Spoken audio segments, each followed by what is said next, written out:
Fudge it. I'm just hitting go live. We're just gonna see how this goes. God, that's so, like, still rather washed out, you know? Real shame, that one. Oh, yep. Okay. The live notification has been sent out. We have minis on the thing. I really think it's the background. You know, I think that that background is actually causing us some of these problems, but, like, that's just my background, man. It's always busy. What am I supposed to do? Not have a busy background? That's just silly. All right, we're kind of letting the alert go through, percolate and everything. Oh my gosh. It's also a little loud in my ears. There. Yes, it's gone, Slarthan. I have a collection of the Gaunts from the Leviathan box set. And since Gaunts were, the Tyranids were my first army, so of course I had to pick them up because I loved the resculpts. Like, I got the old sculpts when they made those sculpts. They're old as shit. I still have them too. But when they made the new ones, I'm like, yes, please.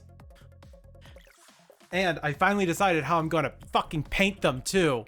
That was a huge annoyance. Also, I have a magnetic base. Yay. I'm kind of giving it a moment for people to show up. And, like, also just taking a moment to decide if I want to try and replace the background. It's the nods! Look at them! It's the nods! They do the shoddy shotties. The Ternoodles! But yeah, it's like, would I, like, should I don't know what I would do to have a different back. Also, that autofocus is not working right. I just have to adjust that. There we go. Where is my zoom? I know that I have a zoom thing I can do. Because it is a little zoomed out. Whoa! Whoa! Yep, we got some nids. And I finally know how I'm going to paint them. They are going to be my Skittle squad. I am just going to grab a handful of nids and paint them however the hell I feel like it. And then we're just going to roll with it. So I'm just going to have a bunch of multicolored, like a multicolored army of Tyranids. And they're just going to be called the Skittle Squad.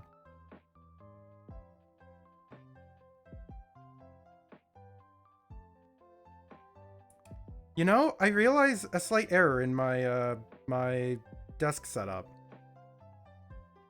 I can't see the model. Like, as it is, like right here, I cannot see this model. It is, I can see a tiny piece of it through like a gap. And I planned so far ahead, you can tell.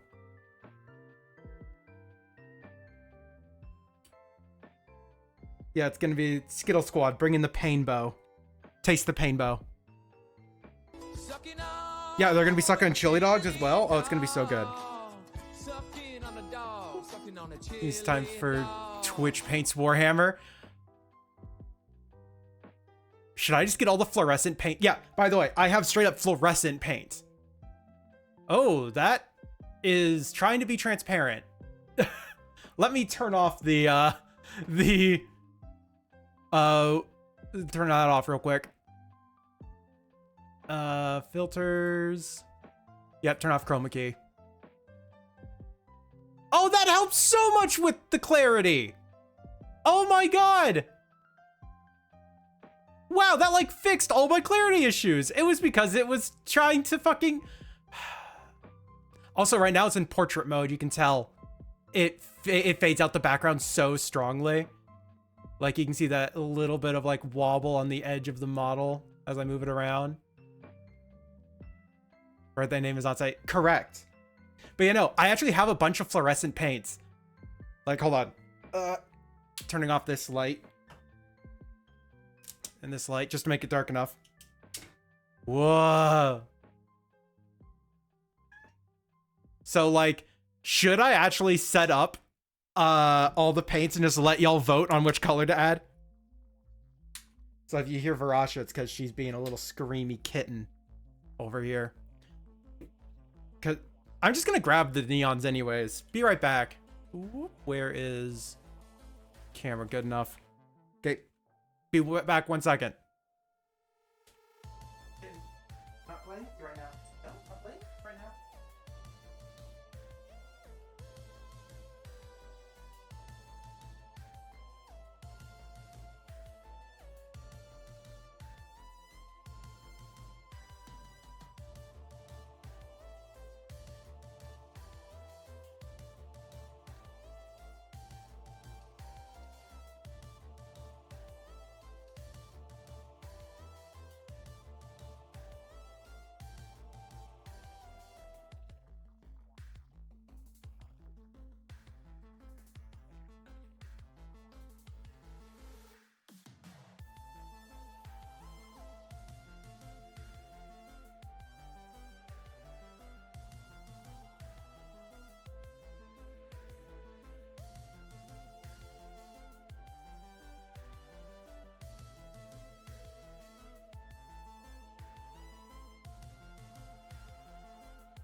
I am back with paints. A lot of paint.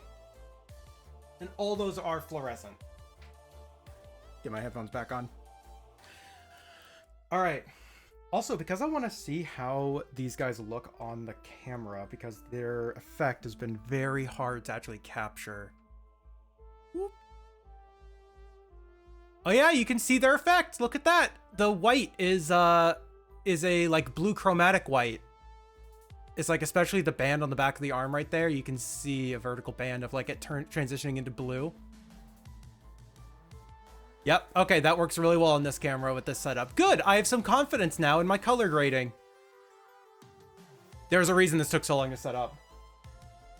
Also, because I like it, I actually magnetized this guy. Look at me go. I actually know what I'm doing sometimes, huh? I say I'm confident in my color grading, then it's totally blown out and over white right here. But listen, minis are notoriously hard to photograph and even harder to film. All right, so. Boop. No, you're doing is overrated. Exactly, we learn by doing. So, this guy, this girl. Every Tyranid is female. I will fight you if you say otherwise. Yeah, this girl is a part of 5. I have 4 more right over there. And I want to make them all like the same squad, right? Because I don't want every single Tyranid to be entirely unique, or not fully. I want them to be like little groups of stuffs. You advise on what kind of paints and layers? Suffer. I'll be able to talk more as I'm doing stuffs. I have a lot of minis painted. I have easily a few hundred hours of experience painting. But yeah. Here, I'm going to adjust my visuals just a moment. Zoom this back out.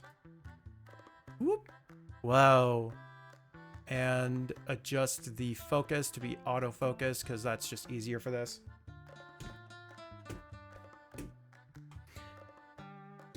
Whoop. But no, when it comes to painting minis and doing anything like this, dead ass, the best recommendation I can give you: don't buy the most expensive paints. Like, get a cheaper line of paints. I like Army Painter. Oh no, wait. Yeah, this is Army Painter. I like Army Painter for the price to quality value, but they're not the best quality, right?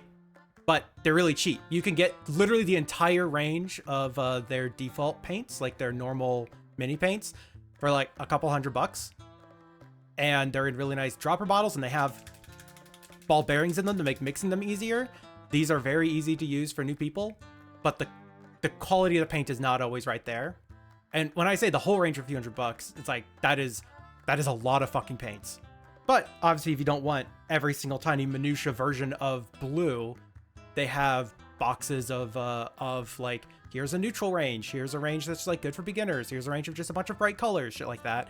I would just recommend like looking at them first and then accepting the paints aren't going to be the best, but you're also gonna not be a very good painter. So like it balances out. Brushes though, you do want to get some decent brushes. But yeah, so here is the fluorescence that I currently have. Oh, that's a neon yellow. I grabbed it wrong.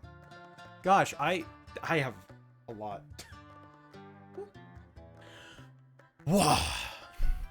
So, there is one version of Citadel. There is, okay, Citadel paints, yeah, not worth it. Absolutely not worth it.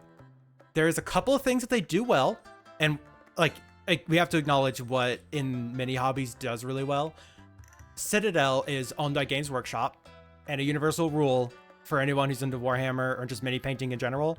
Love the game, love the world of Warhammer 40k, fucking hates Games Workshop. Like, I have not met a single person who likes Games Workshop but plays the game. But there is some stuff that they do well. Namely, their contrast line is really smooth. It does some stuff that I haven't really found in other paints yet. Like, they are really good for contrast stuffs. They do the contrast thing well. And their technical colors, their technical effects are really fucking nice. But other than that, yeah, 90% of the range.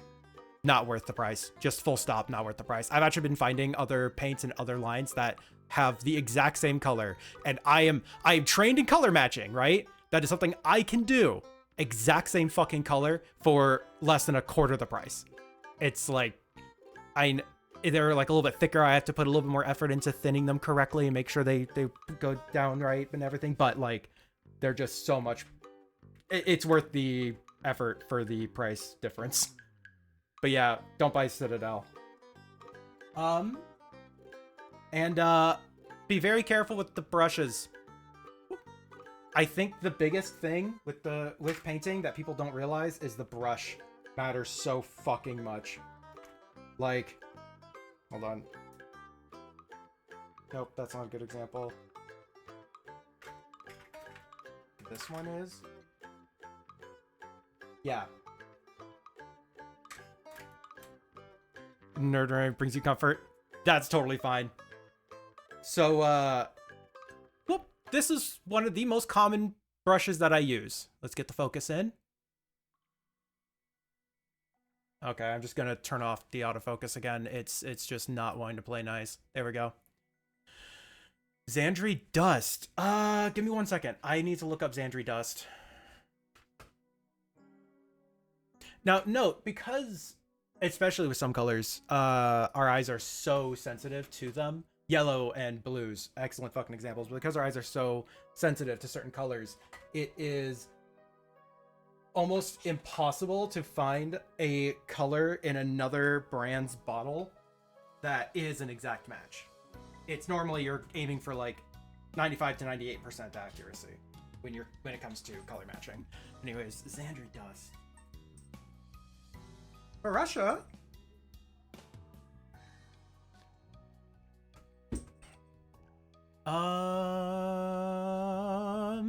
Oh god, that looks really familiar to a thing I have in, I think it's a Vallejo model ink paint. That's very similar to another one. Do I even have that one? You got me curious. God damn it. All right, while I'm away, I have a project for all of you who are watching this here stream, right? These are all fluorescents. There's 2 different lines of them, 2 different brands. These ones fluoresce a little bit more, but obviously they're rather comparable. Pick 3 colors. Like, I'm like number them, like 1, 2, 3, 4, 5, 6, 7, 8, 9, 10, 11. Pick 3 colors. Between all of you here, pick 3 colors. That's what we're gonna paint the Tyranid today. Sound like a plan? Okay, great. I'm gonna go double check if I have that Xandri Dust imitator.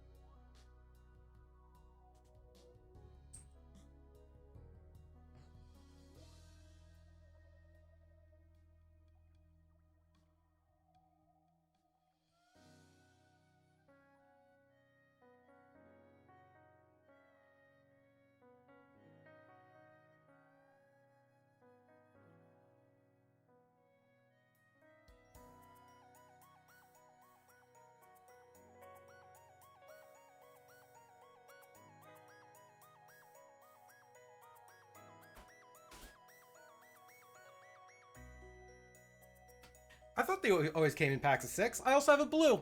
Add that into the list. Feel free to adjust your numbers. There's now a 12th.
Alright, I do not have that Xandri Dust Imitator.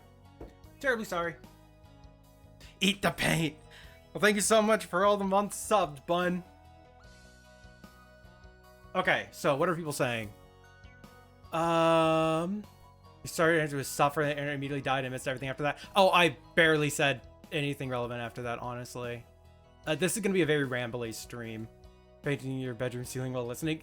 Silas, like, thank you so much for being here. Enjoy yourself, and I hope that the room looks amazing. Okay, so 5, 6, 11, 4, 8, 9, 8, 9, 12, 4, or 12, 6, 11. I'm seeing, what is that? 9, 8, and 6. That's kind of what I'm seeing.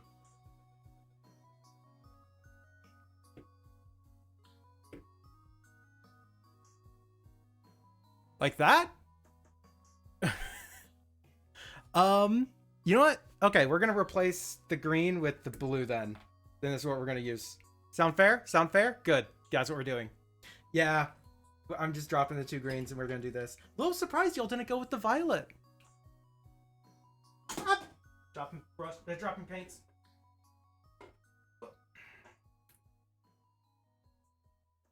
Okay. All right. Turn off autofocus, bring this back in, zoom this back in correctly because this is a whole thing. Okay, now let's make sure I have the zoom and everything correct. Yeah, that feels right. Scale how your pinks or pink flash. So when it comes to color picking, these aren't going to be strictly the only 3 colors that we use. I am going to be like mixing these as appropriate to make relevant shades and hues and such. I'm going to try and keep it as bright and vibrant as possible, but we are going to be color mixing. Those are just like the core colors. So going back a little bit, talking about like just getting started, what do you do? For starters, I'm only recently starting to get okay at painting. Like genuinely, only recently have I been really trying. Normally, I'm just like slap stuff down, make it work, right? I'm of the opinion, especially for mini paintings, the arm's reach rule. You hold the model at arm's reach.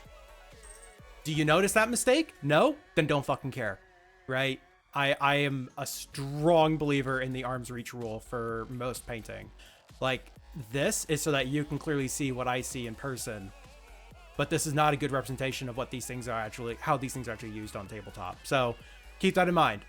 Secondly, when you're learning stuffs, the one thing I said that was really relevant was don't get the really expensive shit. Like, just I think the way I phrased it was dead ass, it's not worth it. You're going to be slapping paint down, you're going to be making a ton of mistakes, you are going to be wasting a lot of paint as you're learning.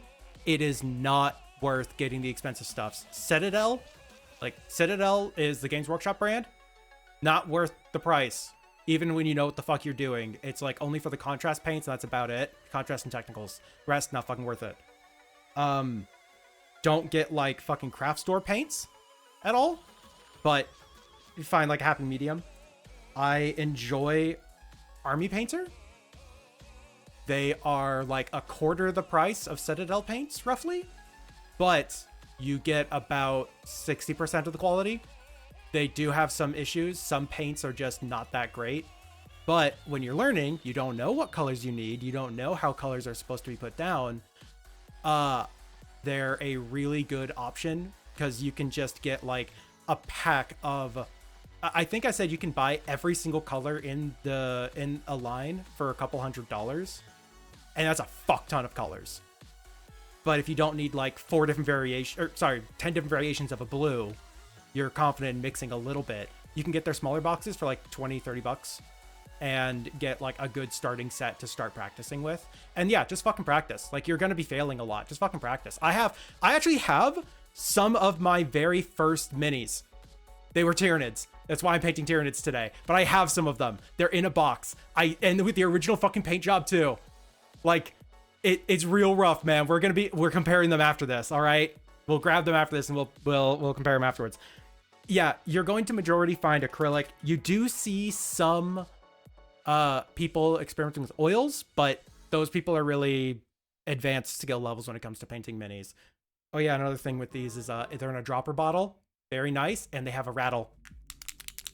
They have a ball bearing inside. So it's really easy to shake them up. I like the ease of use of these things. I don't feel bad wasting these paints. Well, a little bit more of the fluorescent. It's slightly more expensive, but I don't feel bad wasting the Army Painter paints. Vallejo, yes, Vallejo does fantastic paints. But, big asterisk on that.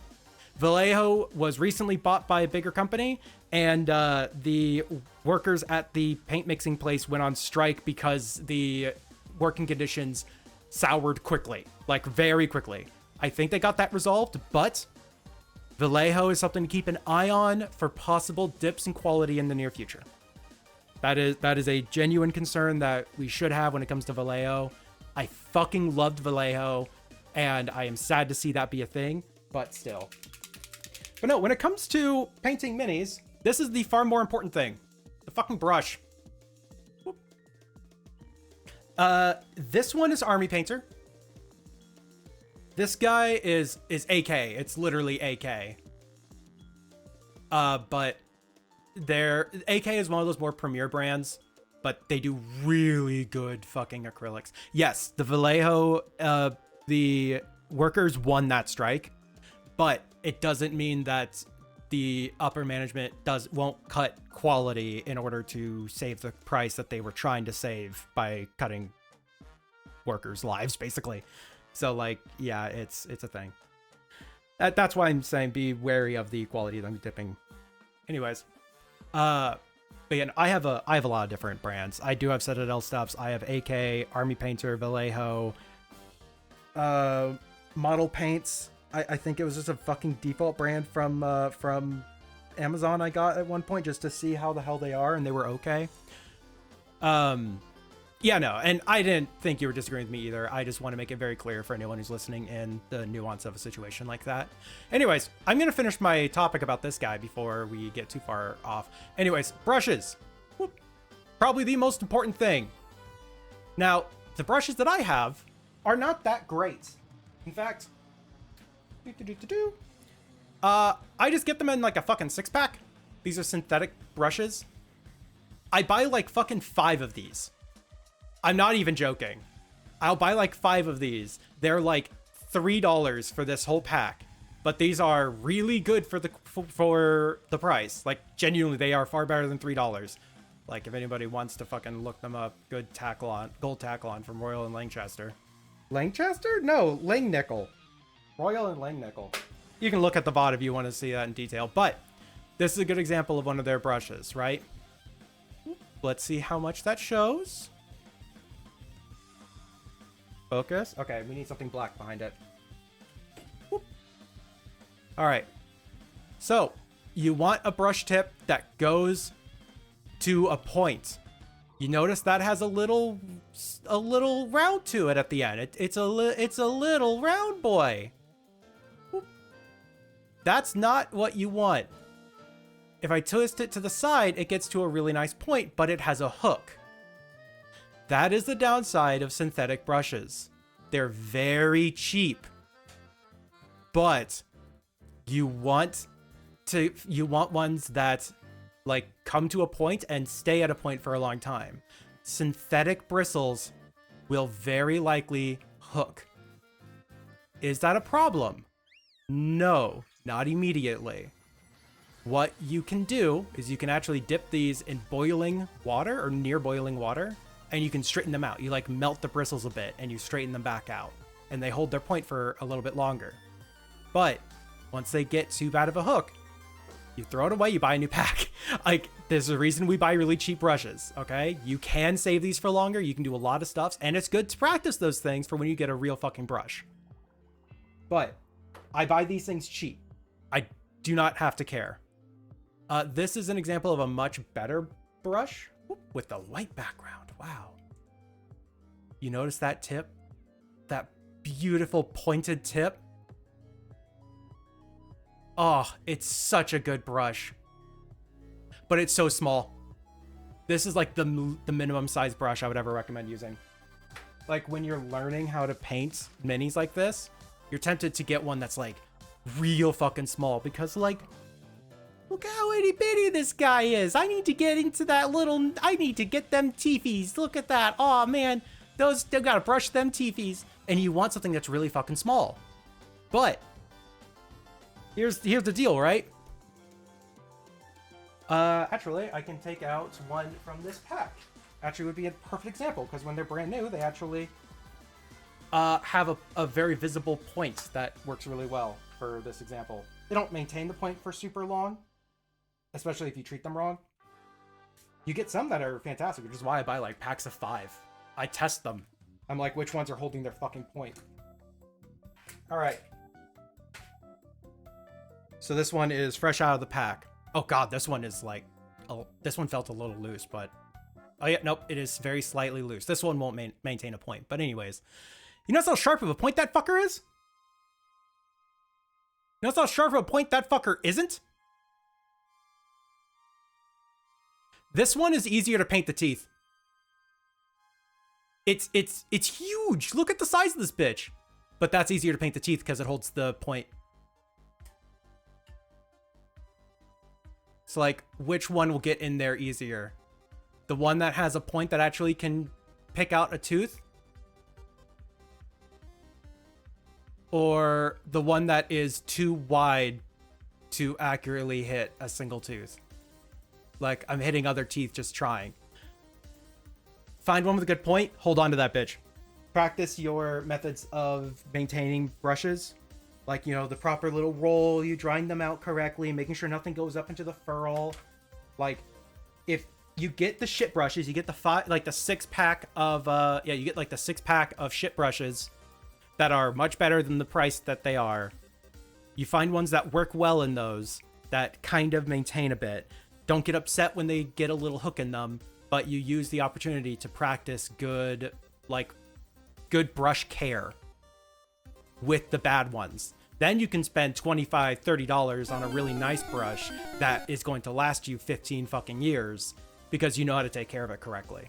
First diesel brush I ever got was nearly 20 years ago, and it was like 4 bristles on a stick. It was wild. I have seen brushes that are one single long strand on it. All right, so I think we should probably get started on stuff. Nail art brushes. Oh gosh, I remember looking into them and I can't remember what they look like off the top of my head. Now I kind of want to see. Nail art brush, because aren't those things normally doing enamel and much thicker materials? Yeah, so the downside with the nail art brush is they don't have a very big belly. They come to a very, very fine point. Yeah, not for everything. For detail, absolutely, nail art brushes are great. But actually, we're gonna cut back to this one. So, I mentioned some stuffs earlier. We're gonna be going through a real quick course on brush stuffs. 3 really important parts when it comes to a brush. For anyone who's unfamiliar, for anyone who knows this stuff, sorry, you're getting a refresher course. Tip. It is the point. It is the thing where you want the paint to come out of at the top. The belly. Big part in the middle. This is what holds all of your paints. This is basically the reservoir for your paint. This is the belly. You want a big belly because it makes it so that, in general, you want a big belly. But it lets you able to pick up a lot of paint at once. And it means it doesn't dry off on the brush as easily because there's a lot of mass in there. And this is the ferrule. The big metal part that clasps the bristles to the handle. This is the ferrule. For anyone who's learning how to paint, do not, try your best to not let paint get to the ferrule. A bit down there, totally fine. Not going to cause any major harm. But if it gets down there and is there down there for too long, it can dry and it causes the bristles to want to spread apart. Like, you notice this, I really just have to keep these things out, don't I? You notice how this one doesn't have a very good point? Part of the reason for that, no matter how much I turn that, it's still just like dome shaped at the top. Part of the reason is because I let paint dry in the furrow of it. And this is why you get a bunch of the cheap ones, because then you can practice this shit and you don't feel bad about tossing it. Like, this one's gonna die soon because you see all the green in that one, but I actually did dry that one out pretty well. But we're gonna see how well this big boy do. I don't have a thing to dry this off on. Fuck. I have had no preparatory work.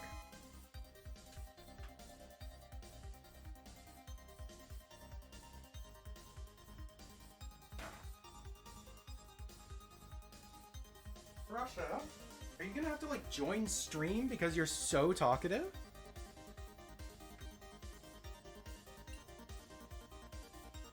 You see your fingers? It's like paintbrushes themselves are talking.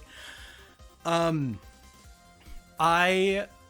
is it? I do, like, I always talk with my hands. Like, what is it? I talk with what's visible, right? If my body's visible, I talk with my body. If my hands are visible, I talk with my hands. It's just what I do. Do I put anything on the mini before applying paint? Primer. They don't come black, they come gray. Depends on the brand and plastic they use and such, but all the Games Workshop stuff arrives in gray. And you want to put primer on them, that way your paint sticks. If you don't put primer on it, your paint will eventually come off. As a downside to my early guys. So, how are we gonna do this? I'm thinking we do green for the oh gosh. Okay, no. Blue for the carapace. Blue for the basically the armor plates. A little bit of the pink on the edge of it. Like a little bit of pink on the edge of the armor plates, just to give that a little bit of a pop. And then we just find an excuse to use this later. Let's focus on the armor. Paint Varasha.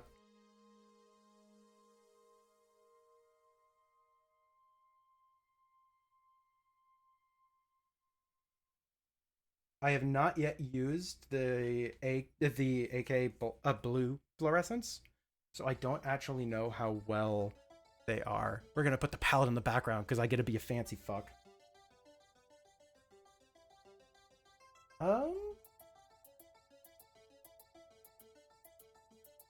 Yeah, they're actually quite thin. Like, on the wet palette, they're quite thin. They're actually very gloopy when they come out of the bottle.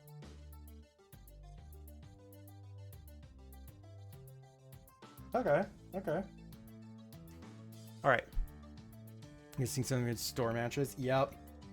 And it's not that hard to primer them. I prime my stuff with a rattle can from, like, Walmart. You don't need, like, the really expensive stuff. I need to find a way to position the camera and everything so I can fucking see the mini. I'm sorry.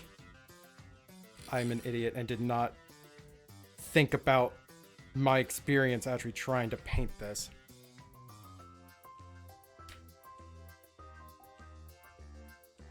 I need to give myself a gap to see with.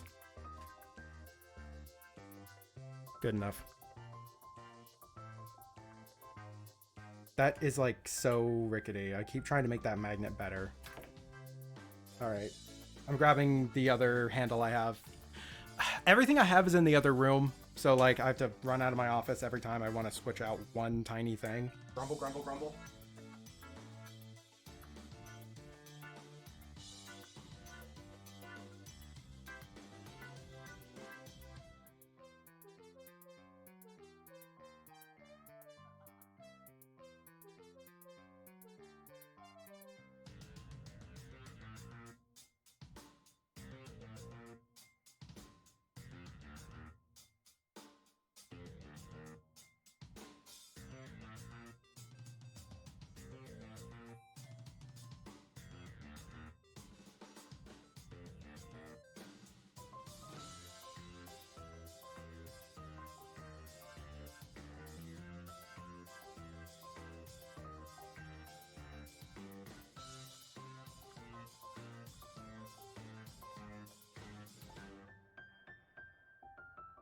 I'm back. And I also grabbed the water because I figured I would need one for me. All right. Bug. Yep. We're painting up bugs.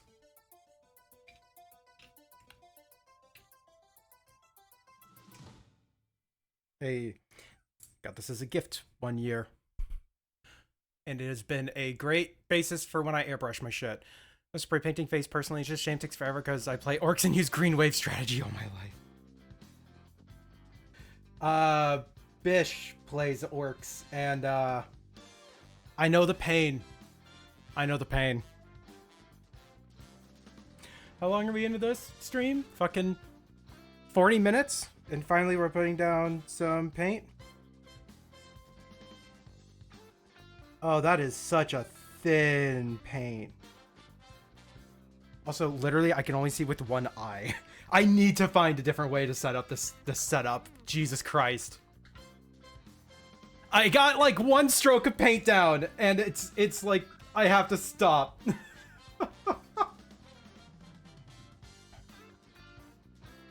God damn it. Like, literally, I can only see it with like one fucking eye. How am I going to best do this? I could lower this all.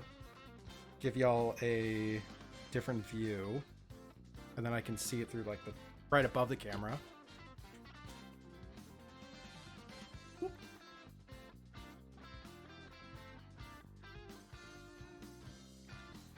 Okay, now we can move this down and up. Adjust the zoom. Okay, but now I can't get my hands in. I have a problem. I have such a problem right now. It's like if I didn't have the light here, I could put my hands around it, but then it's so hard to see the model. Like, here, I'm gonna move the light real quick. Because then it's so dark. Then I can like set it down over here. But then that's like, good luck seeing the fucking detail.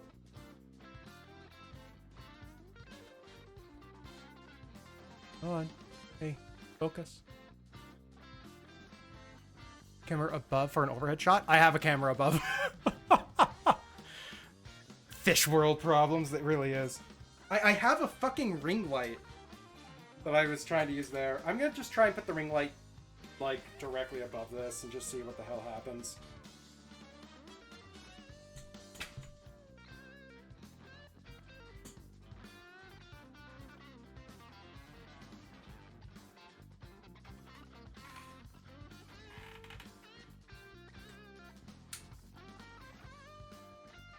That like doesn't even affect the model. The model is so dark. Even still.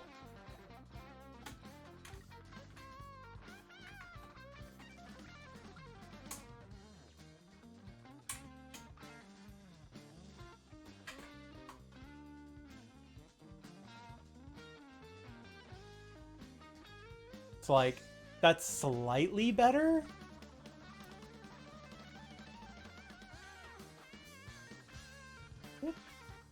Just that, adjust that.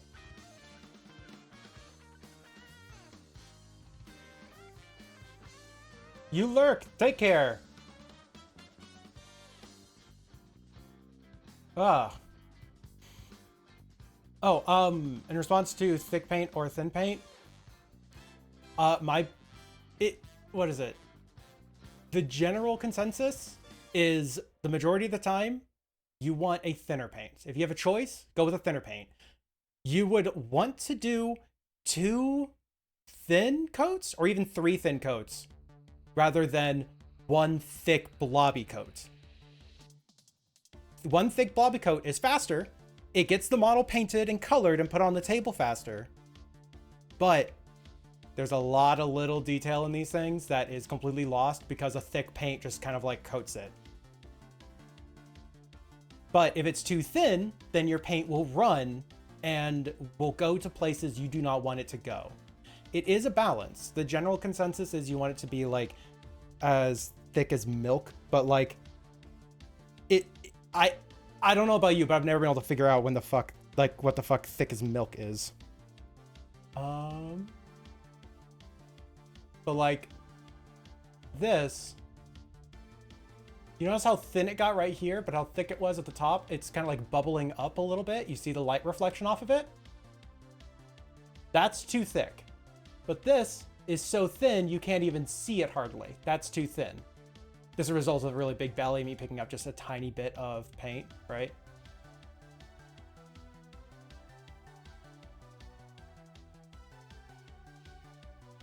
And I don't know how this paint plays too. This paint might just be a really bad paint.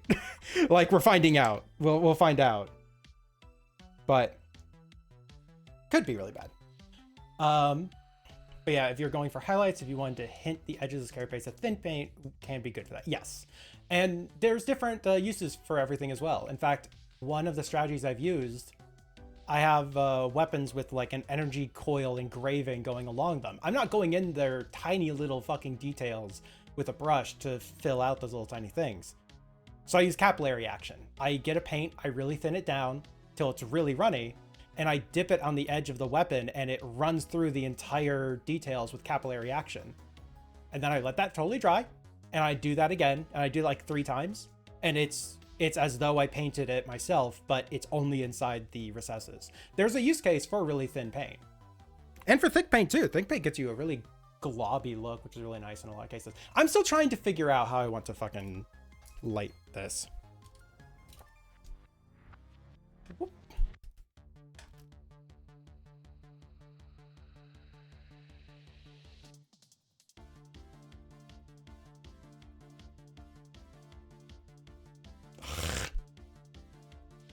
Yeah, orcs are great for globby. You can fuck up an orc and it'll still look like an orc. My main army is Necrons, which you'd think, you know, undead horde of fucking robot mummies. Kind of redundant to say undead for that, but you'd think that a bunch of robots would be really bad for wanting to be really precise. But I made them all rusty and broken and damaged, so it's a lot easier for me to make mistakes. Feeling's a little too smooth? Just whack some crap on it, yep.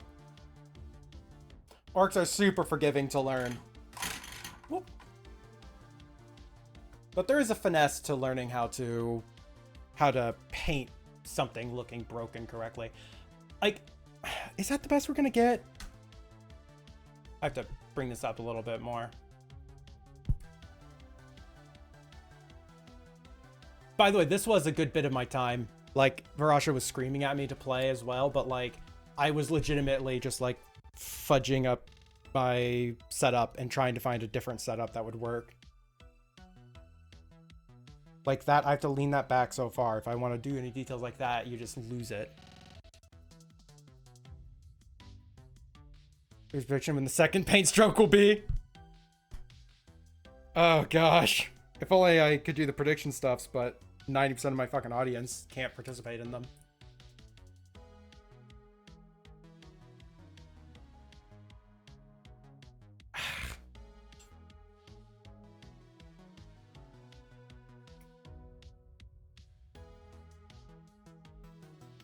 But see, now I have no fill light.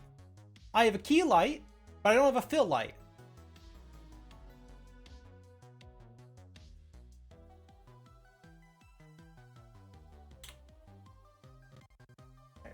grab this light.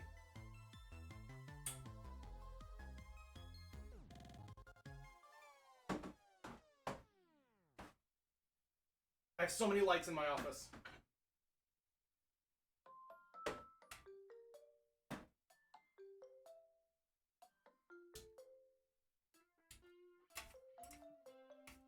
This light's gonna be bright as fuck.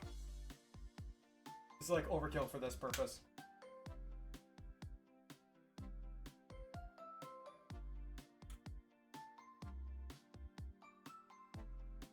Okay, well now the zoom is wrong.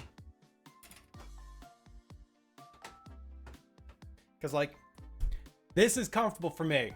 So let's make that work.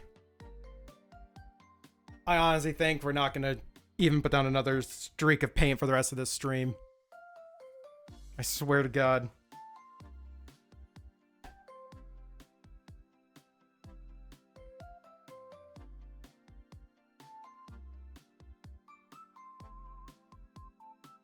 Okay, that looks acceptable.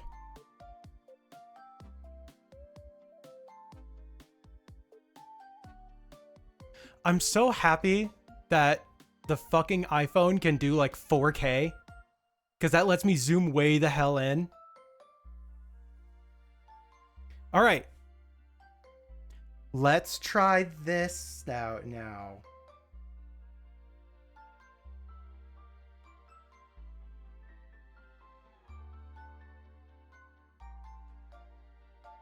Yeah, see, like, this is really thick, so it's being kind of a pain, and like it's filling in all these little details. Like, we want to get that out of there.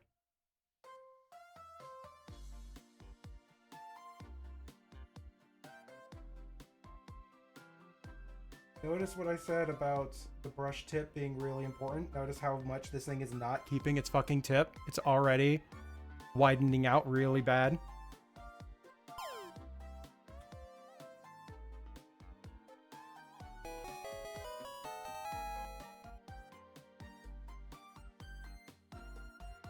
Okay, so 2 things I'm learning right now.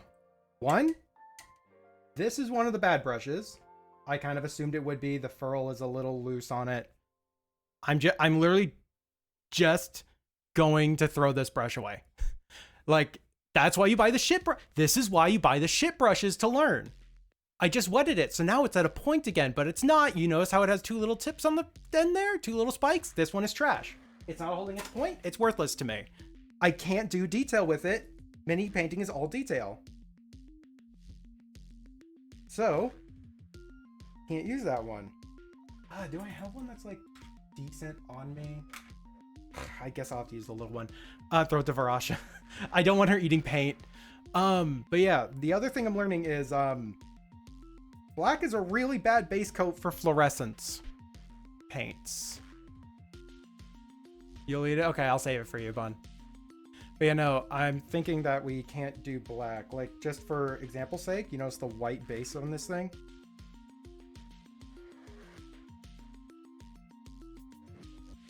Like, this is taking no time at all. Oh, sorry.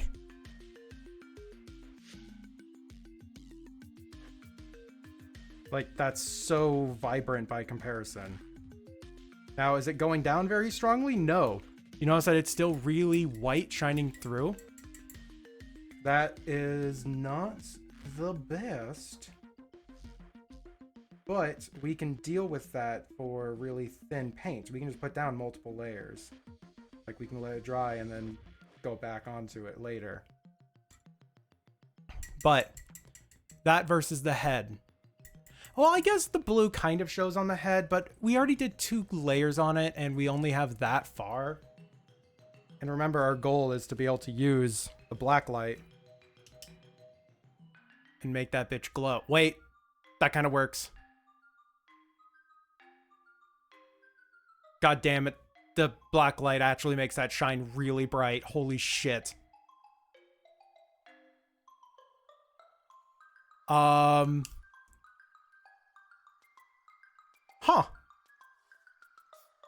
Black would work for matte colors, though. E.g., the character I want to paint as a kobold wearing a studded leather armor. Its armor and more neutral tones of skin isn't going to be super bright. I, by default, use black for everything. A big reason for that... Do I have any of those guys prime? I'll be right back again. I'm going to grab a model.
All right, so the one I thought I could show for the example for this wasn't, it was already more painted and doesn't really show. Blue paint under the fluorescent first, unless you want it to be washed out more without the black light. So, hear me out, right? I guess I'm gonna finish my whole statement, right? Are you painting your beef? I don't know, she just wants to put paint on me. But normally, I prime them in black, and then I do what's called a zenithal. A zenithal highlight. What that is basically, you take, like, the easiest form is you take a can of white rattle can paint, and you spray it from above.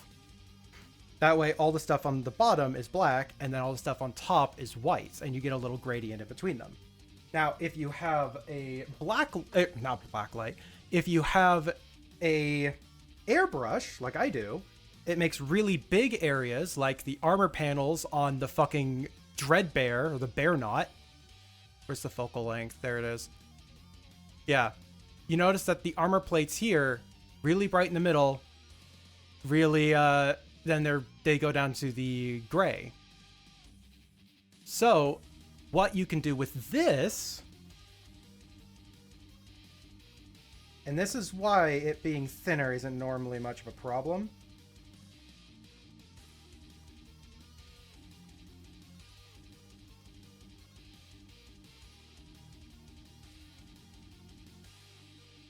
This is such a bad brush as well, holy shit. We'll make it work for this second. Now, this paint, I think, is just really thin paint. Whoop. But the bright highlight still shines through it. So it still looks like it's shaded even when it is not. Zenithal, Z-E-N-I... Oh god, what the fuck is it spelled? I normally don't have to type it or anything. I say it. People understand what I mean. I don't know, Zenithal with a Z.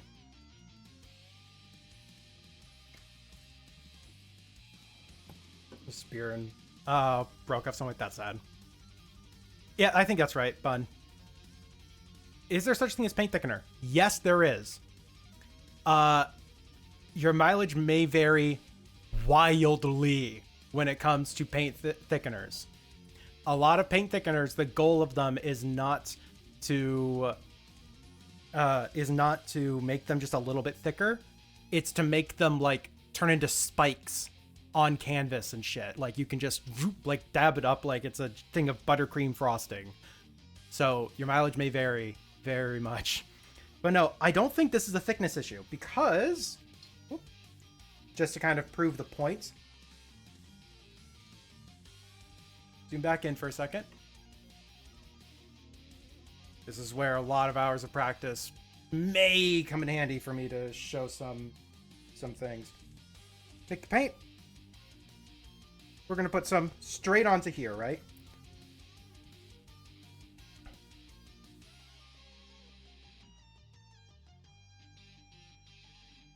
So this is basically a dry palette now. But you notice that's still really hard to make it totally good compared to the slightly more down stuff we have up here.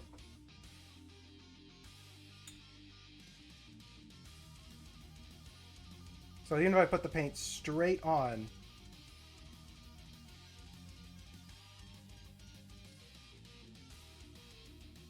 it's still quite thin.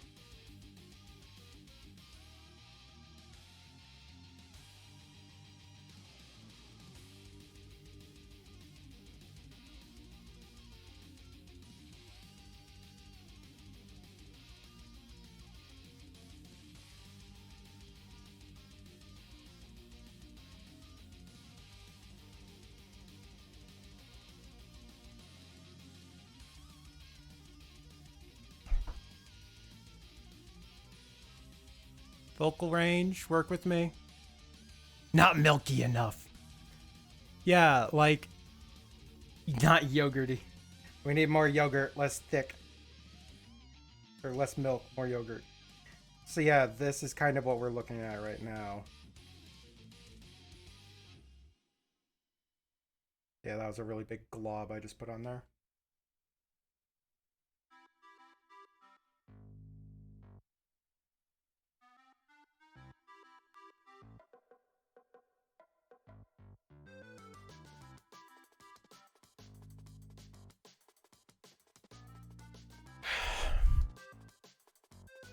Now, whoop. Oh, there's an ad that's starting soon. God damn it. All right, here's what we're going to do. We know that this paint right now isn't super pigmented, right? It's like it's thinning out really poorly. It's not coating super well. So we're going to do a couple of things, right? We are going to grab one of the paints, the fluorescent paints that I have. Fun? I know. I'm repeating what you had said. But no. I'm going to grab one of my fluorescent paints that coats a lot better. And I'm going to grab a default blue to put under this. And we're going to try out both of those, right? We're going to see if it's just this. And if not, if like, you know, all of them are kind of whatevers, then we're just going to put blue underneath this and just go ham. Like put blue underneath and this on top. But I strongly feel like our best course of action is still to have this be a pure white model or put a zenithal highlight on it. But I cannot make it pure white in the time frame I've set aside for this stream because you need primer to dry correctly. So I'm going to run an ad because it's going to get upsetty at me for running an ad. So we are going to leave this girl up here just for anyone who doesn't see ads can just enjoy that. Do not whitewash the dino. She's a bug, please. You put normal paint as one layer on top. Fluorescent doesn't affect how much the glow. Nope. It will not affect the glow. The glow will actually probably be brighter, if anything. But yep, I'm going to run an ad. I'm going to go grab the other paints and other stuff to experiment with, and we're going to test them out. When we come back, when the ads are done, then we'll be doing that, okay? So everyone, get up, stretch, grab a glass of water, take care of yourselves. See you all in just a few moments.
out of the ad break just a little early.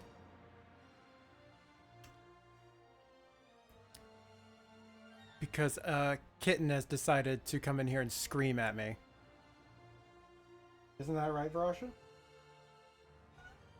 Yeah. Oh, I'm sorry. The zoom and focus is so bad for that.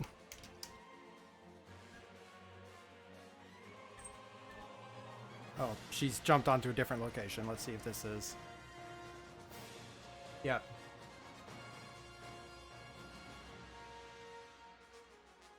Here, what do you think of this girl?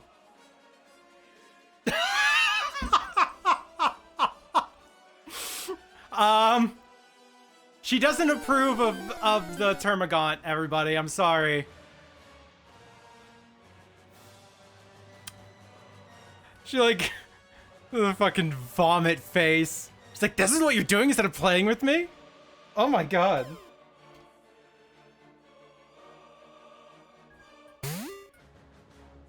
Yeah, can y'all fucking hear her? She is just down here screaming.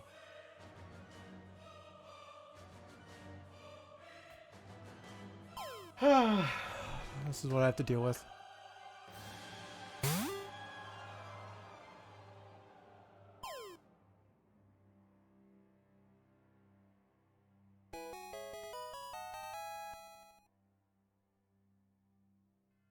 Stretch your wrists, A. That couldn't have been during... Jesus Christ, or else. Okay, fine. Alright, so... I have a different color that I know works rather well. And I want to see if maybe I'm just I'm stretching my wrist right now, by the way.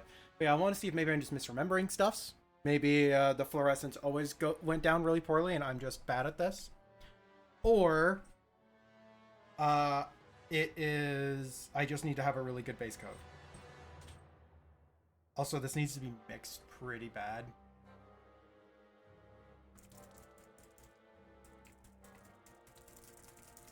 Ah.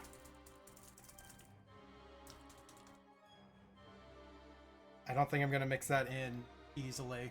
That is being kind of a pain.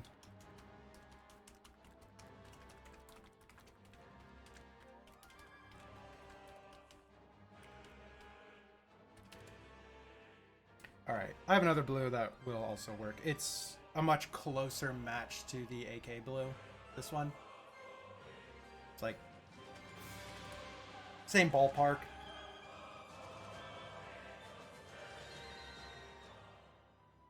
And in case we really wanted to try it, I also have a speed paint. Ah!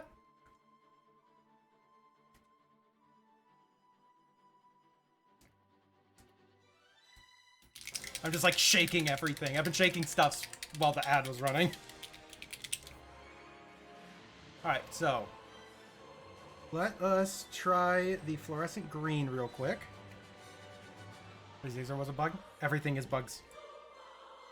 You are bugs. No, we're not going to try it on the model. We're actually going to put this on the base.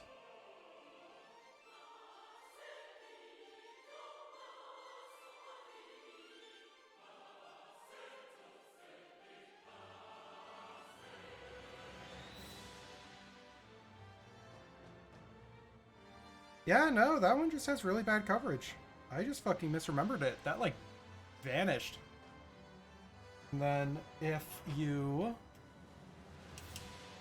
Yep. So yeah, the fluorescent is really strong on these. Like, that's such a strong fluorescent. Holy shit. AK Interactive, everybody. That's insane. But the paint itself is not that strong. So we are going to have to put down a base coat. Sad days. Sad days indeed. We're going to have to do some blue. Boring blue. Nickname for these Dragonfly. Is it because you just buzz around the place?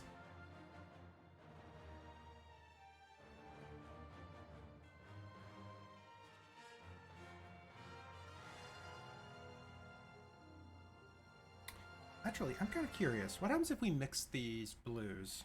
So we take, like, you know, big old dab, like, dollop of the blue we're going to be using.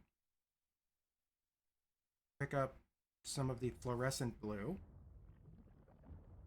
How strong is that? How good of a coverage is that?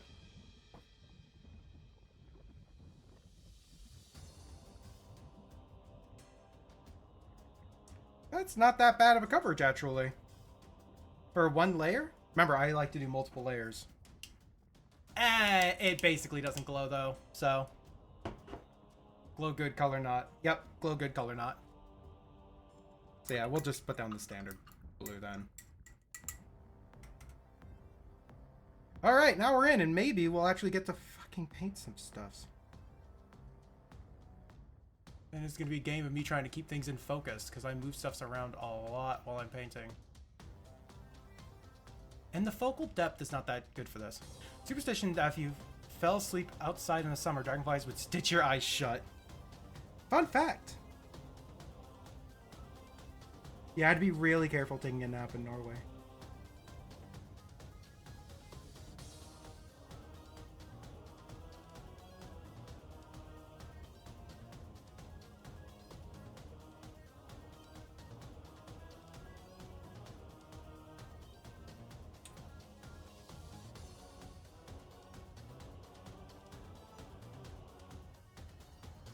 God. Like, I'm gonna turn on autofocus and we're going to hope that it does a good job because it's so hard to keep things in focus.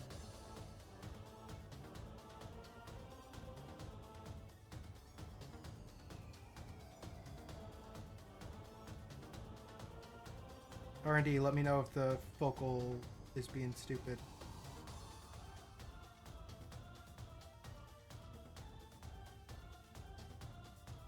Okay, that's one coat.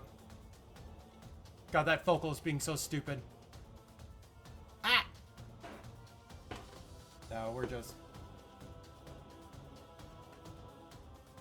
just turning off auto.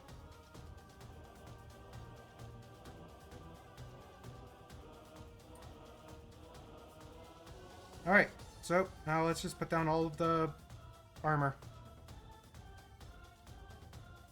And the armor plating on the weapon as well.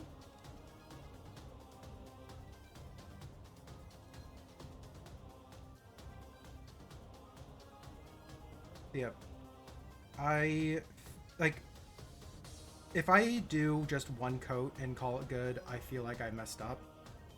Just because I like the consistency to be thin enough so I can easily work with it and not feel like I'm going to lose any details. But it basically requires that I do 2 coats of anything. Which makes painting minis take a good bit longer. But, well. It's supposed to be a hobby. You're supposed to do stuff you enjoy. And I do enjoy the painting. It's very relaxing.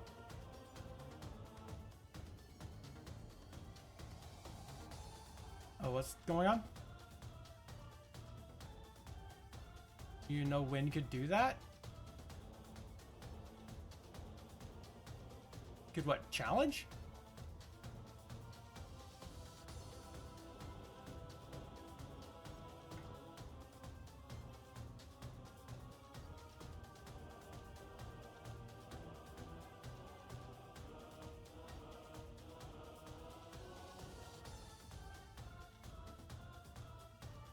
Right in up against the neck.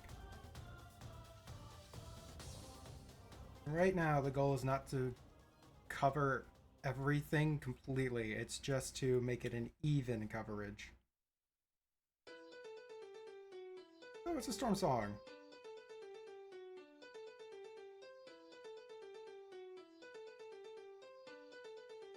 See, and this is why I like having a brush that has more... Oh, what?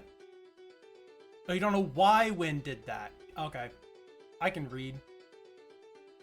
I know how to read. Okay, we're lifting this up just slightly.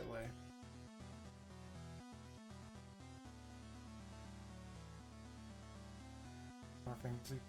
I risk is need to fight Ridley. Oh yeah.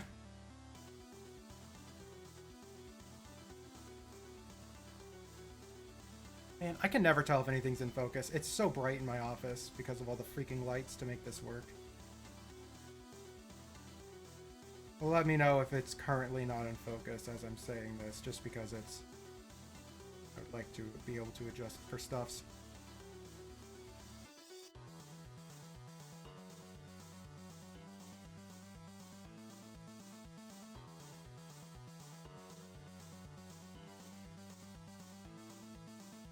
Yeah, if it's a little bit patchy, that's fine. We're coming back. We're coming back to this later. Yep. Just work our way down.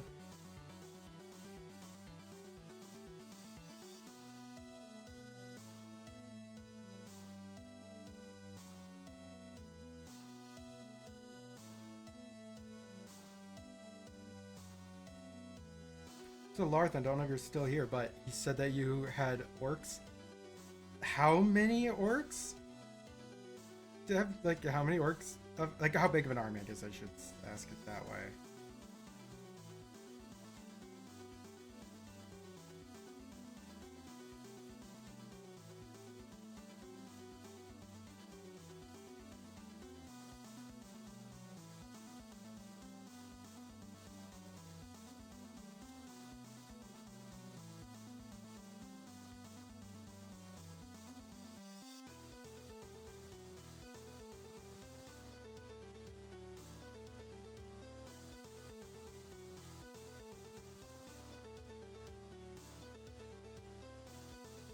Yeah, that's our blade right there as well. Whoa. Do you like bugs? Oh, fuck you. Need to up your volumes again? Like, just me talking or the music volume? Or what?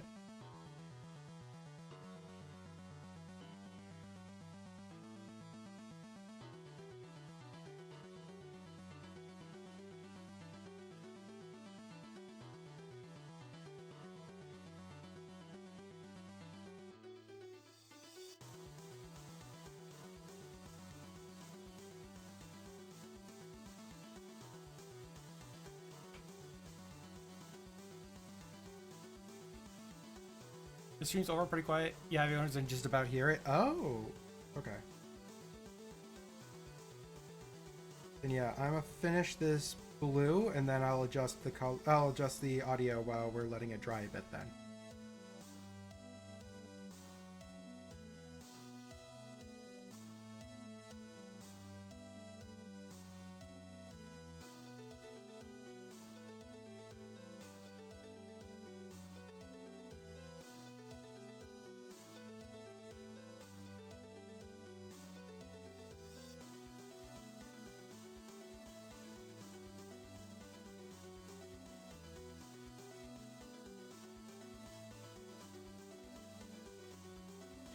I also have like my mic far away from my face and such just because of the audio setup.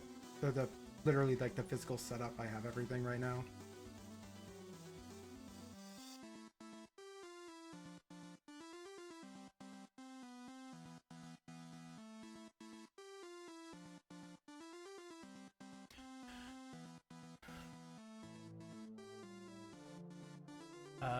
Paint the iPhone. Let's just put some paint right on that iPhone. Customize that bitch. It's like I'm some type of 5-minute crafts type channel.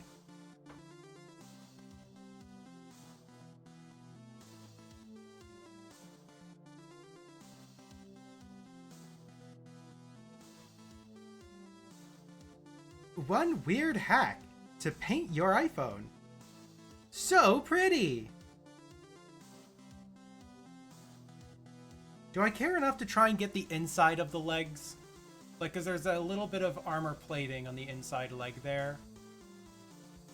We're gonna try a little. Nah.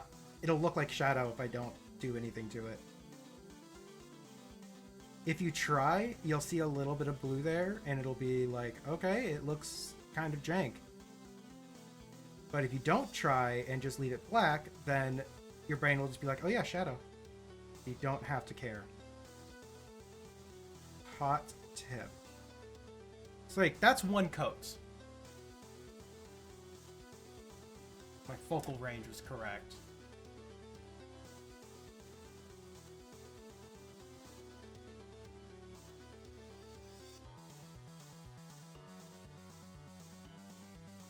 It's like, it's really like splotchy.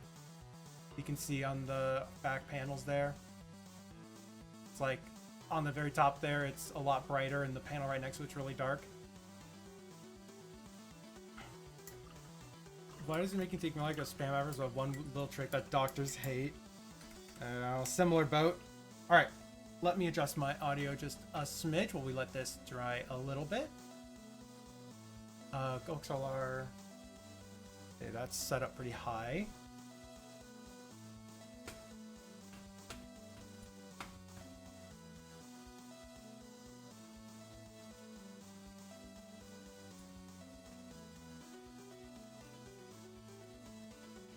Let's see that at like 42. And up the threshold to start the attenuation and attack. Hopefully I'm a little bit louder and a little bit more clear now. More sound! Hopefully that's better. And I just up desktop audio. I don't know, do people want more? Because it's just about to hit the red.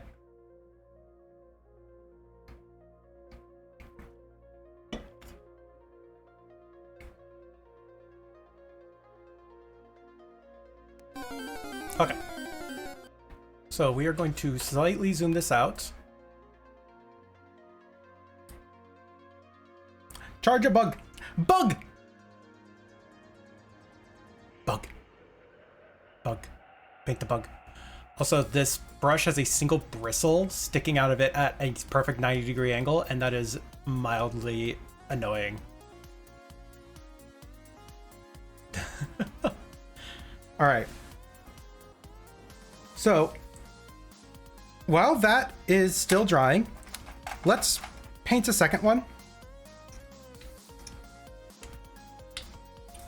Normally I don't use the handles, but I need to keep my hand out of the frame, or out of the way a bit. God, it looks so dark again. Up the ISO. Whoa! That's really not helping with, like, clarity of it.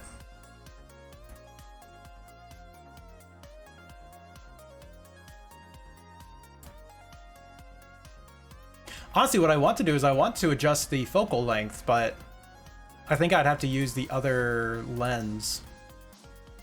Wait. One second. Wow.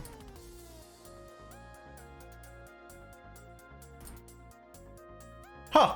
There's an ultra wide frame. That's interesting. Yeah, currently it's using the wide, but there's a telephoto, but that doesn't,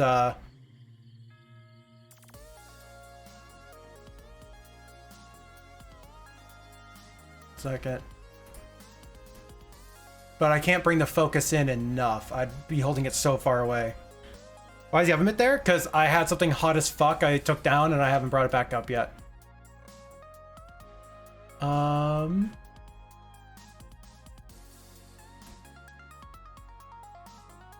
Here.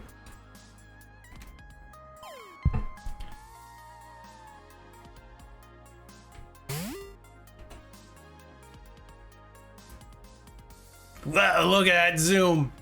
All right, let's play around until we get a focal length that works. I have to like move it so far away to do this. Oh wait, this is so scuffed. Like, this is amazingly scuffed. This is what you all signed up for, right?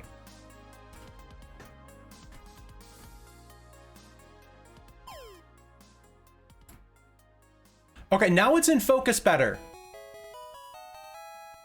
Yeah, you have to open up the browser. If no one has opened up the browser in a long time, then the server isn't like connected to anything, basically. It'll close it just to save them on, you know, RAM and memory for running a site like this.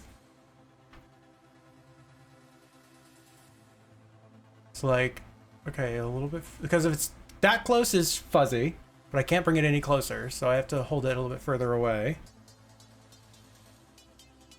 All right.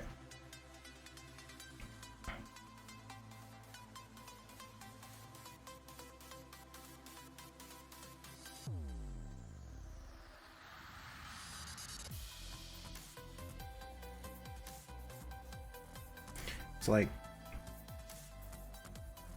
this is going down pretty well.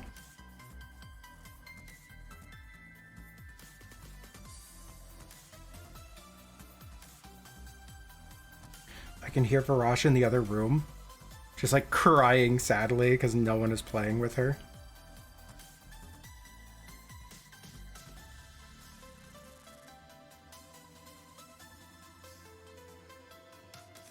Please note, earlier when she came in here and like was hanging out in the office with us, she was like about to fall asleep on the chair out in the living room and came running in here because she saw I was up and doing stuffs.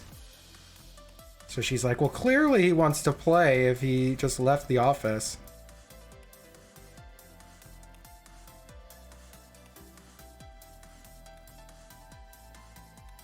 Back in the day to make molds instead of printing the dudes. Yeah, right.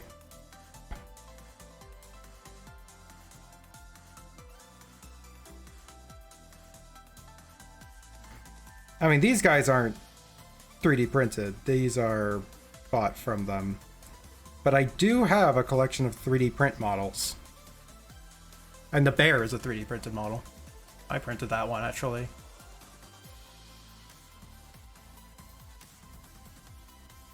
A browser thought thing you access tracker and patch files from? Yeah, that is a thing.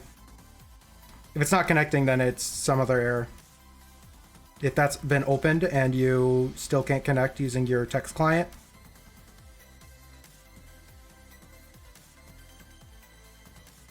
then there's a different connection issue. Make sure the port hasn't changed. Sometimes the port number changes. But like literally the website link that is in the thing saying here's a multi-world, that browser. You don't have to have it constantly open. It just needs to be open like every couple hours or something.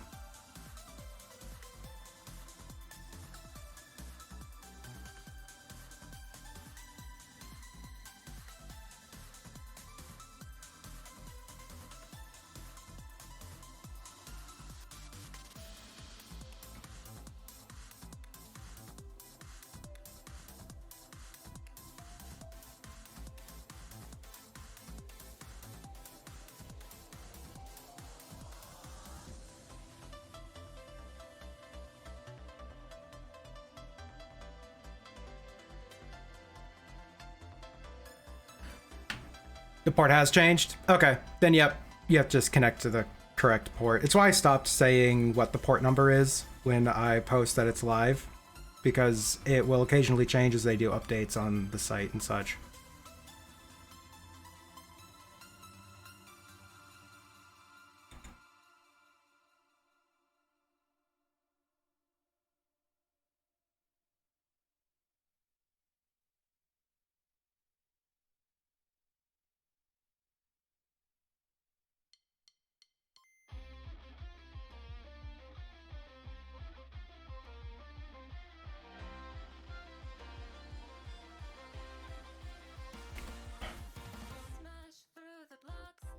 It's looking all right.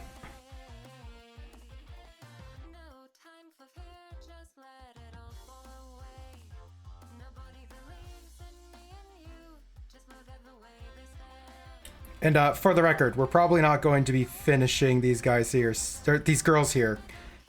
Guys, gender neutral, but I want to get in the habit of being very specifically gendered when it comes to the Tyranids. But yeah, when it comes, yeah, seeing how long it's taken to try and paint these, I feel like we are probably not going to be finishing them on stream. Like, I want to get them to a decent spot though. Even if it's just one mini.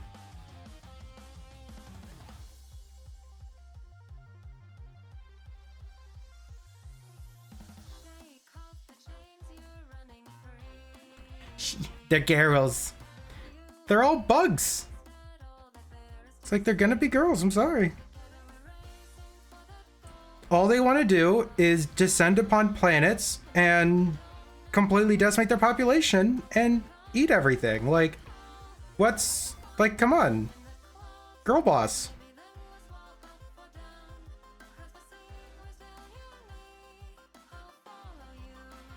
fucking, you know, the gatekeep gaslight girl boss thing. I saw a variant of that where it was oh fuck me, what was it? It's like manspread, mansplain, male pattern baldness. The hooves should be blue. You know what? That's actually an excellent point. They should be blue. We'll make the hooves and claws blue. I like trying to keep the similar materials the same color, and the hooves would absolutely be blue.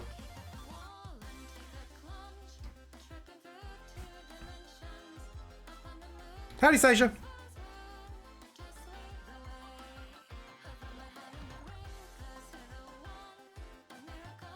Hey there, Murph. Did Brasha wake you up?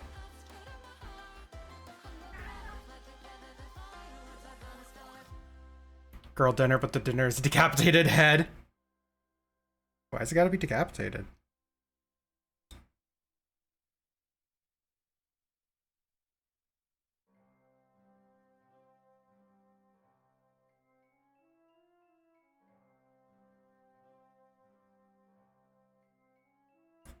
Just spent time with sister. Whose vibe? I was a bit nervous. I mean, you got outside of your standard comfort zone. I'm proud of you. It's like, you know, you like presumably you left the house for a bit. Go to hang out with other peoples. It's like, and presumably you are now back in your safe space, and you get to just kind of like decompress and re-energize.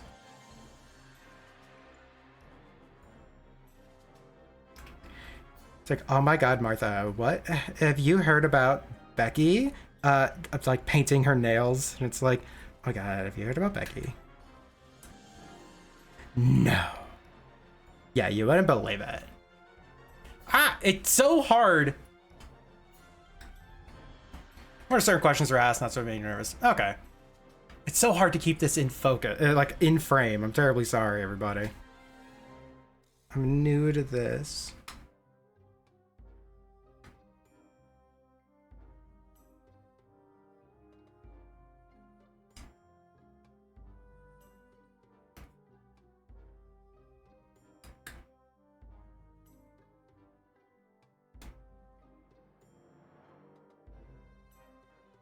Claws.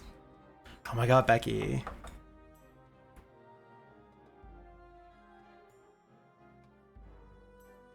Did you hear what Becky said after he found out that John was gonna go join the Imperium? She was like, oh my god, that bitch. I know, right?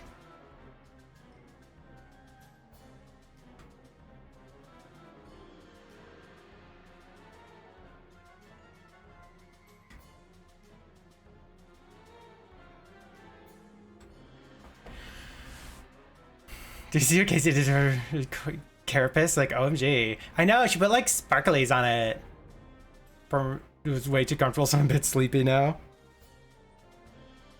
Hells yeah, super comfort. Rest up.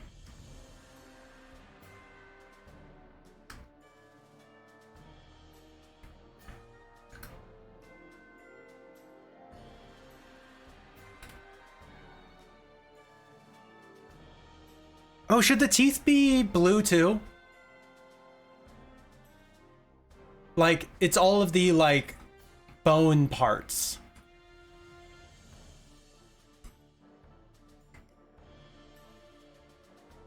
Loser has more recovery time. Is it? Yeah, teeth too? Okay. Alright, everyone, I have to, like, get in here. You know what? I'm going to expose how bad I am at mini painting. We're going to zoom way in.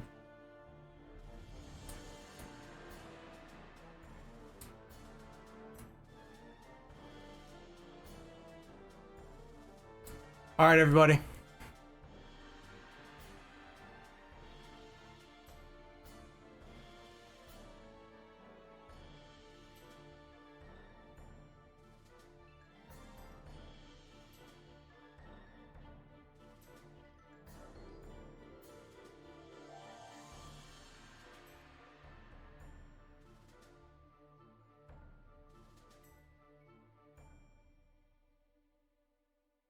Got on the tongue a bit, but that's fine. I'll be honest, that went way better than it had any right to. Now let's do the other side.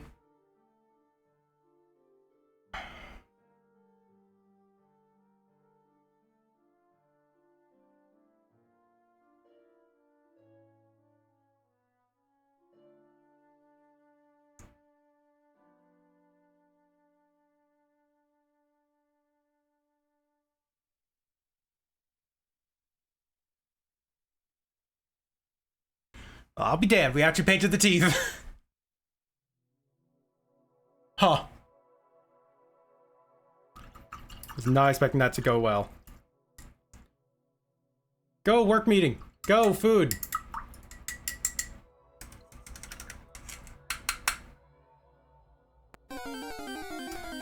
Now, if I was doing these as like a big batch of a bunch, if I was doing like a whole army with these guys, right? Guys, gender neutral term. A whole army of these gals. I would probably try and do the fluorescent paints now and see how it covered with a little bit of the blue underneath. But seeing that I'm only going to be doing a handful of these models each time, we are going to do another round of the blue. Howdy, Storm! Hello, Snob!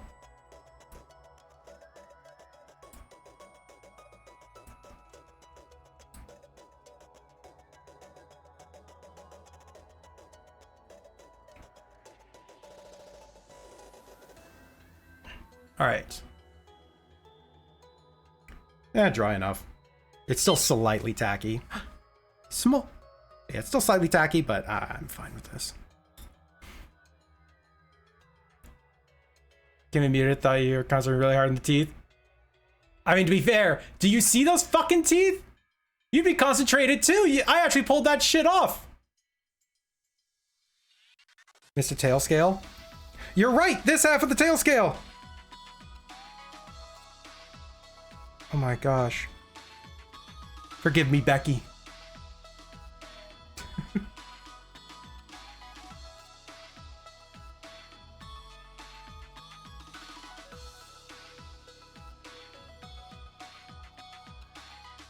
Oh yeah, that looks really smooth, the two coats. We'll see how that dries, but like you can see the difference between the front of the weapon and the back of the weapon. Why does my focus always feel off? Is that just me? Like, am I...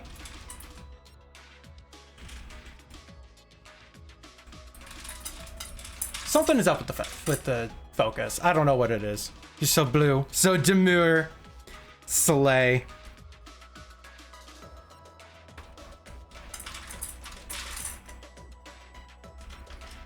Remember, it's not just going to be blue. We are going to be putting a pink tip on all of the armor and such.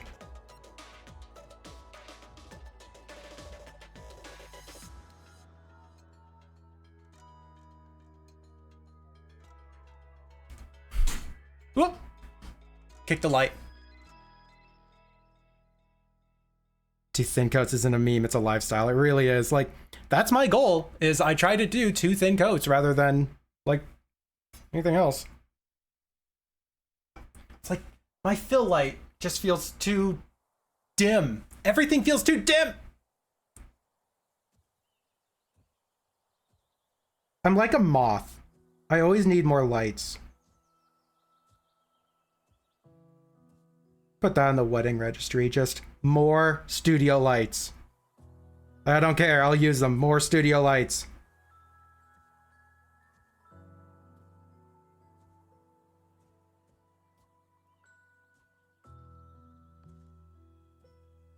Sorry, I'm just showing you her butt while I'm painting the inside of the thing. You do paint the ring light normally. Yeah, I have a ring light right there. It's really small. It's like, whoop, I can't even show my fucking hands. It's like a 5-inch ring light, but I stream with one that's like a 13-inch ring light. Even that's not like, that's being used right now too. The best lighting has been when I've had the light directly behind the camera. But, man. Now everything has to go on the registry. The size of an actual ring. Oh my gosh. The one ring to light them all. And the one guy to smoke it.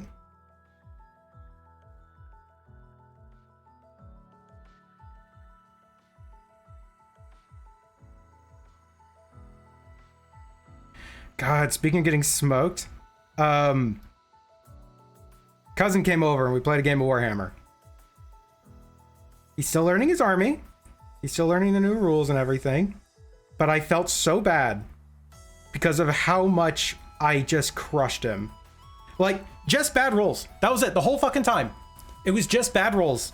He rolled really bad, I rolled really good. Like, doing a little bit of the number crunching as we went, I was like, this is fucking insane that this is happening at all. Like, the odds were just saying fuck you and not giving him even a chance to play properly. And like, we were both laughing at how silly it was, right? We weren't like super upset that he was like, I think I felt worse than he did. But in context as well, it was going so poorly for him that he killed, like, I think by the end of the game, there's only 10 models of my entire army were defeated. Of the, like, fucking 60 models I had on the board. He could not kill, even the little infantry chaff guys, he could not keep them dead. He could not kill them. It was going that poorly. And towards the end, like, you know, he had most of his army was defeated, and he took his biggest, baddest guy and said, I'm gonna kill that vehicle. He pointed to, like, basically the boss of my army. He said, I'm gonna blow that thing up. And I go, you can try. So he went up, charged it, got in close combat with it, rolled really poorly, and barely didn't manage to kill it. Literally left it on 1 HP.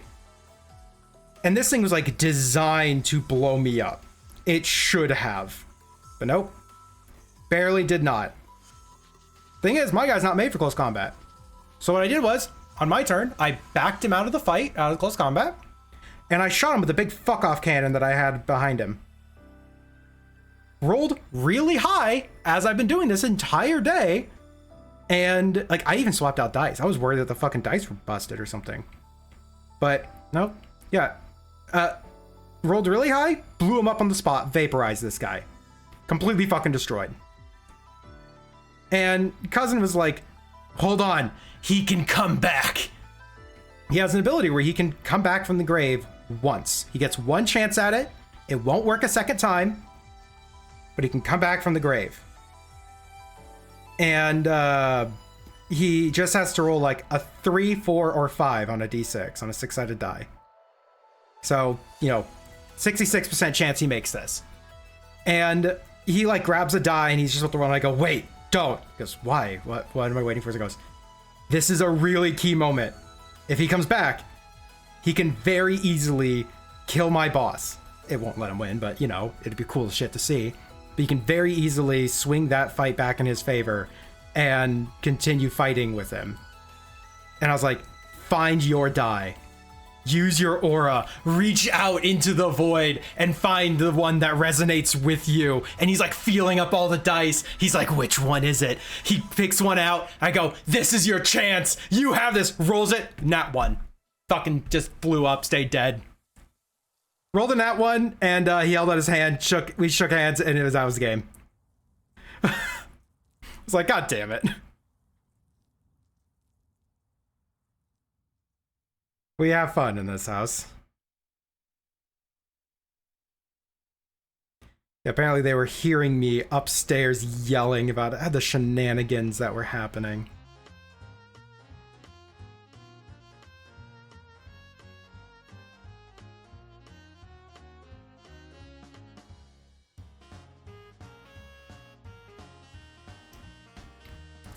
Got killed like a Dragon Ball villain, really was, yeah.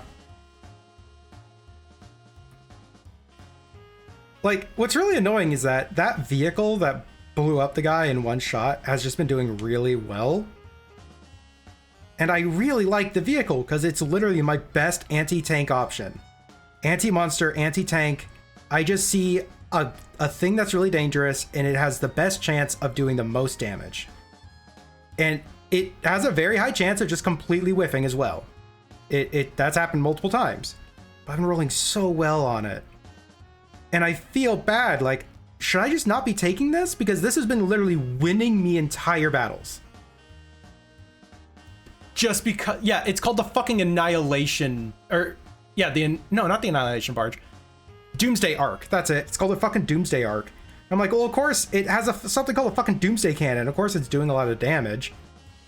But it's like, I don't really have something to replace it with if I don't bring it. So if they bring, like, you know, a big tank or something, it's like, well, shit, what am I gonna do? Shoot at it with small arms until it eventually keels over? The answer is yes, but that's just a lot less fun. You know, you want to defeat the Dragon Ball villain with the big fuck-off cannon, not with the little pea shooter that you hit them enough times.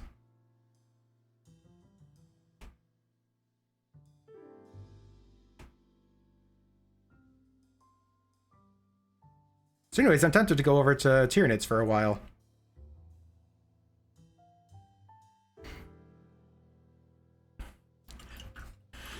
Well, there's always melta bombs. There wasn't melta bombs, then you aren't using enough melta bombs. My army, Necrons, has no melta bombs or any equivalents.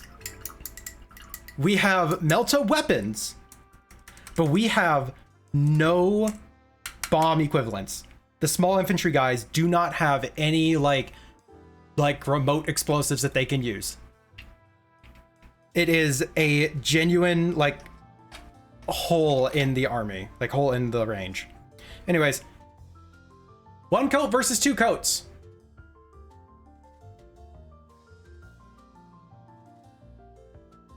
Still have to do the claws on Samantha here, but Becky is looking fucking fabulous.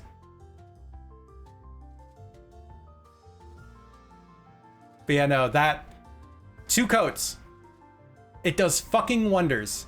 That's why you thin the paints down.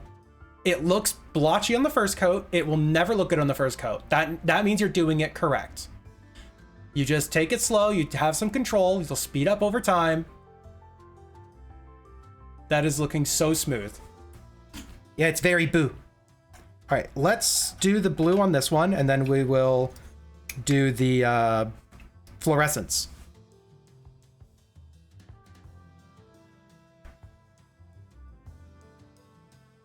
We're probably gonna need a little bit more paint on the palette.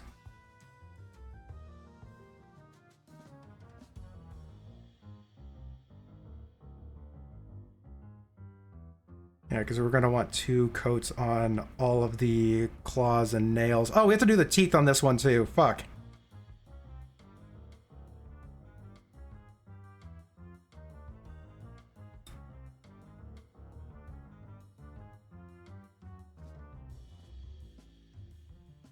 Yeah, we need a little bit more paint. Yeah, we have to give them dental. Hi, do the Tyranids offer dental? Well, I mean, they'll eat your teeth. I'm sorry?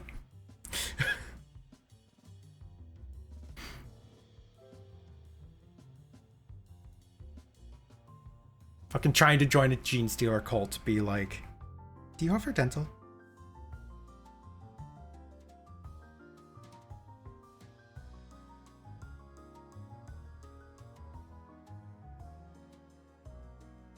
Fucking love the Warhammer universe. It's so stupid.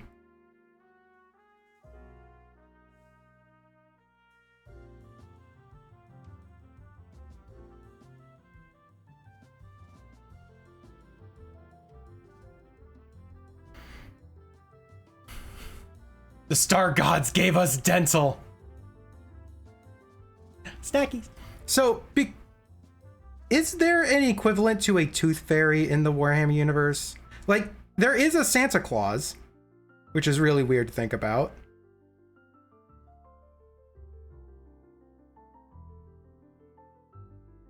Like, I think the closest they have to a Tooth Fairy is Probably a Tyranid.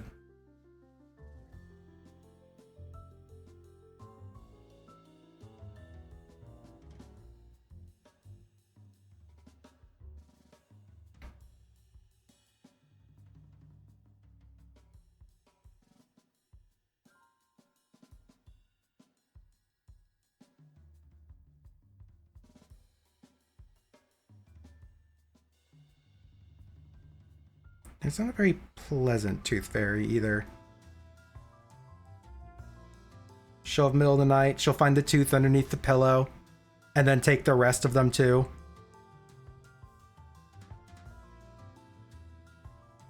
Well, they're gonna fall out eventually anyways. We might as well just get them out now.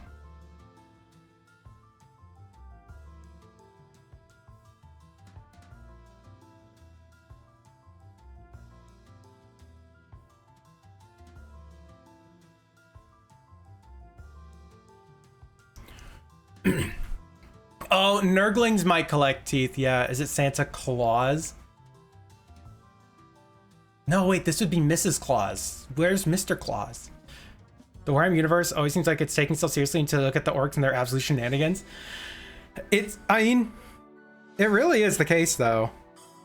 Like, the Warhammer universe takes itself seriously in universe, but out of universe looking at it, it's not serious and nothing in it is serious. Like, there's serious implications for the characters in it. It's not saying that there's not fucking war crimes happening constantly, and it's a very oppressive establishment.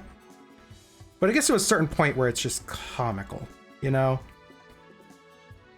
It's like, oh, of course they only get one weekend break every 5 years. Sure. Like, that checks out.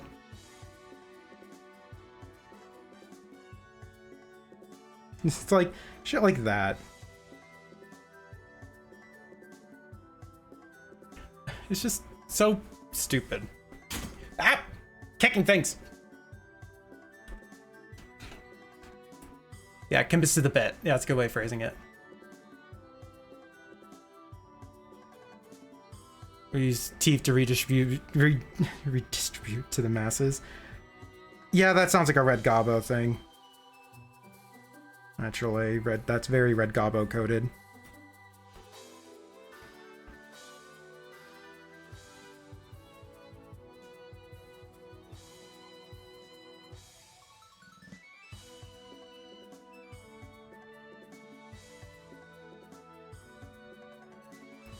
Like, I want to finish at least one of these girls, because I want to put it next to one of my very first painted models.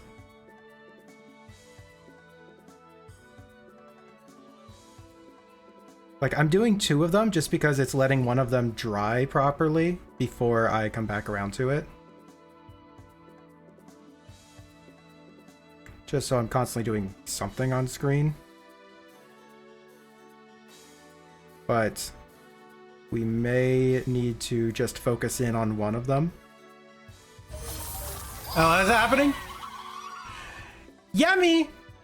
Hello, welcome on by. Welcome to my stream, my humble abode, where we're currently painting Warhammer minis. This is normally a art stream. I'm Zazar, character designer and illustrator. And I'm slowly getting back into trying to stream. It has been a very hectic bit of time. What were you up to? What were you doing? Tell me about yourself. I want to hear from yourself. However, if there's anybody who's jumping in from the raid, from their stream community, I appreciate any follows and such like that, but don't feel like you have to stick around. If it was a really energetic day, you know, you gotta be taking care of yourself, and I totally respect that. You gotta follow and dip, then do so. But for anyone who sticks around, hope you have a lovely time watching stuffs.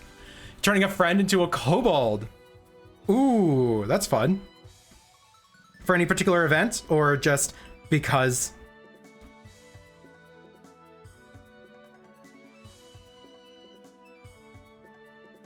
Yeah, we're painting pretty ladies. Bun says it right.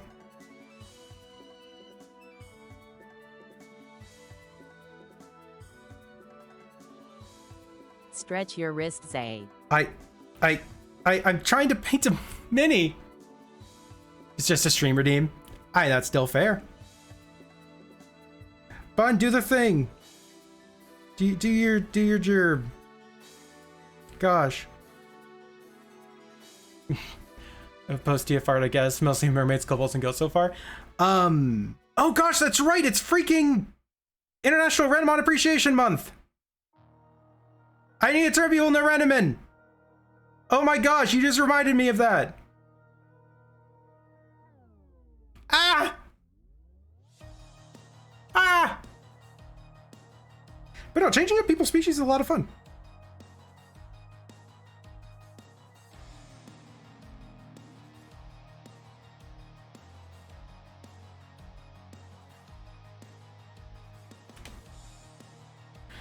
Okay, a little bit left on the boo here. And then we have to do the TVs.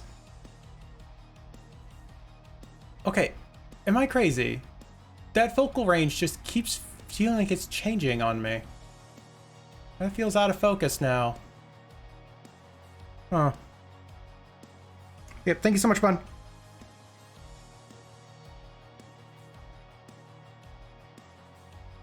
Yeah, I don't know if you have that art to share or if you post it anywhere that you can share it, but I mean, artist tax, I do kind of want to see. If it's not posted anywhere, that's totally fair. You can just share your socials or something. But again, if you got a dip, then do that. Like, fucking personal care, but artist tax. Yeah, normally we're not doing this. This is a very particular event. Whoop. You're saying vocal range? Yes, my vocal range is not very deep. No, it's not set to auto. If it's set to auto, it grabs normally the palette behind the thing. Yeah, post it in the chat here. It won't bop you or anything.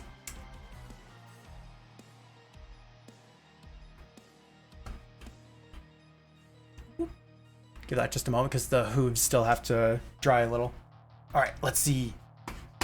Ooh, fun! I love the reflective melty texture. And the eye glow. That is really fun. Damn, it makes me want to throw one of my Inkrin at you at some point. God damn. It's slimy Kubel. I mean, you did great with the slime textures. Not to say anything about the kobold. I mean, it's a good shape too. I'm just appreciating the effect of the thing.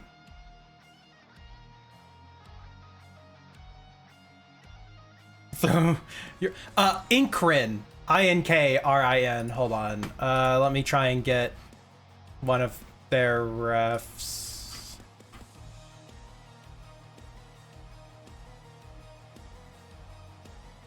Wait, are they not in my tier 3 character list? Their name is Platinum Carbon? Did I not? Are they in tier 2? Where did I put Platinum Carbon? Oh, they are in tier 2. What the fuck? I thought they were tier 3. Wow, there is not much art I posted of them on Furfinity. That is surprising. I know I have more art of them somewhere, but apparently not too much. No, Inkrin. They're like little, like puffball dragon type looking things that are made out of ink, like actual IRL ink.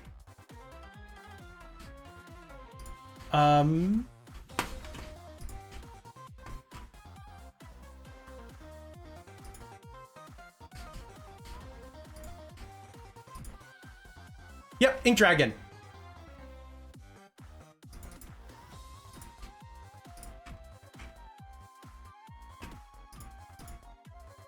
And yeah, no, I have a lot of fun with the species design stuff. Sorry, posting a little bit of stuff in chat. It's my own chat. I can self-promo, but yeah.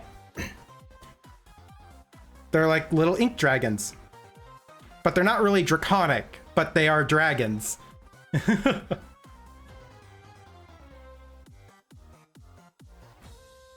But that was kind of part of the origin for them, so Inkrin is the name.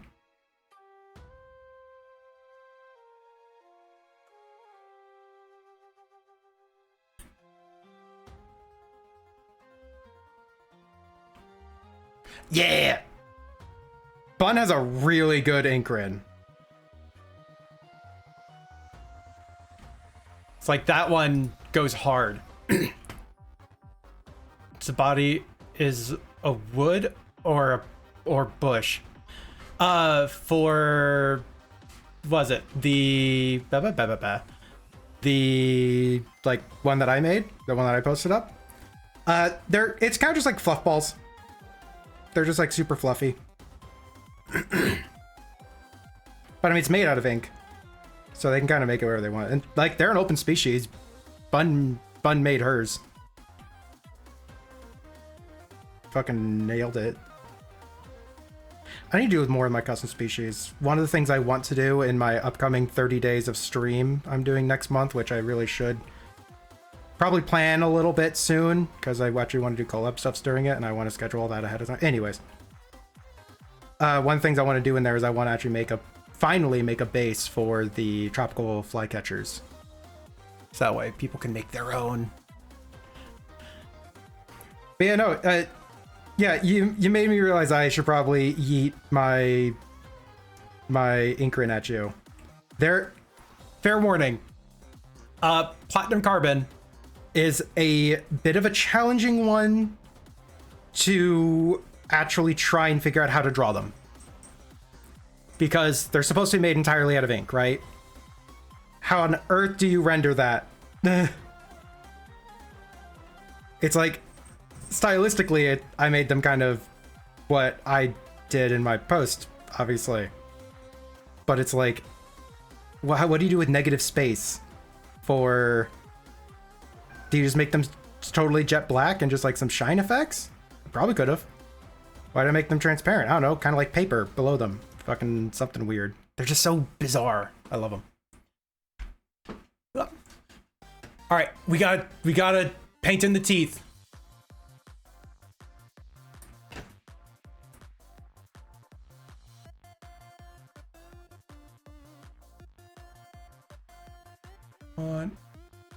Okay.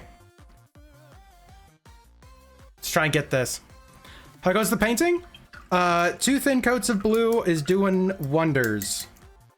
But I am going to do the hardest part here that I've been bullied into attempting. Okay, teeth. If you painted teeth before I left for work meet. That was the other one. I have 5 of these models, but I'm only going to be doing 2 of them.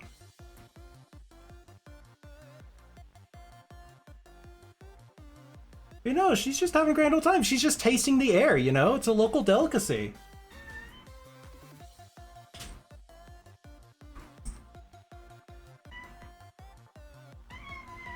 Barasha is around my legs, screaming. Yeah, no, not deja vu in this case. We are so zoomed in that there is no amount of focus that will save it.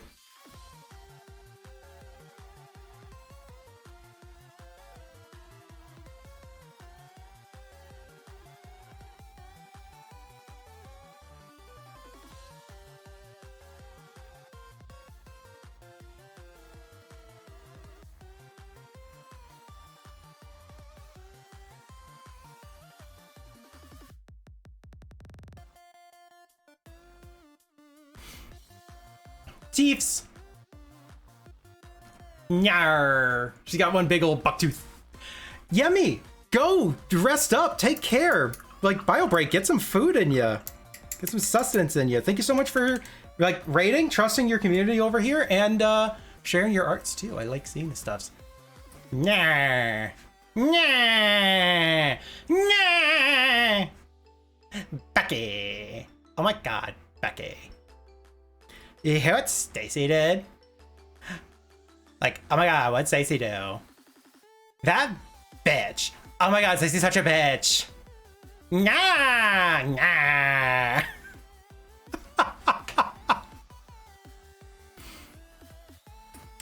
Ladies, calm down.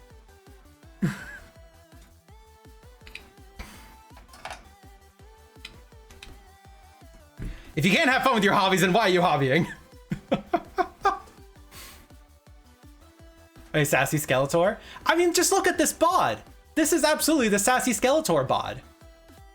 You can't argue that. Skeletor would be envious of this. Oh wait, is there an ad break that I just totally fucking missed? Oh yeah, there is. All right, then you know what? That's actually perfect That is perfect timing because we can let this dry just a little bit more before we put the fluorescence on. We're taking a 3-minute break, everybody. All right, get up, stretch, grab a glass of water. I gotta stretch my wrist, so that's actually really good timing. I haven't stretched the wrist. Then we'll come back with more of this. So, yep, muting up.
All right, we're back.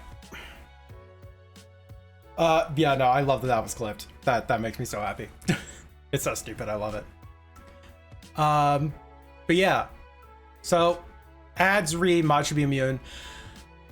I agree they should be, but I know why they're not, because I can make as many people a mod as I want for free. And there's something to be said about like, okay, well, then I'm opening myself up to like have a lot of abuse happen on my page. But for like 3 minutes, maybe it's fine. And maybe I limit it to only people who are like followed for so long or something, then they just never have ads, right? And theoretically, you could actually extend it to only people who have the editor tag, because I have to manually give them editor tag, right?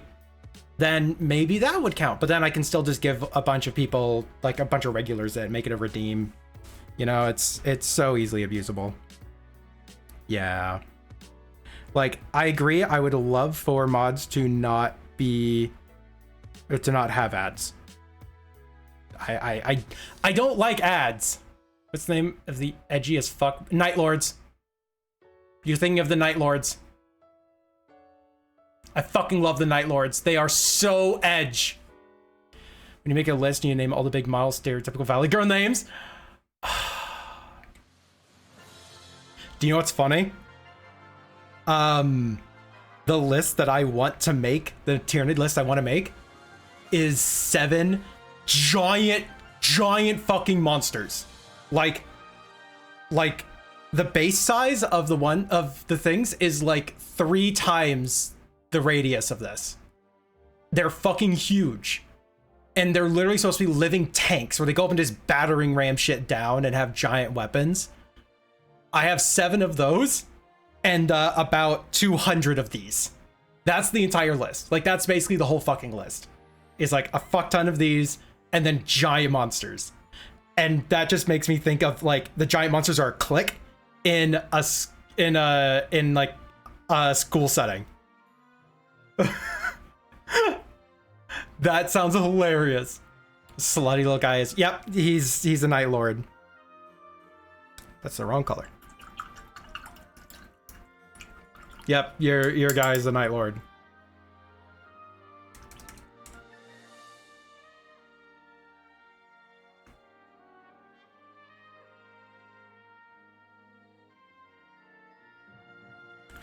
All right, so whoop, mean girls with Tyranids.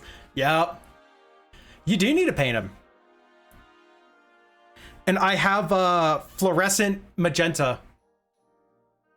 Ooh, fluorescent magenta. Which, by the way, this is apparently considered the best fucking fluorescent magenta, period. Like, a lot of other fluorescent pinks aren't that great. That's just the best one. I didn't even know it till long after I had bought that.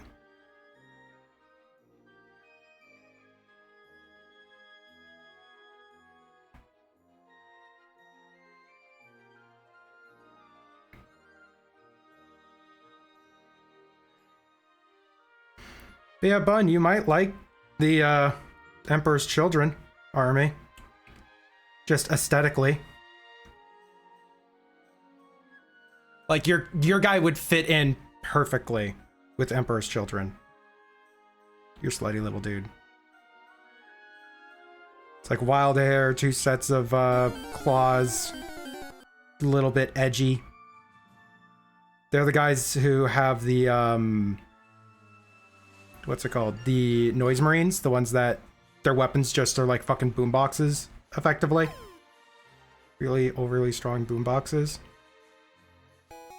Your guy would fit in with them. Wild hair, like that I feel like that's a common trope for them. So that's something that you can use as a source to pull parts from, is Emperor's Children. Because their set just got released. Oh yeah, and of course their like big leader Primarch dude is a giant fucking snake demon with 2 swords. And their god is like tits out. They're fucking crazy. Like literally they are hedonistic and crazy. But your guy would fit in.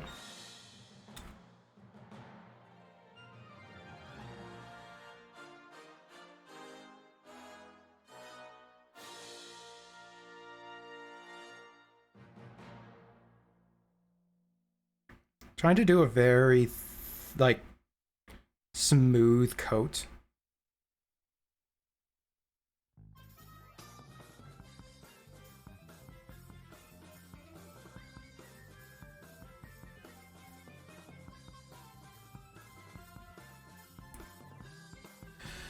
Sluttiest crew? Oh god, yeah, Dark Eldar's not actually a bad shout for that. A bit more dark than slutty a lot of the times, but I feel like that actually does, that's in there, that's in the qualifications. Honestly, just pull a bunch of parts from Slaanesh stuffs. Literally, they had to change Slaanesh models. Slaanesh is like, you know, the god of desire, right?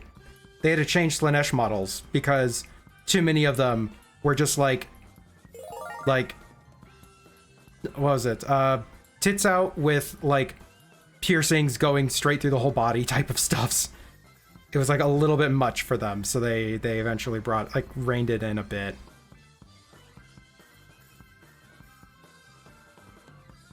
So like it's Slaanesh or the Emperor's Children. Thank you so much for the follow. Whoop! Kicking my table a little bit underneath my table. I mean, thank you for hanging out. I hope you have a wonderful rest of your day with everything you may get up to. And yeah, hopefully see you in the future. And normally we do art here, not just mini painting. This is the first time second time ever I'm doing mini painting. Other time was forever ago. Yep, only reason I even bring up Emperor's Children is, what is it? Their whole shtick is that they're the Chaos Space Marines that follow Slaanesh. And if you want to make like a crew, your best bet is with Space Marine looking guys. just because there's the most available parts, the most available stuff that's interchangeable with them. It's the easiest.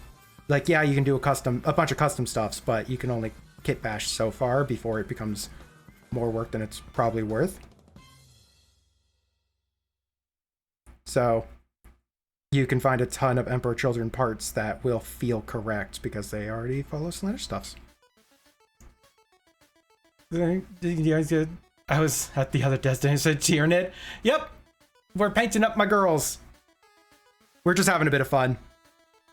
I normally don't do mini painting, but I saw the opportunity and I wanted to, and we're here already. So, like, we're here at this point. I'm not gonna justify my past decisions. As much of a mistake as it was to try and set up for this. If you want an army of pinheads, then you may end up with Dark Eldar. Or Drukari. Their name now.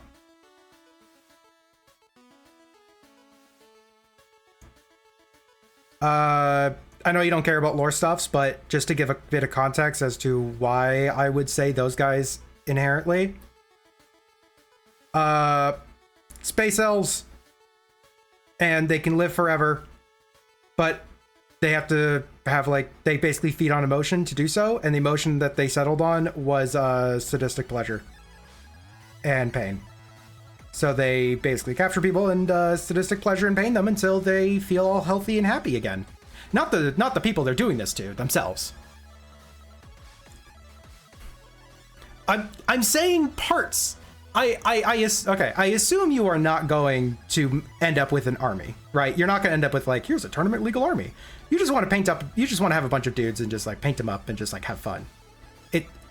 Like, Warhammer is multiple different hobbies tied into one. You don't have to do all of it, right? But that's a source for other parts. Like, fuck. Their vehicles literally look like party sails. It's like they're like flying sailboats that they just, like, fucking party on. But a party for them is, like, the worst event you would ever want to attend as a person.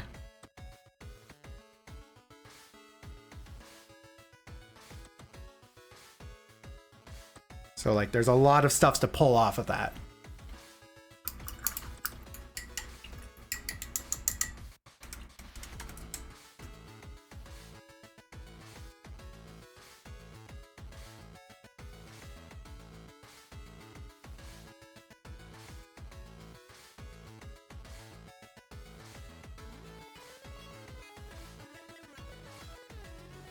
I want to be different. Well, you're allowed to be different. Ah! It's so hard to keep this in frame, by the way. It's like trying to keep it in frame in 3D space. Huge challenge.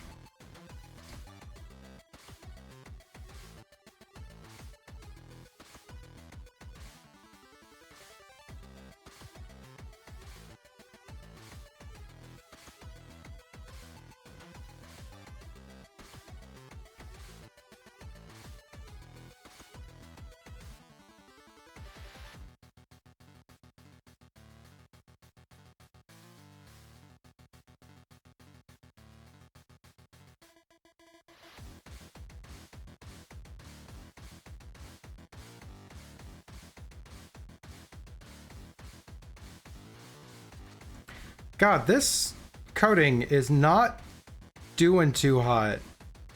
Like, it's blue enough. It's different enough to be visible and make it look streaky. Like, it's so thin and doesn't coat super smooth.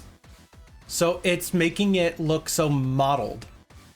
Not model, but mottled. So it's just like real, like, smudgy. Like, let's get Becky over here to put next to Stacy. Hopefully you can see how much more streaky that is.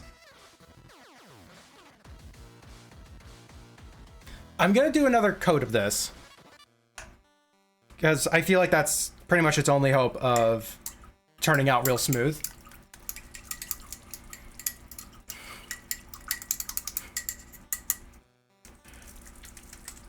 It's like, it's weird. this paint is too thick out of the pot, but it's it's too thick out of the pot, but whenever I thin it at all, it doesn't, the pigment density is not the best for it. Well, I have a wet palette, so like it being dried out on the palette, less likely, but certainly possible. I do have to refresh that palette a little bit. Put a little bit more water in that.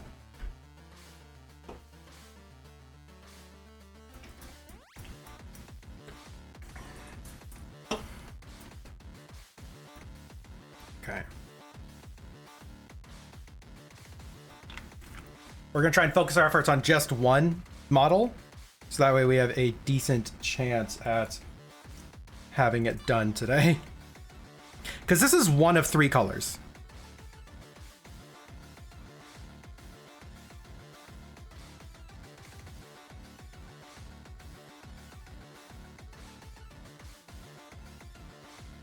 So like, if the other colors are this much of a pain in the ass, we're gonna have a problem. All right, so we started last time with the weapon, so let's do over the weapon again. This time I'm trying to thin it a little bit less. It's a really hard one to control. No, that's too thick. That looks like that was going on kind of gloopy. That was too thick. Yeah. You know what? I wonder if this actually thins out really well. Link, can you check if AK has a fluorescent medium? Like maybe their fluorescent line has a particular medium. Because I'm using water because I'm on a wet palette. And I wonder if there's a... if like water's the definite no-go.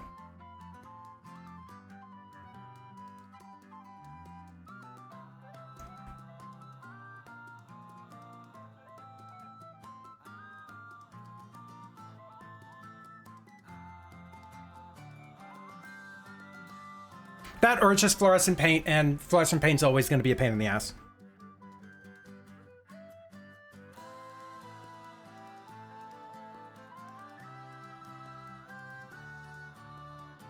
Thank you.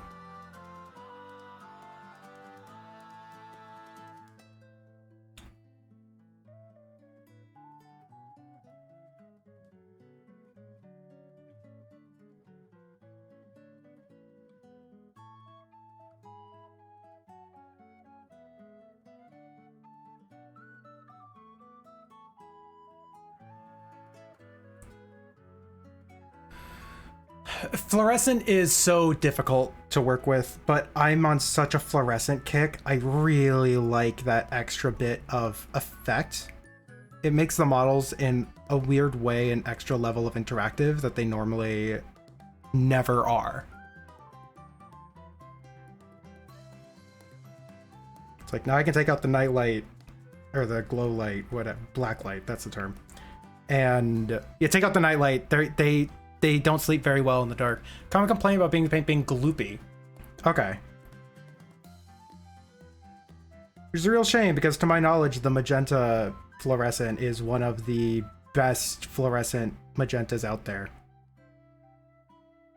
I know that the AK just standard magenta is one of the best magentas.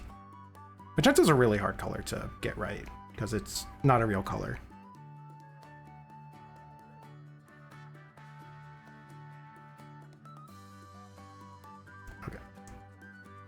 Something, the arm looked like it was moving a lot. I was worried that it was like threatening to fall off.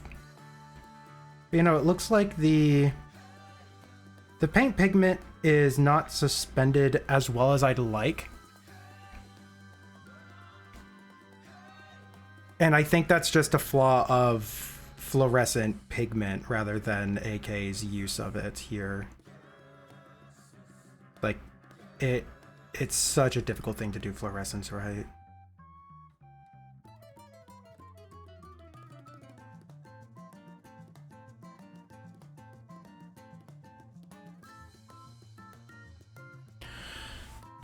Yeah, some Mario Painter paints. Yeah, we were talking about Mario Painter earlier. I was lamenting that the price is really good, but the quality on some of their paints is just so bad. But they're cheap enough that you don't feel too bad about getting some bad paints, especially when you're just learning how to paint. It's like, you can ruin an entire bottle, that's fine. You need to practice your brush strokes anyways, so. Whoop.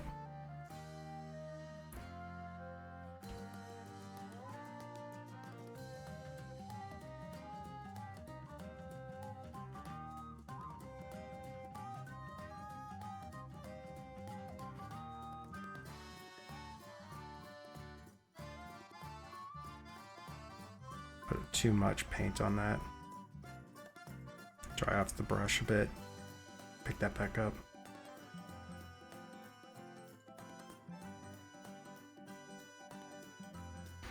And note, I did not take out the black light to see how it looked after the first coat, because I knew it would be very splotchy and streaky. And I figured 2 coats is the best chance it has to look decent. Platypus? What's a platypus doing on stream? Say a platypus!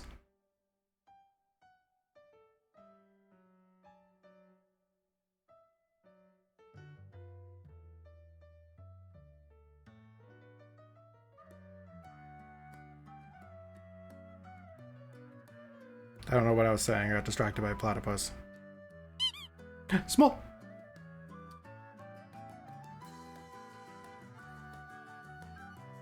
Fun, you having a good time?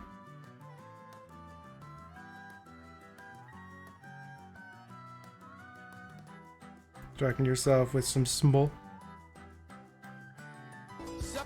Oh, he's stuck on a chili dog. Okay, okay. I'll leave you to it, I guess.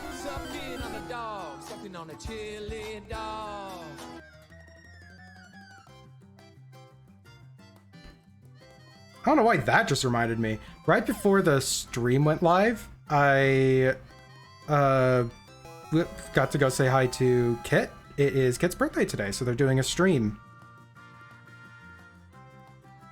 So, and if Kit's still alive when we're done, then we're going to be going to raid Kit. But if not, y'all should still go and say hi to Kitsune Okami and wish them a happy birthday for me.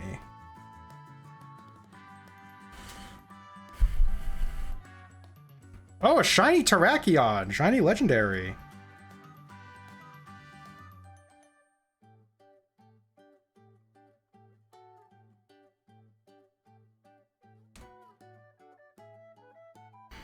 Yeah, I felt kind of bad though, because like, you know, my plan was to go live like a couple hours before I ended up doing so.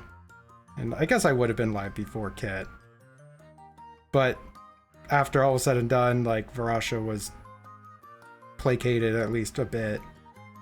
And I finally went live. It was like at the same time that Kit went live, and I was like, I'm gonna go say hi before I just like can't attend. Oh, I made it so streaky on its back, like so blotchy. Like you see it's pooled inside of the carapace at the top there.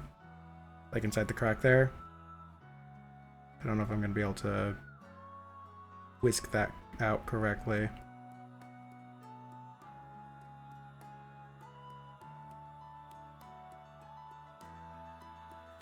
I don't want to lose that definition.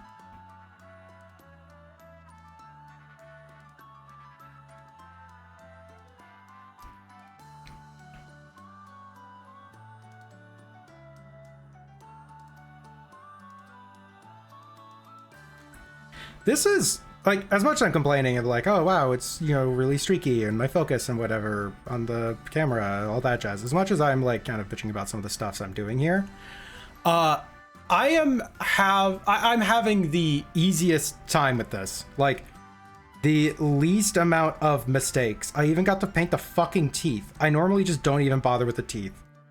But like, I am hitting the mark so easily on all of this, and I don't know why. It's probably the pressure of streaming it. Do you know what the medium is? Maybe try mixing some medium with the paint on the palette. Like, maybe. I don't have the medium. I don't know what AK uses for their medium. I do have Artist Acrylic Flow Improver, but The problem is that I don't want to use Flow Improver on the wet palette. Because I don't want it to accidentally, like, soak into other stuffs. Okay, we need to let this dry, because you can still see it's kind of wet on the back there.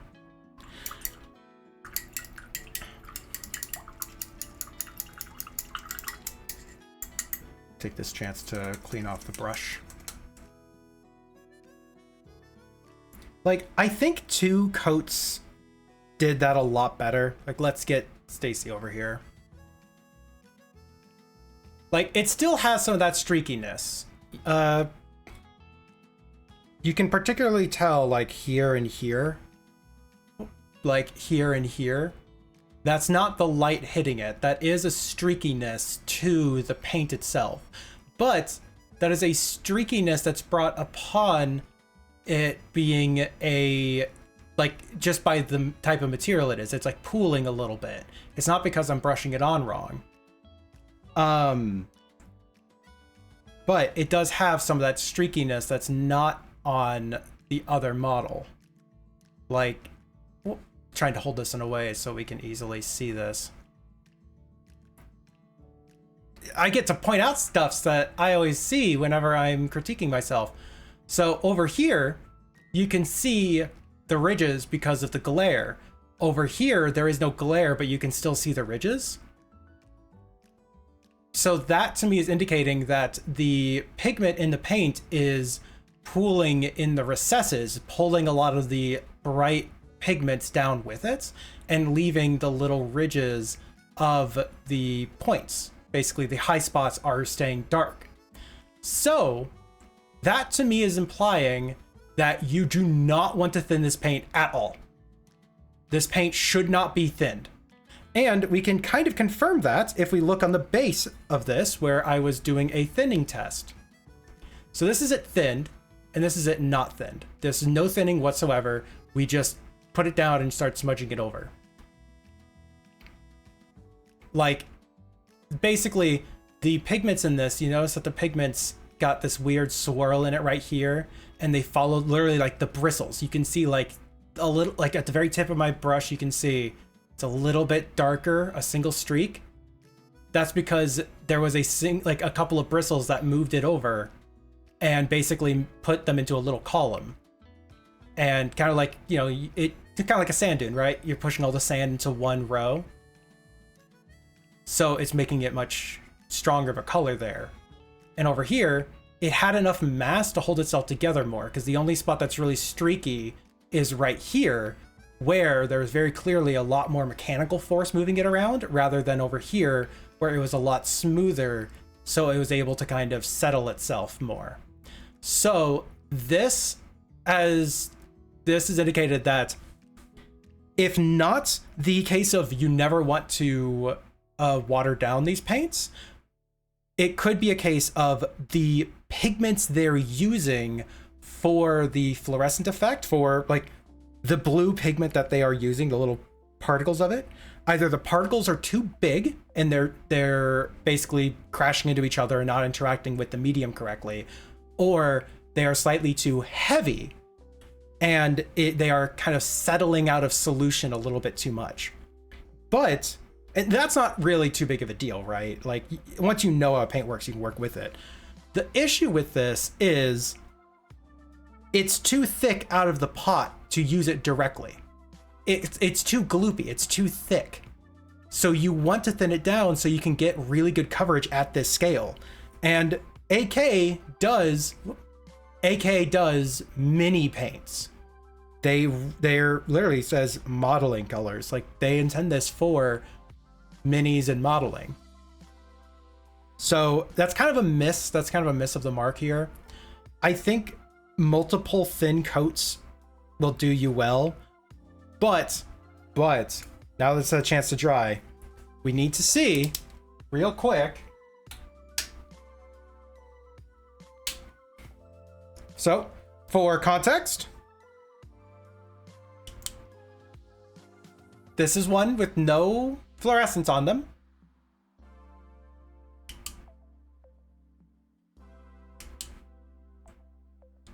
Jesus Christ.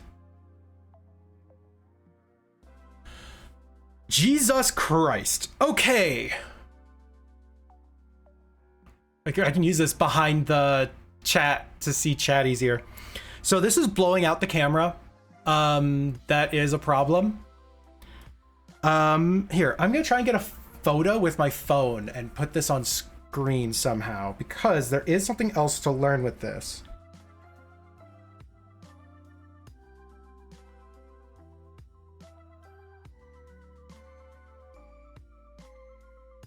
Okay. So I'm gonna find a way to get this on screen. Give me one moment.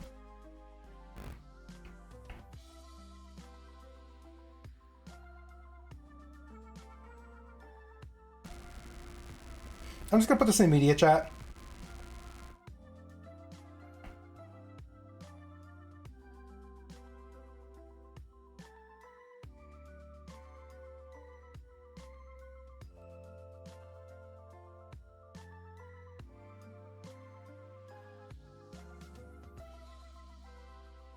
Okay, putting that into that channel.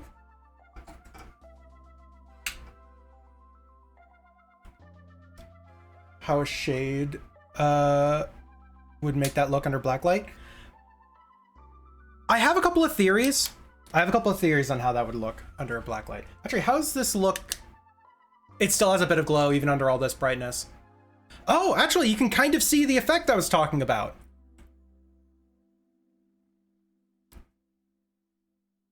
It's a little faint. I'm still gonna grab the photo.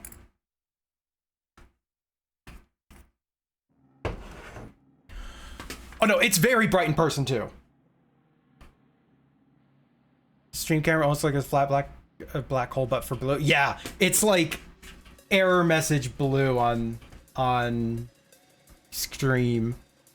Actually, I have to do this on the other computer so I can put it on screen easier.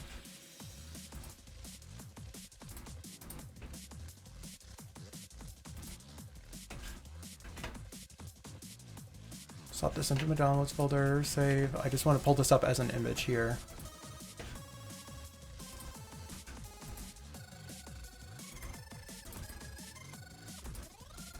Boop. Yeah, isn't it so literal? Yeah. So yeah, this has a lot of pooling.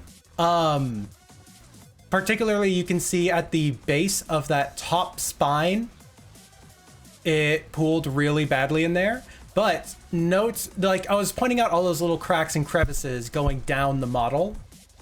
And like you could see the shine reflecting off of one, but on the other one, it just looks like it's pooling a bit. You can see effects of that where there's the bright spots in like channels almost going along the model. So it looks like a lot of the paint pigment is falling out of solution, basically. A little bit of the graininess. Actually, I'm going to just say a lot of the graininess is my phone camera trying to take a photo, but such a bizarre thing. Phones aren't, like, cameras just aren't great at capturing black light anything. Fluorescent stuffs are really difficult for cameras. Graininess is the camera. Graininess is phone camera. However, another downside to this method is it really highlights where you failed. You just see a pit of black where I failed to put any paint down. And that's really hard to see when you're painting it because you have to paint it on blue. Because then what I'm gonna do, make it white and then put like a few very thin coats of this color on top of white and then hope that it looks all right. It's like, it just doesn't work quite as well. Yeah, Rampardo's colored. Yeah, I can see that. But yeah, this is, in like what is it? I said it before. I am a very strong proponent, not opponent, by the way. Proponent for the arms rule. Like you hold this at arm's length. Do you notice? No, then you don't care. But hold on, I'm gonna turn off the lights again just so I can see this in person one more time. At arm's length. 3 fucking lights. Like, you can see that streakiness at arm distance. Do you really care I don't think you should really care. I don't think it's enough to care about. But it is a failing. I consider this a failing of a model paint that after using it appropriately, thinning it the correct amount, and like the normal amount for a paint, and doing 2 thin coats with it that's fairly even, it doesn't quite work super well. So it is a little bit of a failing on the paint's part. Like pink particles being quite big because the graining of the fluorescent lights. Actually, that's a good point. Is it? That is actually graining, yeah. And then the like pool down here, no graining at all because it's layered up so much. Yeah, I think it is just too big of particles. Huh. Good shout, good shout. I know I was saying it earlier, but a good way to identify that in the graininess. You're actually seeing the blog, it's like, ooh, that's really cool. Right. And I'm not being critical of this as like, oh, this paint's not usable or anything like that. But this is something that me as a artist, as a creator, I like being able to identify where faults in my tools may be. I am struggling with this paint, and it is a thing for me to be like, is that a fault on my part? Is that a fault on the technique I use to apply it? Or is that a fault on the tools and the paint itself? And there is almost certainly a fault from me too. Like, I didn't make an effort to learn a fluorescent paint before I just slapped it on a model. That can be a problem. Like, you know, I'm risking the model. Fun fact, good rule of thumb, you've never broken a model by painting it. So I don't feel like I broke it. But yeah, it is a learning experience. And the knowledge for this may apply for the next color, fluorescent magenta.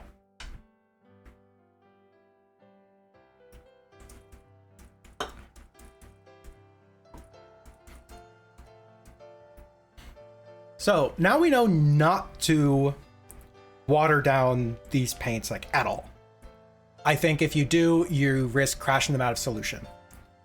So we actually have to not use the wet palette, which is a real shame. I was kind of liking the wet palette here.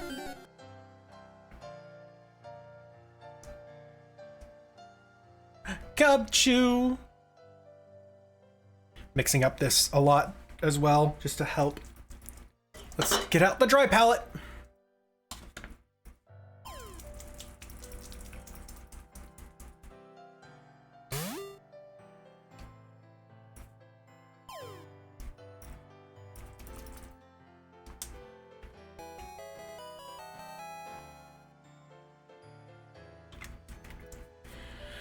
So, what I'm picturing, you never broke my painting yet, says you never knocked Space Marine off the table with their paintbrush.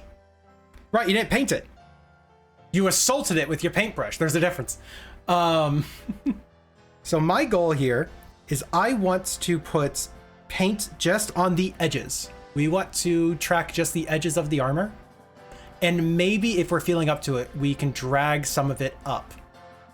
Just to make like little streaks of this like super saturated pink, like, or super saturated magenta. Like, look at that.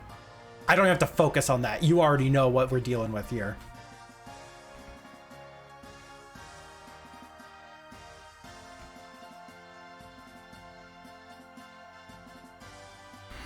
Okay, so let's put a little bit down here, just so we can get an idea for it.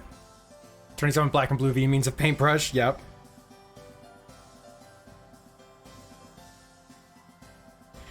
So like, yeah, we're seeing a lot of the same thinness issues. And this is just using it straight. So let's just put a big dab of it there.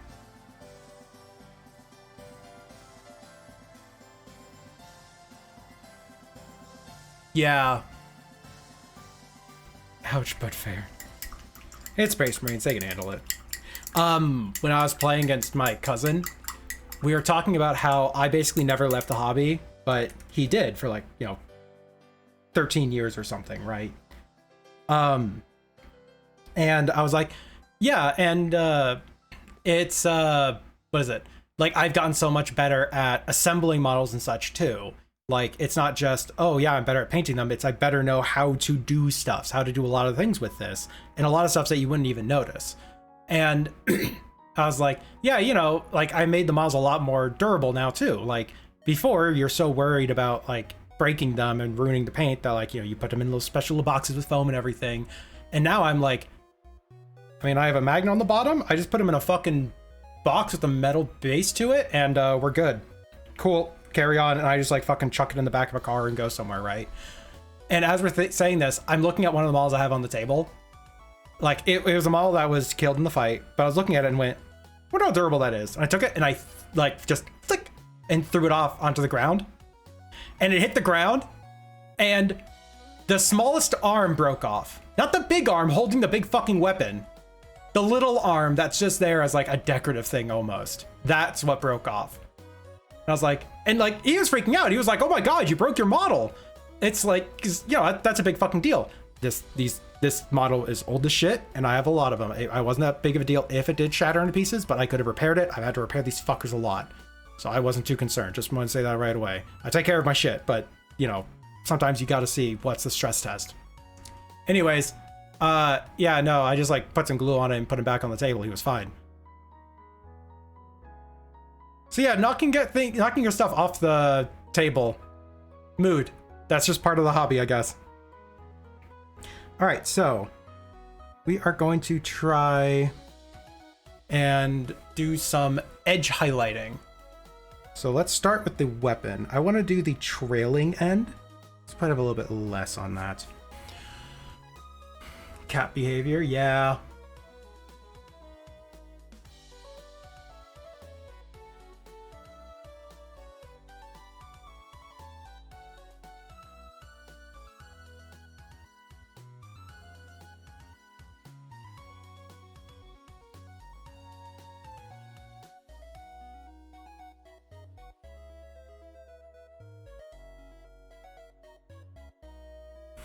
That is too subtle. I shouldn't go at this with such a light hand.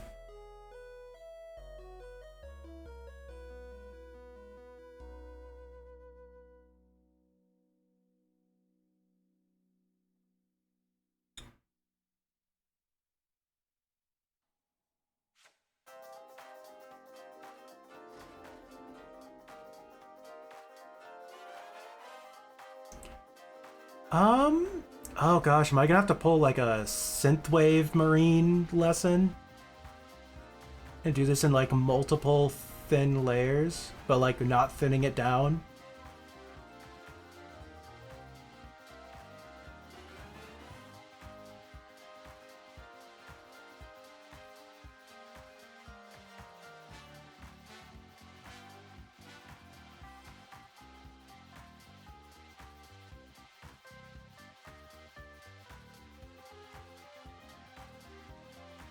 Sorry, I did that like off camera, but... Where is the focus?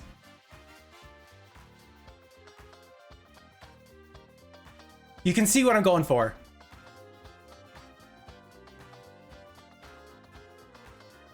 If only you could dry brush this. I don't think I can. Because I'm not just hitting the edges. I want it to streak down. So like... It's so not dry brushable. But like, that's the effect I want.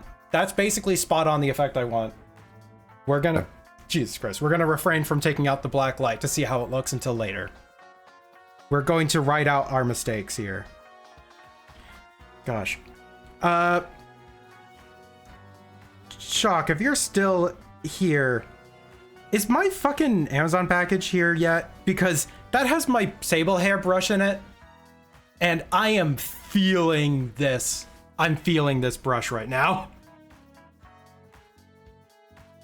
Should be here today, but I haven't gotten any confirmation of it if it was delivered or not.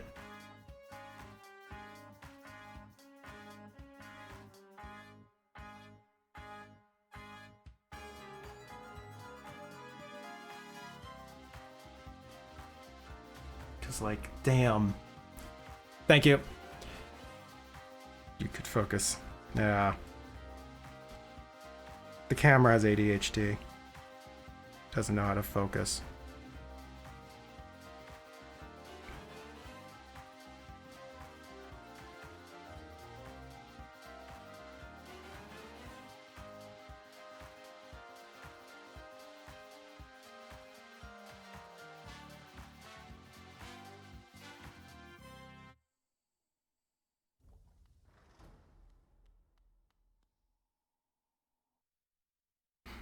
One reason I don't like using straight paints is it feels like it dries in the brush so easily, especially at this size.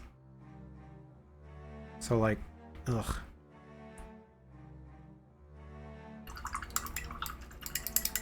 Order dentist appointment? Yeah. Remind me I need to book an appointment for my eyes too.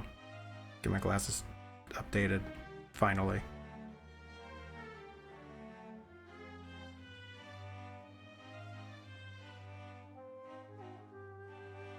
We were talking about like not diluting this paint at all, but like it's really being a pain, and I just kind of want to glaze it on.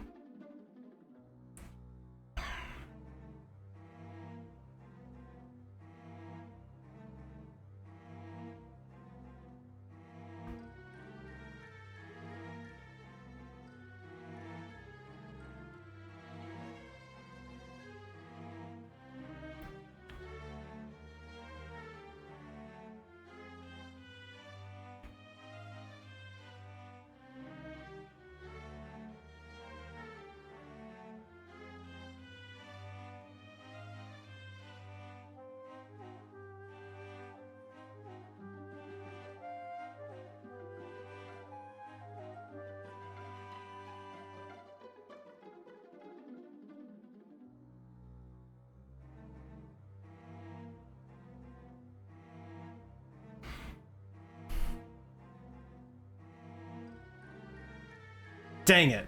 Okay. I was hoping. Thank you for checking. Yeah, I have no ETA for that thing. It just says, today! Was one of those todays where they list the time as basically any time during the day. Your fingers are there and remember how small she is. Yeah, no, she's real small. I want to finish this model because I want to take out one of my first minis I painted and we can compare them. It's like a lot of improvement between the two. I hope. I actually haven't really looked at her in any great detail.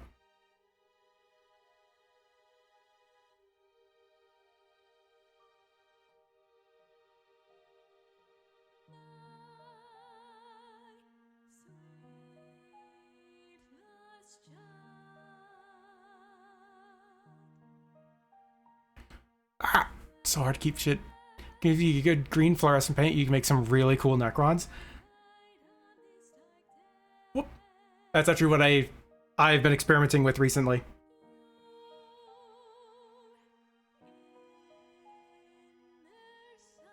I actually have a photo that I have that I should probably put into the server of the scarabs I just finished. Hand cam. Yeah, I know. Also lack of focus cam. Is it just, it's really like not wanting to focus on like the part I'm working on at all.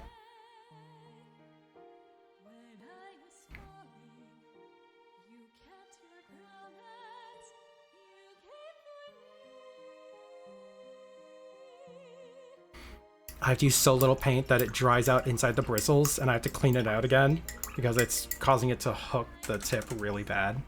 This is a level of detail that I don't think most people should have to bother. What's I gonna do? Oh yeah, I was gonna pull up in that one picture. I'll put it in the server. Where's this window? Come on. There it is.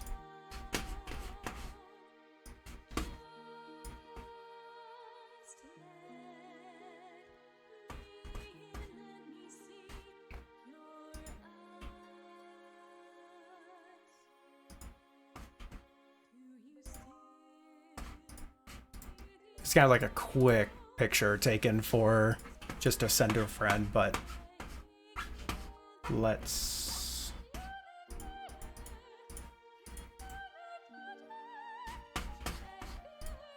This was 2 days ago? Yeah. Come on. Paste. There we go.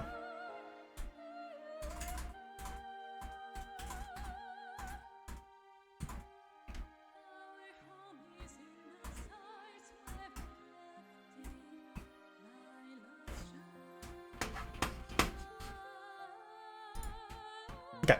Yeah, I'm not gonna put those up on stream. All right, let's take a look at the fucking focus again. There. Sure, good enough. We are zoomed way the fuck in. I'm locked in.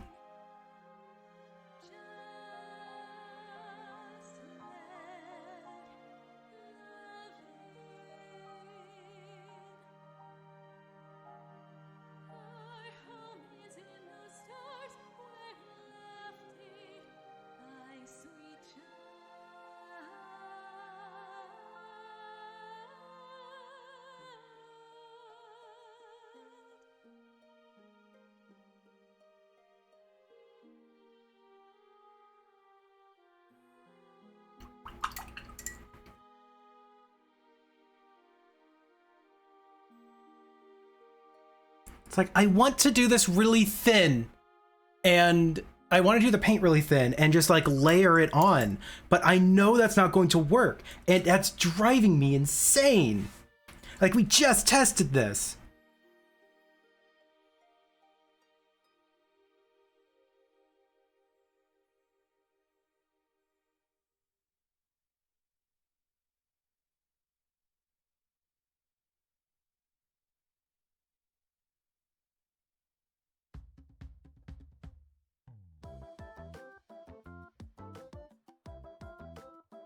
You could steal my fingerprints. Oh no.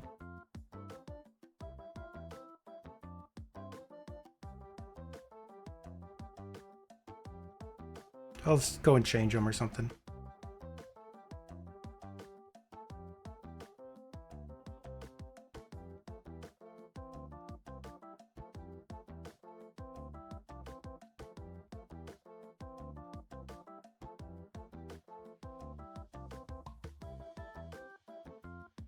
It's like I'm focusing so fucking much right now.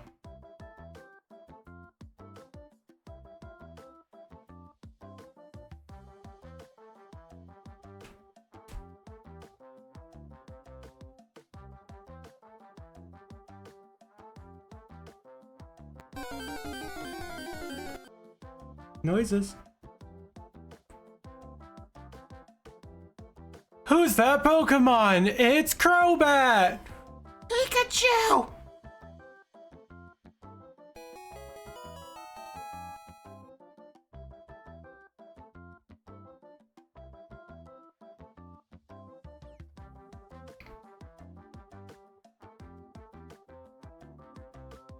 A platypus? What's a platypus doing It's a on stream? platypus. That's what it's doing on stream. These are the platypus! Oh my god, it's a Zazar the platypus.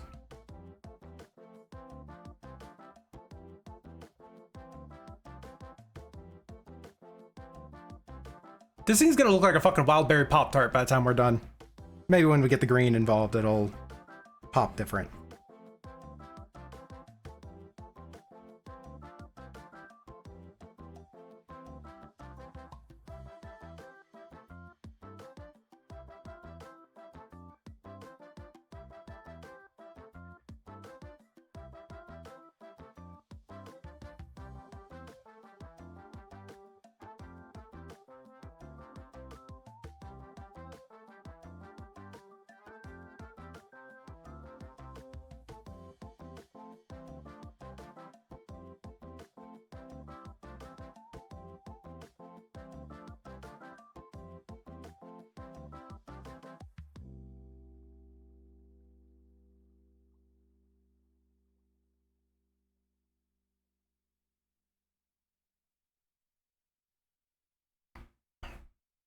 Look at fresh wild berry Pop-Tart. BPG. Peanut butter and grape.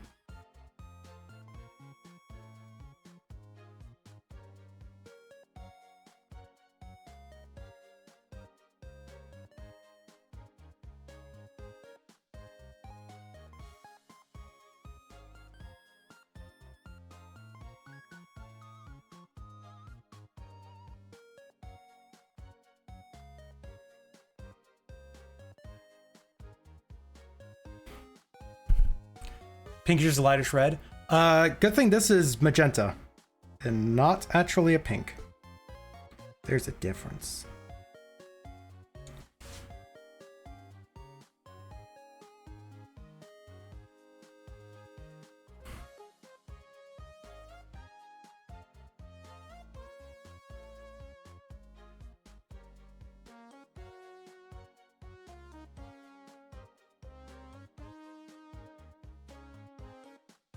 See, down here, I actually have enough fucking room to do like a feathered edge.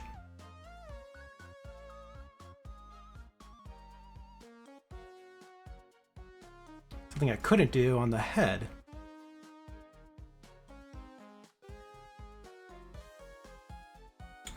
Like a little bit stronger along the edges, getting lighter as it goes up, maybe? Magenta is pink as pink. Magenta is not green, actually.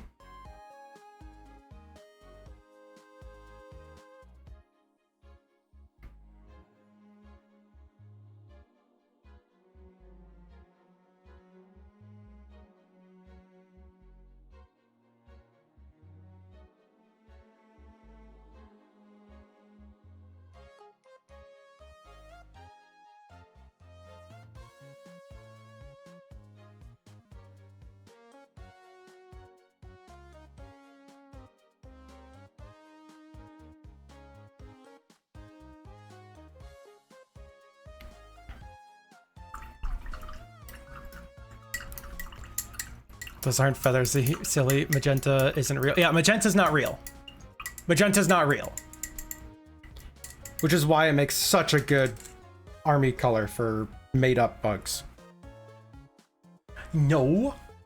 No. No, you don't say that too much at all. Never.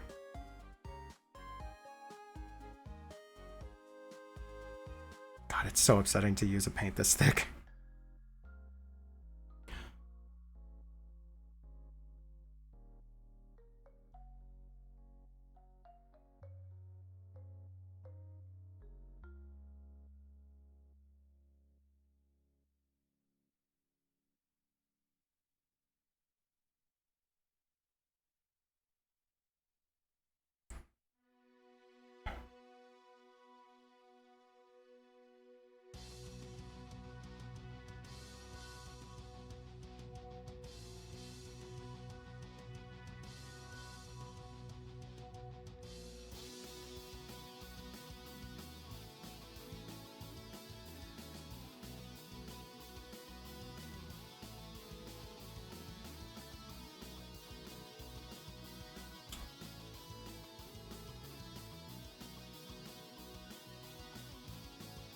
Can't wait to put the black light on this and find out it just looks like garbage. Color combination slaps. I'm very much vibing with this. This is y'all's pick. It's like, this is a chat choice for color palette. We still have to put the green on it. It might look like awful with the green.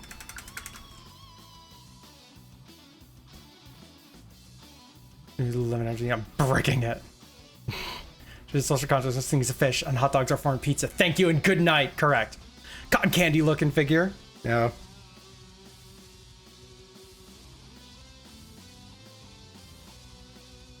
Like, I was saying wild berry Pop-Tart.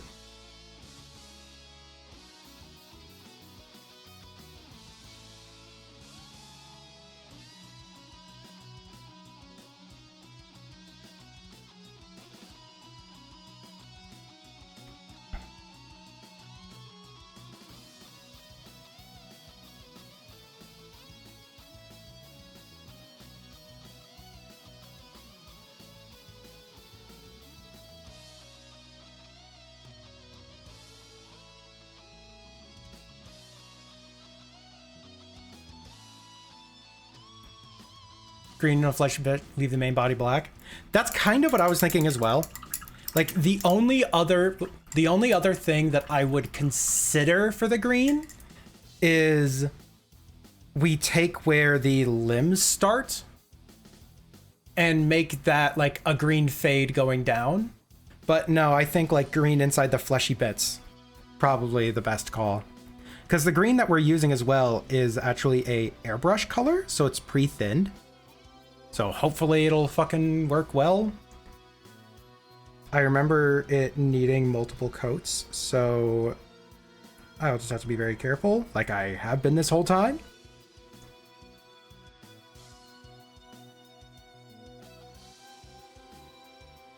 You know, when you know you're just going to make a one-off model, you let yourself do a lot more silly stuffs with it and like a lot cooler stuffs. Because like, I'm not going to make this a whole army theme, right? I'm not going to paint up like that one army I was talking about is a mid-sized army. And actually, technically it's on the small size for what they normally want you to play. And it is 281 models. I'm like, I'm not going to paint 281 models like this. Not going to fucking happen. But just having it be like, yeah, I'm just going to paint like maybe 2 of these. And then I'll find a different color scheme and paint like 5 with that scheme or something. Just like an excuse to practice, excuse to do some weird stuff, excuse to mix colors, excuse to put paints down onto a mini and see how the paint kind of works and reacts and moves. It is very nice. And same logic goes for a lot of other art. Yeah. Tyranids are a swarm army. Tyranids, it wants you to have a swarm of little guys. Gender neutral, swarm of little girls. But see, it sounds weird when you say little girls. That's why the army list that I like wrote down of like, this sounds like fun, is basically 7 mean girls with a click, and then the rest is a swarm of little things. Because then I get the big stompy and just like get to destroy a bunch of things whenever I want to. And then I get to roll 1,000,000 dice because of all the little ones. Thank you, Twitch, for showing me an ad for a movie whose... Oh, it played an ad? No one fucking said anything. I'm so sorry. I didn't even notice. For showing me an ad for a movie, guys, superpowers really just high paint on watching Zay's stream. Yeah, right. That's amazing. Cries and biovores. Yeah.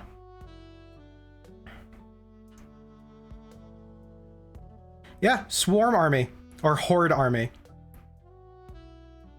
Which is why there's a lot of techniques on how to paint up a lot of stuffs quickly. Like normally I would dry brush these back carapace pieces because I don't need to go this level of detail. I have fucking 200 of these ones.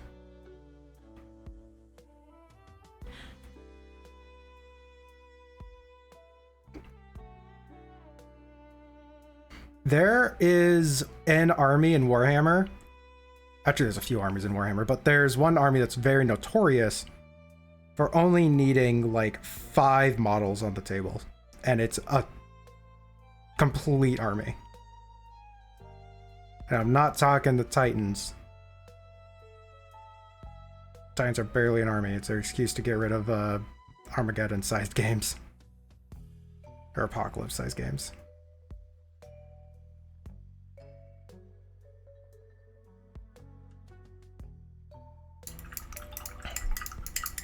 Who the fuck paints Tyranid True Imperial Guard to Tyranids? They really are. Bud, I painted more than that for my Necrons. I have far more than 200 models in Necrons. That was my main army for the longest time. So I have a fuck ton of them. Yeah, 60 Poxwalkers. And that's like average to bring in a list too. Yeah, no, I have far more Necrons than like a standard army. So like I can mix and match and kind of deploy whatever I want. It's a hobby. Like this is a hobby. This is something you can just spend time with. It's not even like you look at it and go, oh man, 200 models, that's gonna take forever to paint. It's like, all right, I can come up with some fun themes and just chip away at this over a long time. It's like, fuck it. It's a project. So Felina got very overwhelmed last time I played. Yeah, no, it's... some armies are like 20 per army. Those are called elite armies. It's ones where each model is far, far more important and far stronger. The battle nuns are a elite army. Sisters of Battle, battle nuns.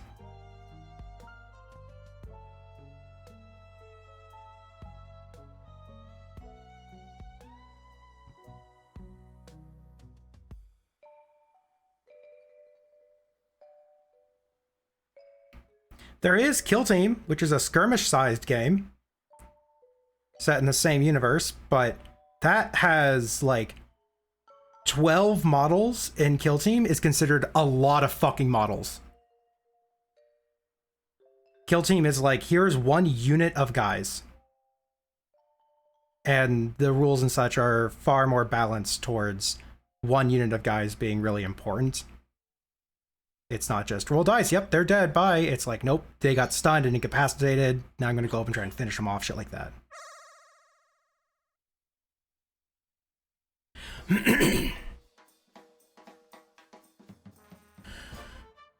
Yeah, some gives a lot, guys. Yeah. I think the most models you can bring to Kill Team is like 16. Yeah, I didn't know if there was like an army that had something about it. It's more overwhelmed because I was learning to play in my first match with Eldar versus someone else with Tyranids. Oh god, that's the worst. That's legit like the fucking worst combo that could have fucking happened. Holy sh! The only thing worse was been if they handed you Drukhari. Oh my god, I'm so sorry. So wait, like, was it your army or were they letting you borrow them?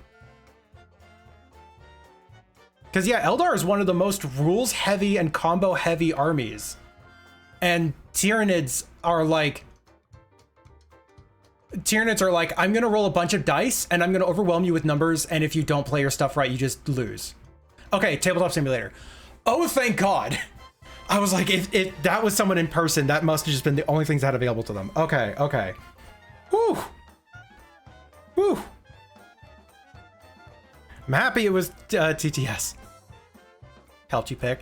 Like, at the end of the day, when it comes to Warhammer stuffs, you learn with Space Marines. They're vanilla, right? Ultramarine, Space Marines. Hell, when I was teaching someone last, I actually removed a lot of the rules. We just used the stat lines of the models, and we just did Space Marines. Got them to understand how the rules worked. And then I introduced them to everything else once they had a grasp of a game of this. And even then, it was a game of like 500 points worth.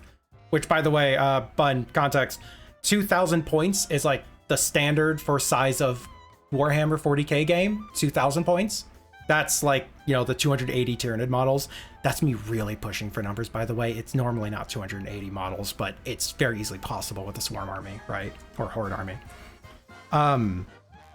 But yeah, like 500 points, small scale, couple of weird stuffs, like, you know, oh, this guy's a flamethrower, this guy's a rocket launcher, but most of them just have bolters and chain swords.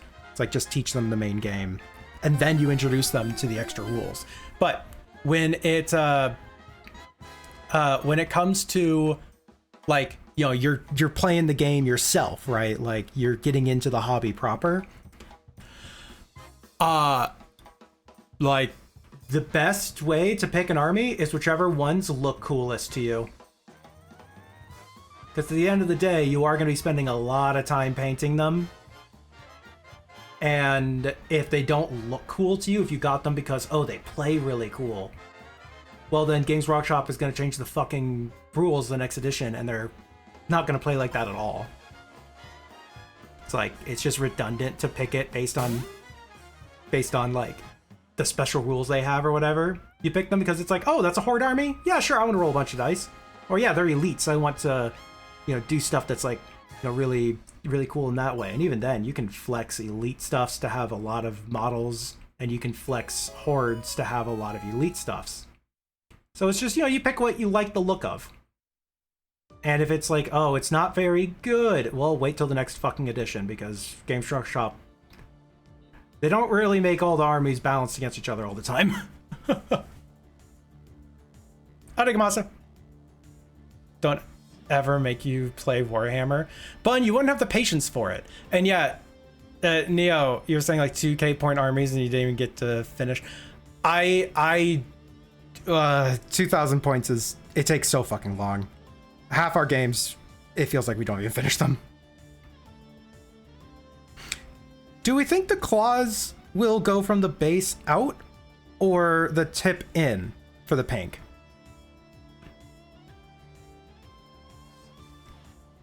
Make your own rules. Yeah, totally get bored. I think you would.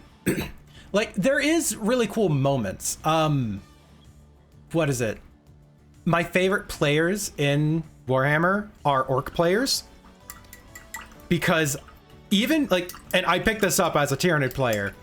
But the best time is when I would, like, go to our local little game shop and, you know, play a pickup game with people.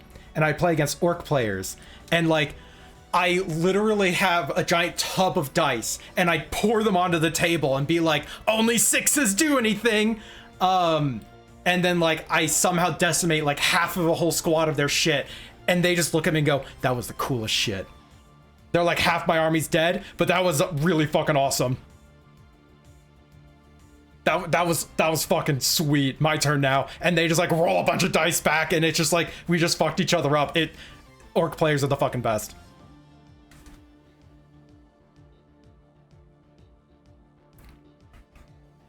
Does it help us Warhammer? And I'm literally painting up Warhammer.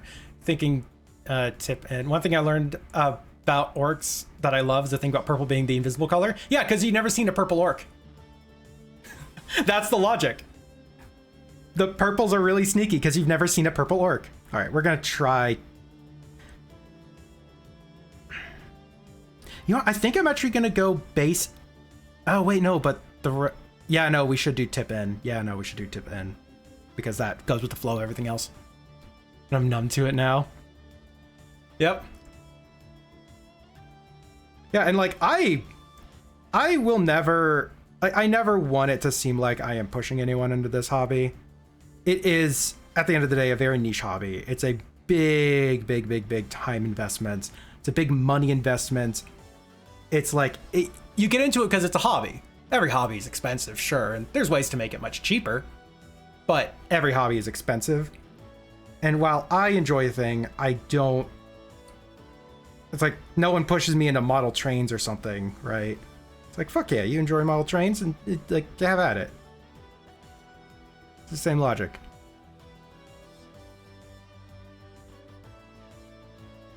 So while I may gush about a bunch of random Warhammer shit, does not mean that I am expecting anyone else to dive in. Oh my god, look at those painted nails. Fucking Becky.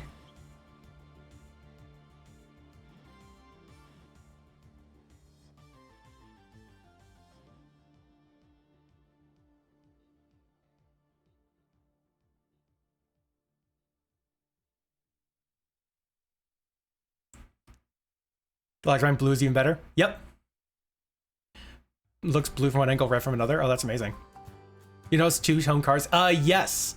I was actually showing this off earlier, but this is a different model that I have. Like, still in progress. But you see the hue shift into blue. So it's like this white that hue shifts into like a bluish tone. That shit fucking slaps. I love that shit. You should paint your thumbnail. Almost got an art because you guys, but I didn't because I didn't have enough saved up to justify. Yep. And do you know what's funny? Around that time, we found out that was it Grey Knights? It's not quite the same anymore, but at the time, you could literally pick up one box of Grey Knights and have like a 700 point army. Like, not even a joke. If you pick up one box of Terminators, you just say, yeah, this guy's like this one dude with the name, and the rest of the box of Terminators are just normal Terminators, and it is a lot of fucking points. It was insane. Because these were the only group that I was into, or I was just be collecting dust in a bin. Yeah, no, and honestly, I'm happy that you didn't end up wasting your time with it. Who's your guy? They are in the box that I keep all of these guys in. Boop. Your guy's over there. If you want me to grab him, I can. We can show him off. Because Rise of the Lone Elves kept getting Ultramarines plot armor, so orcs were fighting, so I think the color blue might be lucky. Yep. It was that, or God, I remember some people saying it's the other way around, that orcs thought blue was lucky from some other BS, because orcs are a really old race in Warhammer. And because they already thought blue was lucky, Ultramarines get plot armor because orcs think blue is lucky, and so the blue guys get a bunch of plot armor. He was playing Marines at only 500 points and learned to get used to the rules. To be honest, your friend tends to teach games for kind of throwing you and explaining everything at once. Warhammer is one of those that, like, if you know what you're doing, that is the best way of doing it. It's, here's your models, here's your stuff. I'm going to give you a quick rundown of what to expect. I'm like, these guys are really shooty. These guys are really good at punching people in the fucking face. These guys roll a lot of dice, but they're going to die easily. Shit like that. I would just do like the very simple synopsis. And then be like, all right, now we're just going to do this step by step. I'll go first and I'll explain everything I'm doing as I do it. You're not going to know what you're doing fully, but once you do a couple of rounds of this, it'll click. The real problem with Warhammer, and 10th edition, the current edition, is the once you introduce can be a joke, the camera's drawn, but honestly the most fitting thing for orcs. The blue thing, it started from like the Bad Moons or something. It's an old thing. It was like 2nd edition that was a thing. Then again, 1st, 2nd, and 3rd edition was very, what was it? It was very tongue-in-cheek, like a joke. The world and setting became serious later. It was originally like poking fun at how fucking stupid all this shit is. Which I'm so happy that they haven't, like, you know, become overly serious. Again, characters in the setting, very serious. Out of the setting, oh my god. They're super fucking stupid. Like, they recognize it. It's great.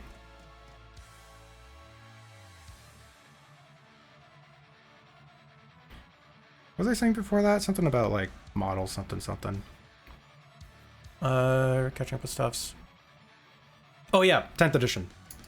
Yeah, the current edition of the game, 10th edition, is like a soft reset for the game. And when I say soft reset, it's not like, oh, the entire thing is done over. But they removed a lot of the stupid, petty complexities, and they streamlined list building and army building. I'm not exaggerating. When I started playing the game, I had a notebook dedicated for writing down the army list I was using that day, because I had to like fill a fucking notebook page to like understand what I was bringing, how I was bringing it, what they had, shit like that. It's the reason I started doing WYSIWAG, which is what you see is what you get. This guy's equipped with a flesh bore. Sorry. That's a flesh bore. This model has a flesh bore then, and I will never field them with anything other than a fucking flesh bore. Why? Because what you see is what you get. WYSIWAG. That's why I got in that habit. Because it's like, man, I have this big thing, like big book of stuffs. What model is that one again? Yeah, I gave him a Devour this game. It's like, nope, I have a bunch of fucking Devours. Don't care.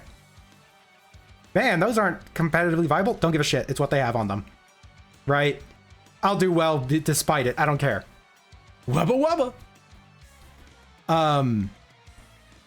But yeah, 10th edition, they streamlined it. Instead of having to have, you know, every, like, was it? The model cost 8 points. Was it? The model costs 8 points. She costs 8 points to field. The weapon on her costs 3 points. So this model with this weapon makes her cost 11 points. And I had to do that like 20 times for one unit. But because I have a unit of 20, one person can take a different weapon. That weapon could be a Devour. The Devour costs 5 points. So I deduct 3 points from that model and then add 5 points into it. It was shit like that, right? It was an entire list building thing like that. The current rules are, oh man, you have 20 of these? Yeah, one of them can have a Devour if you want it. You don't have to. Costs the same points either way.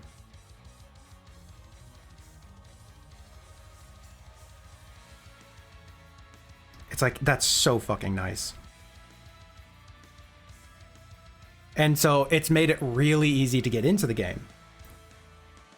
Because, like, you know, new person, if someone starting out looked at that notebook of mine, they would just fucking leave because they see, you know, man, this bitch literally has to sit down for like 20 minutes to understand what they're even bringing to a game, and the game is going to last another fucking 4 hours.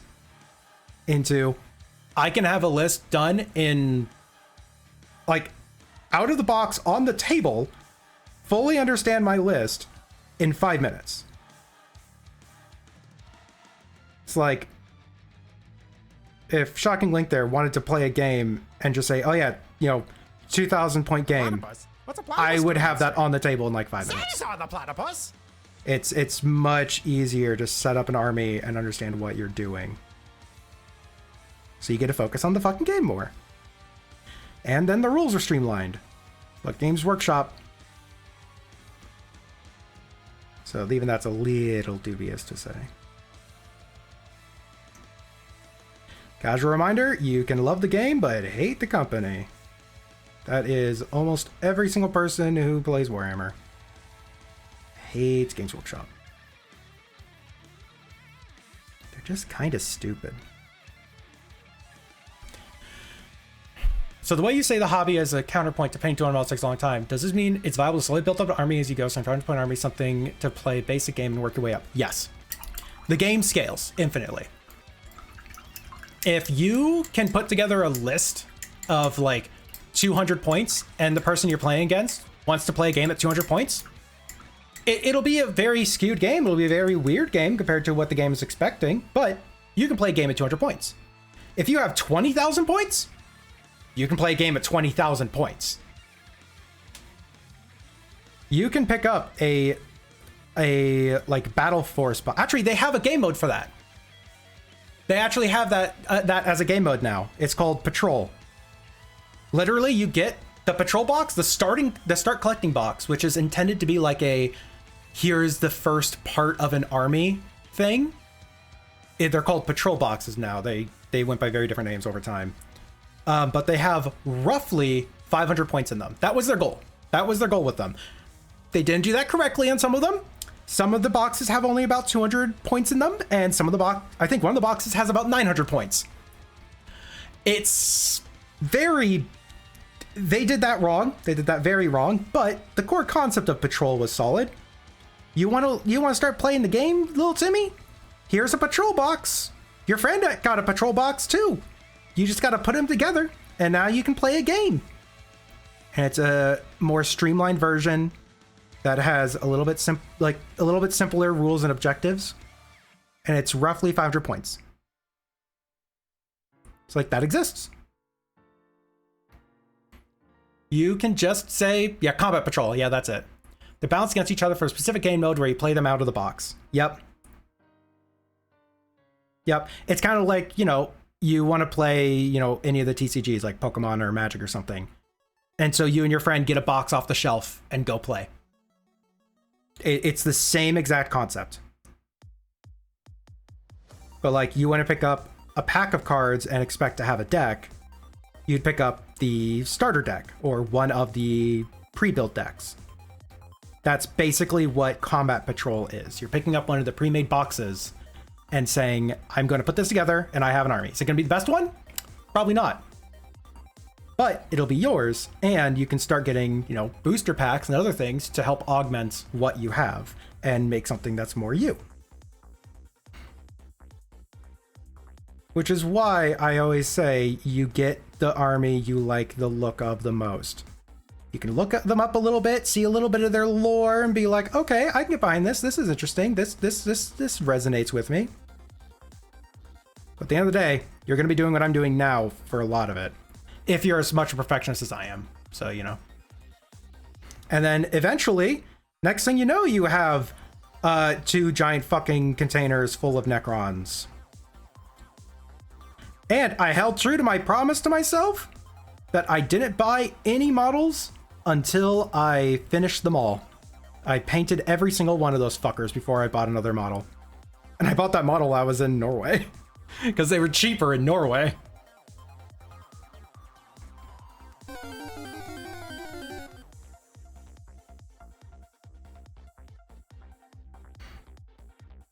And again, there are very cheap ways to get into this hobby. And there are expensive ways. Expensive ways is buying straight from Games Workshop. Don't ever buy anything from Warhammer off of Games Workshop. Again, they are not a great company. They sell their stuffs at MSRP. You know, the manufacturer suggested retail price, MSRP. Even Amazon sells them at like 10% less than that. And most local game stores will have them even cheaper. And if you're like me, I can just go on Craigslist and see bitches who are like, I bought this one starting kit because I wanted only one half of the models. I'm going to sell the other half. And so it's like, cool, here's a bunch of Space Marines. It's like, there are so many ways to get into the hobby a lot cheaper. But it's always just a game of like, you know, how long have I been painting this model? Excluding the times where I was really struggling to get everything going and figuring out paint stuffs. I've been at this for like 2 hours, and I've been really enjoying this. Could I have done this a lot faster? Yes, absolutely. I actually had a challenge where I was painting up models really fast for a bit. But I'm enjoying myself, and that's the hobby. This is part of the hobby. It's just sitting down and painting. We have a scheduled thing in this household. Every other Wednesday, we sit down and we paint together.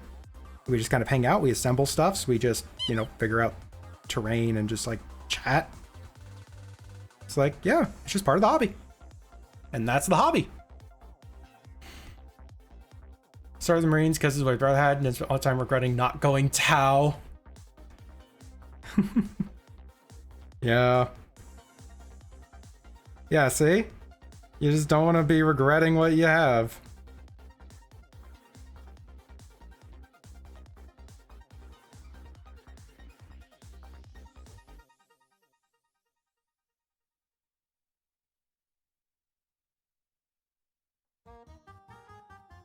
And Tau is like, fuck yeah, Gundams.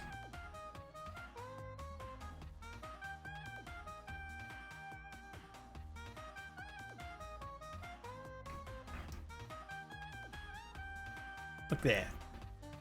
That's cute. Painting consistently really helps get rid of the pile of shame. It really does. Good luck, you under-equipped fuck.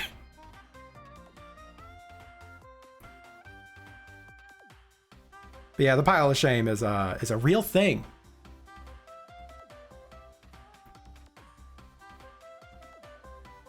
Yeah, and like I've said it multiple times, but whenever a friend of mine back in the day would leave the hobby, then I would buy the models off of them.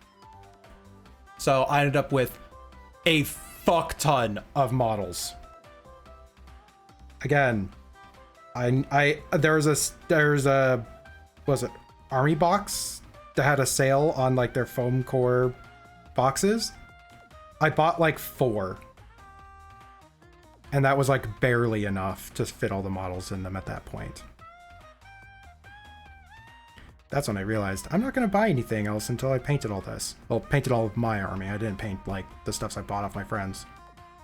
Those ones were like used for testing. There's more battle suits. The Tau invented Gundams before they invented punching. That's them in a nutshell. Yep, that's the Tau. They had giant mech suits before they invented going up and hitting them in the fucking face. Can't wait to get more battle suits out, and you finish the crew before you do that, though. Yep. God, it's like the focal range is always so off on this.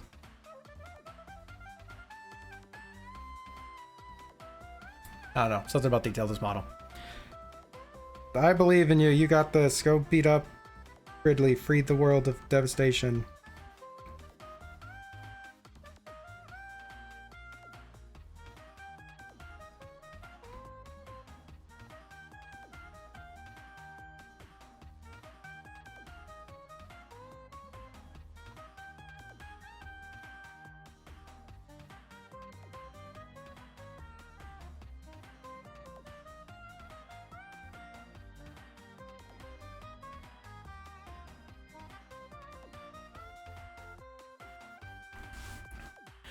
This is looking really fun.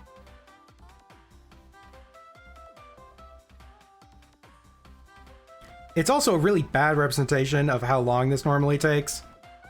Because I am going, like, in depth here.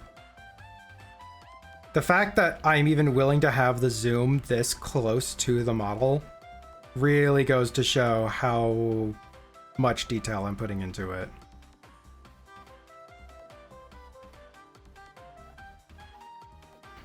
It's like, what? This is gonna go. Oh, did you already win? Neo? The pink and blue look really good together. I'm Wildberry Pop-Tarts. It still didn't go great. Okay. Wow, I lasted a whole 13 seconds. Well, I was expecting to go for only 3.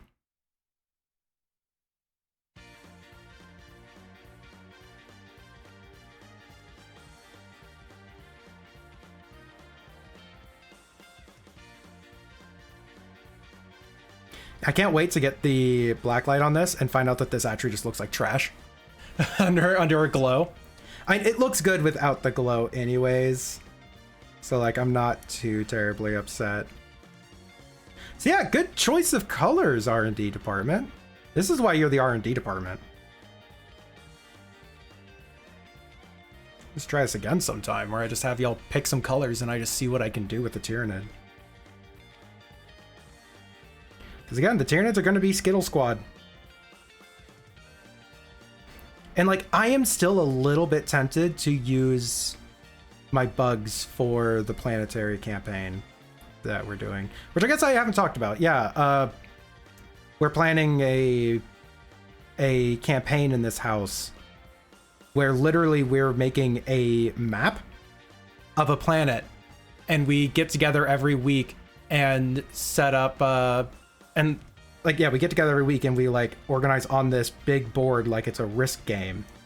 And whenever anything overlaps, we do a game that week to just like, you know, play out that scenario that we just engaged with.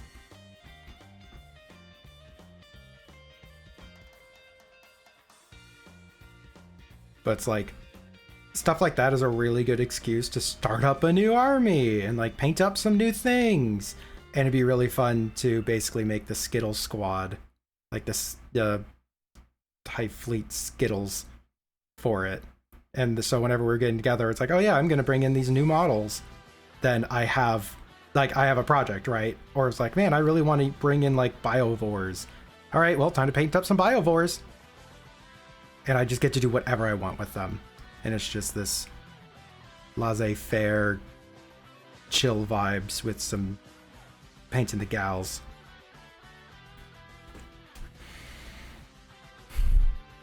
Dude, I need to check something though, because the white pop tracker showing is impossible. When Trench Crusade comes out with models, I want to paint some fucked up dudes. Trench Crusade! I've been seeing so much about Trench Crusade. Wait a minute. Black Gas Tyranid painted a neon mess? Yeah, I think I do. I'm pretty sure I still do. High Fleet is here to taste the rainbow. They're tasting the painbow, actually. But you know, Trench Crusade, like, you know, it's filling up my feed because of course I you know, engage with a lot of Warhammer content, so Trench Crusade is the big thing on the market that's coming up and people are really excited for. But like, it all just looks like the same grimy guys. Like, I have had, like, I've tried to look at the units and like their art of them, and they're like, oh yeah, this group are like, you know, demons from hell, and this group are like, you know, they're the chaplains of this one church that are like, you know, doing this whole thing, and they're like incredibly proficient, but it's like, you know, this whole self-sacrifice stuff. So I'm like, these look like the same entities, just one guy has like no armor and that guy has armor. It's like, how are these different groups? And that's been my issue with every single thing in Trench Crusade.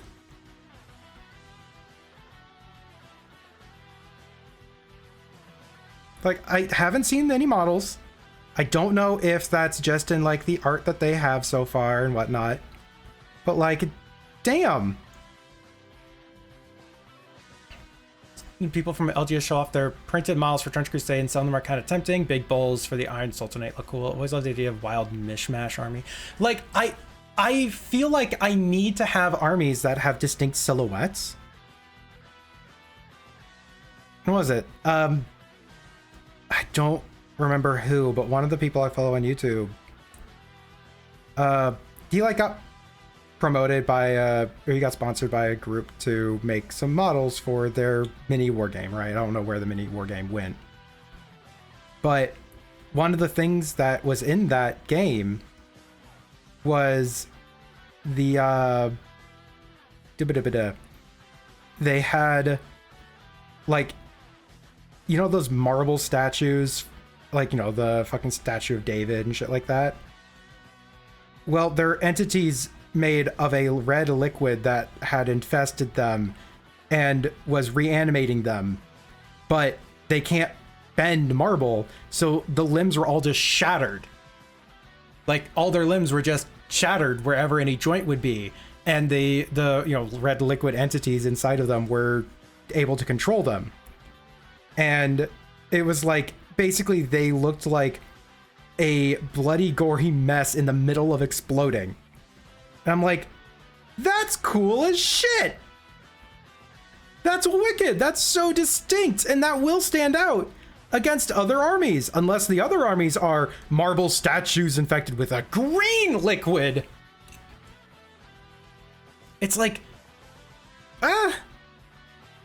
like, that's the type of shit I need in a game. And that's why I'm kind of upset that Space Marines have kind of taken over everything.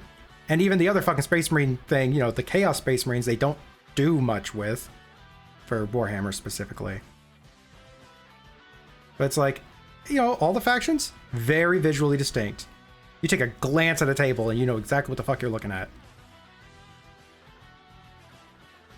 You know, once you have a vague understanding of what armies are which, you know, what the hell is Warhammer, but you get the idea.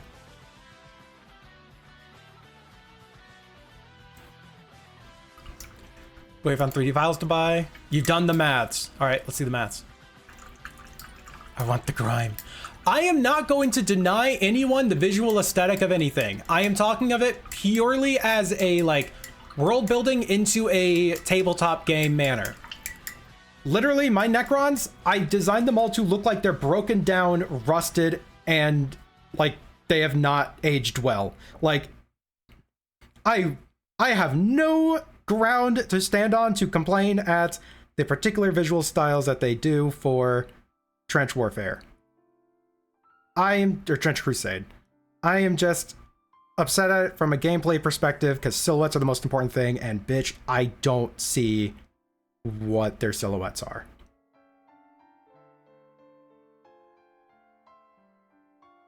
From what little I've seen. RGB Necrons win. There's a person I follow that does synthwave Necrons.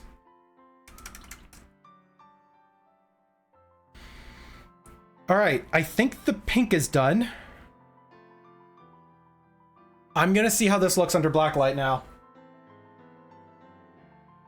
All right, now's your time to guess. Is this going to look good or look bad?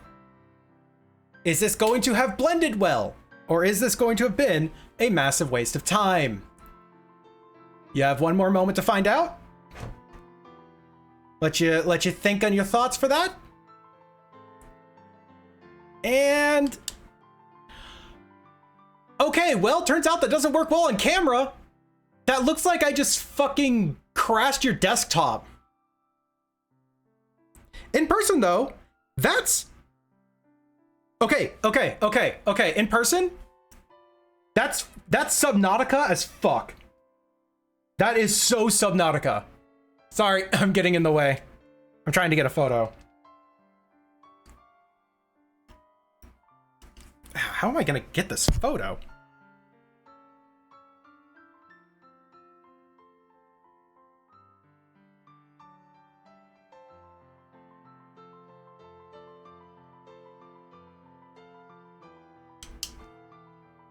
All right, putting that in the media thing.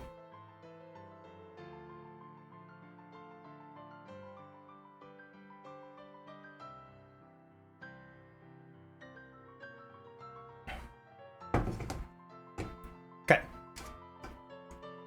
All right, that's in the server. Oh. My camera is saying it's currently low battery, so let's try and finish up quick before we don't have a camera anymore.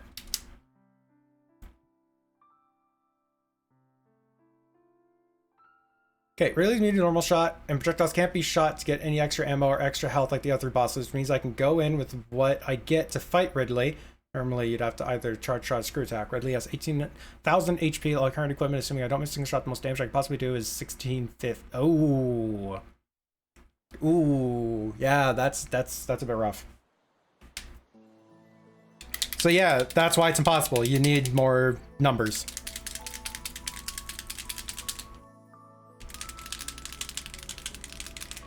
All right. But yeah, Link, you'll have to see this thing after the stream. It's so vastly different in person.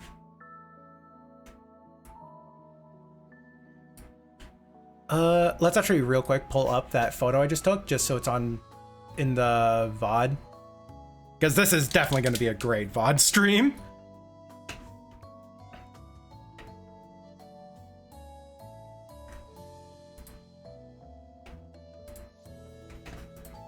And that one photographed a lot better. Crazy how balancing colors does wonders.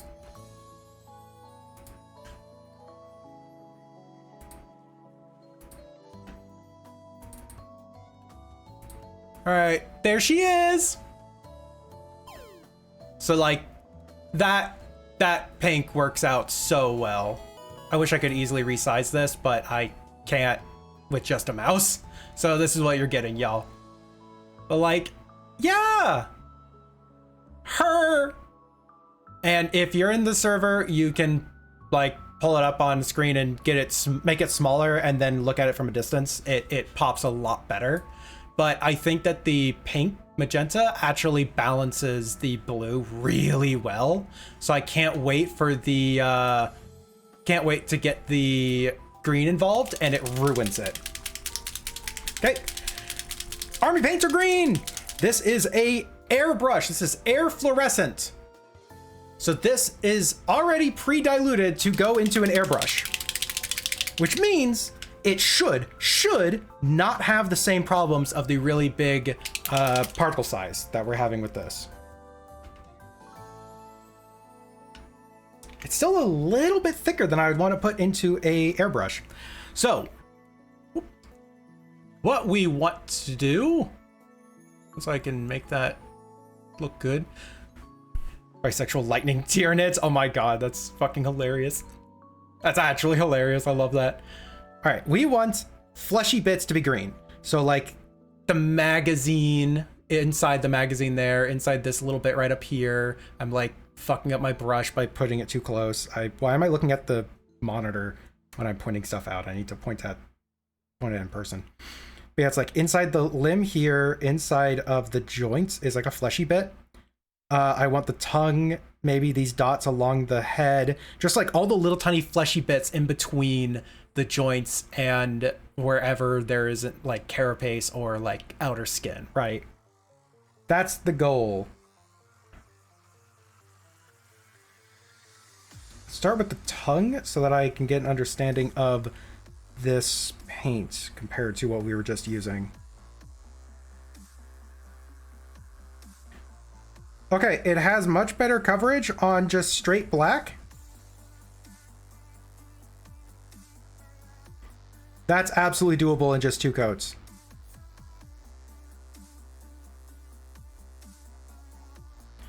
That's 100% doable in 2 coats. Okay, that doesn't show so well in camera. Trust me, it looks great in person. The high points are really carrying that.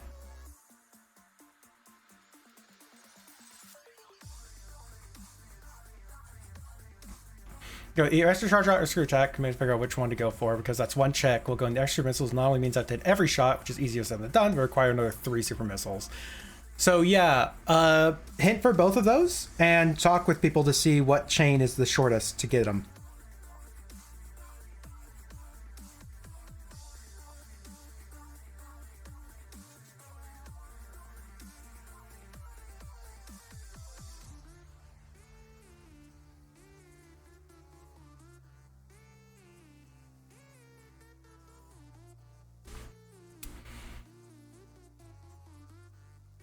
Yeah, the green on the weapon there pops a lot more for the camera.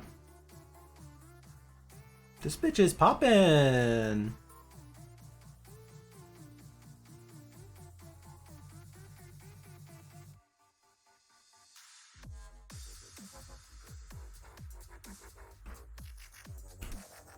This is absolutely a case where we need 2 layers.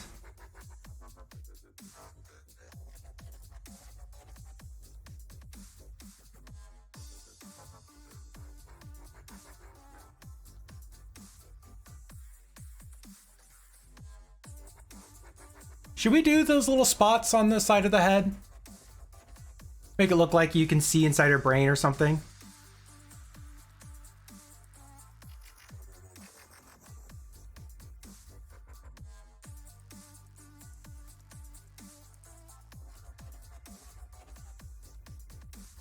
Trying to think if I want to do inside the joint of the elbow.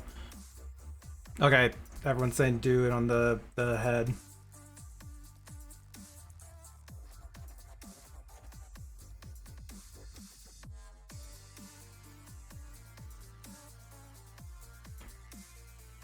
Got it. And on the tail, like the... Oh yeah, the little dots on the tail. Okay, I'm working my way down the body, but you're right. We're gonna get that on there too. Oh, the eye. Yeah, the eye needs to be green glowy.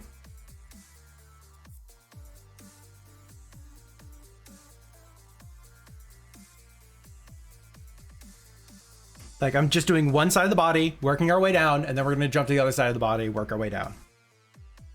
Because this should be largely symmetrical.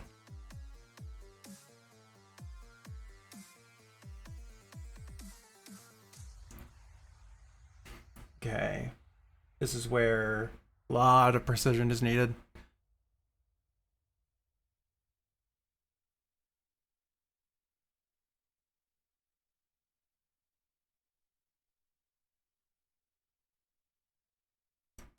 See, this is one of those cases where I feel like I should probably be taking advantage of capillary action and just like hyper dilute this and then just like dip it in and it'll just like wick all around. In fact, let's just see how that looks real quick. We'll have to do a lot more layers with that method, but I may just save it.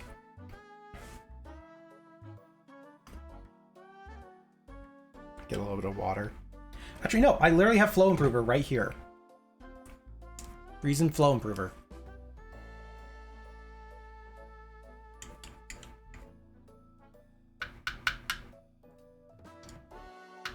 It's like basically 2 parts flow improver to 1 part paint. Well, that's normally. This is airbrush paint. This is pre-diluted. So it makes me think we should probably do like more 1-to-1.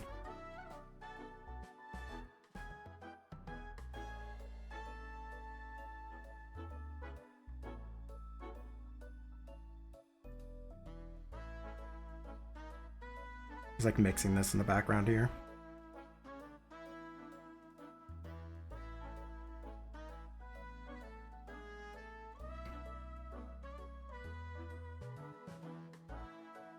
Okay, that's much thinner.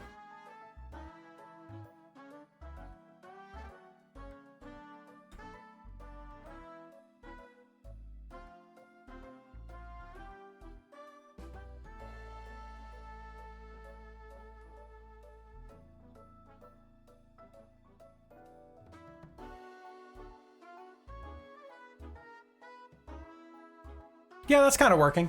Sorry. It's like it's kind of working. You can see I kind of got it in the groove there along the arm. It does mean I have to do more layers, and the layers will take a little bit longer to dry. But I think it's worth it for getting the much more intense coverage. Sometimes I just have to do like that with a heavily enough loaded brush.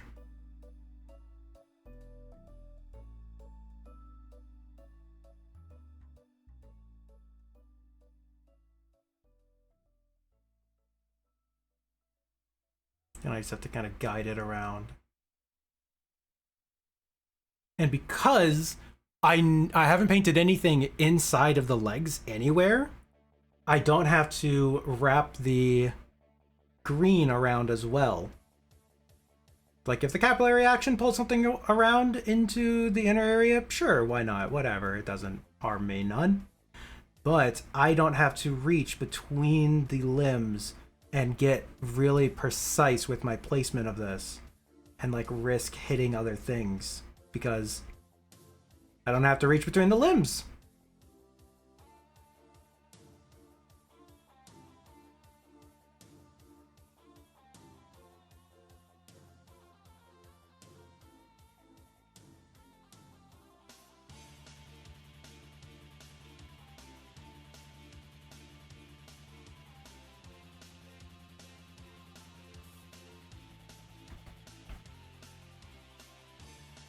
The green is such a subtle thing, but like I don't think the green is adding much to the color palette, but it's also not removing anything. It's really just doing the job of breaking up the black monotony around the whole body.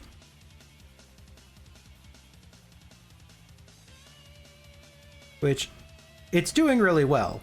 I think that it is a worthwhile addition. It's just like, I feel like pink probably would have been a better color for this. However, I am not upset at this at all. Yeah, it's going to look really bright at first until it dries. Then it will dim down a lot. Okay, I don't see any other bits that need to get colored in on this half. So let's flip her over. Do this again, starting from the head. So let's get that eye in.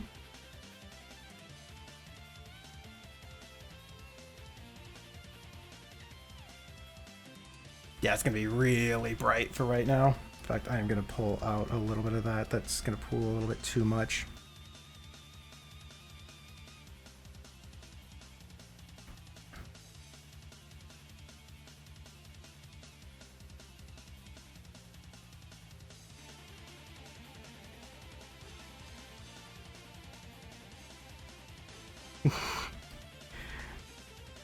Hey, Bun.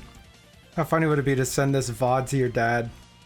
Be like, yes, those are the models that he makes.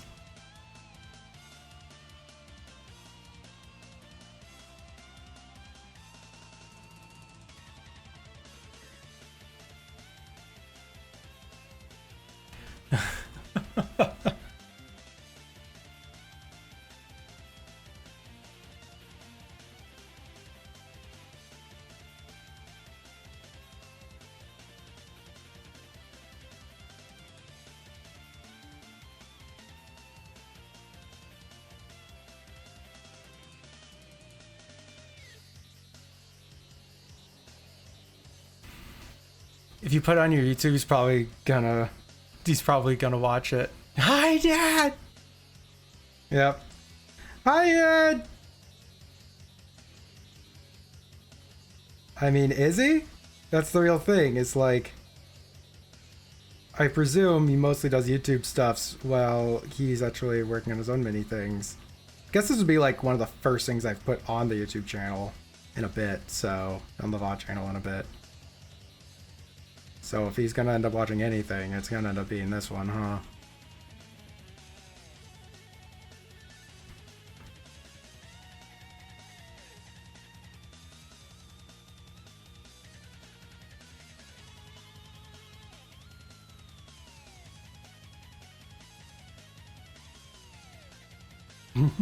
Just in case, exactly. Oh shoot, yeah, we have an ad starting soon. Okay, I want to finish this half and then we start the ad because that gives it enough time to dry a bit more.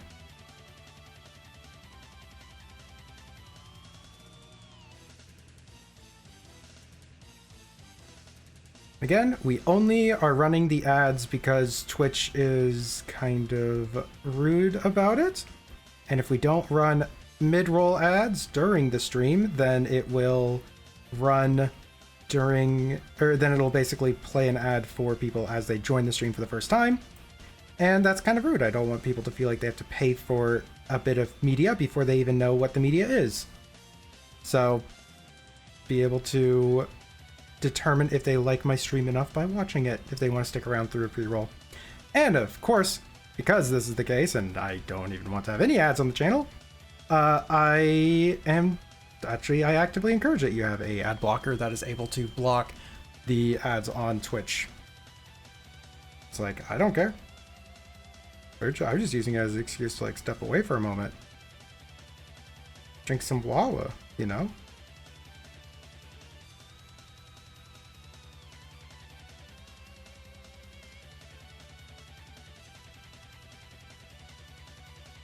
Okay, so I didn't do that on this side. The downside to using this method with a lot of liquid and capillary action is you do have to wait a lot longer for stuff to dry, and you have to do more layers. So, yep, that's where we are right now. So let's let that dry. I want this fucked up mosquito dog. Skeet skeet. Looking at the Trench Crusader 3D files. Fuck yeah. Imagine getting ads. Yeah, I know, right?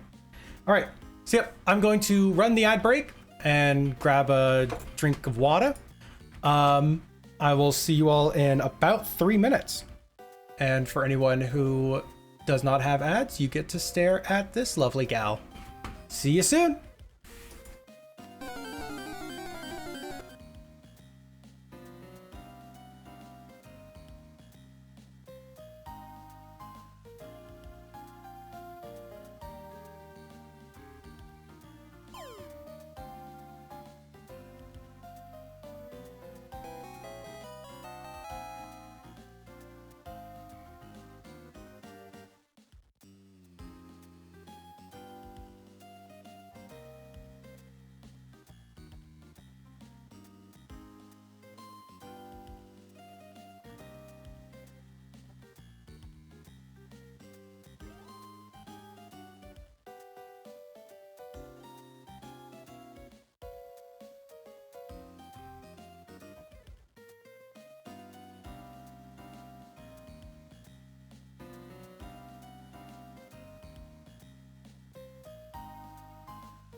All right, there's about a minute left in the ad break, so we're just gonna unmute for right now. You can hold hands and paint yucky men. I've also picked up some skills on like the really gross shit. It's like trying to make like really stringy viscera. I've learned some skills on shit like that. So that'll probably come in handy.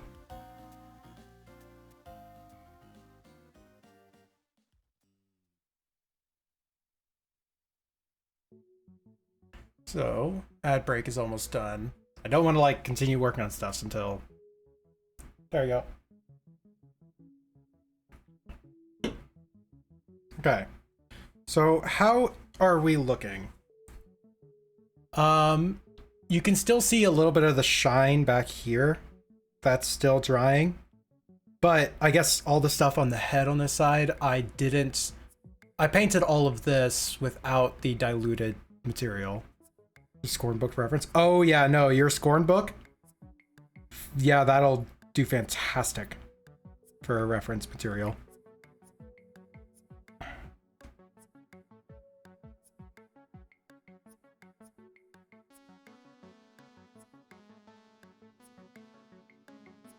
Actually, the tongue, we don't need to deal with capillary action. We're just using the paint raw.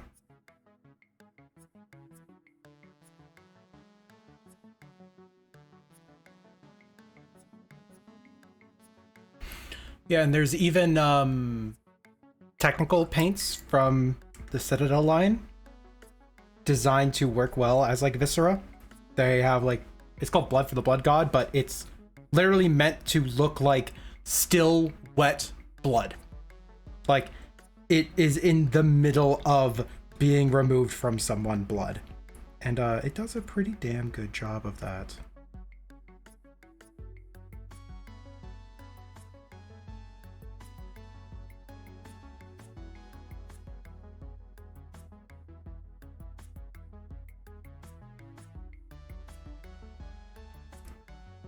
uses it to hide your mistakes. Yep. Oh, wait, blood God is what people used to say whenever I took a blood sugar. I mean, do you know who Korn is? You know, skulls for the Skull Throne, blood for the Blood God, milk for the cornflakes. He did a little bit of Warhammer stuff, so maybe you've heard of him.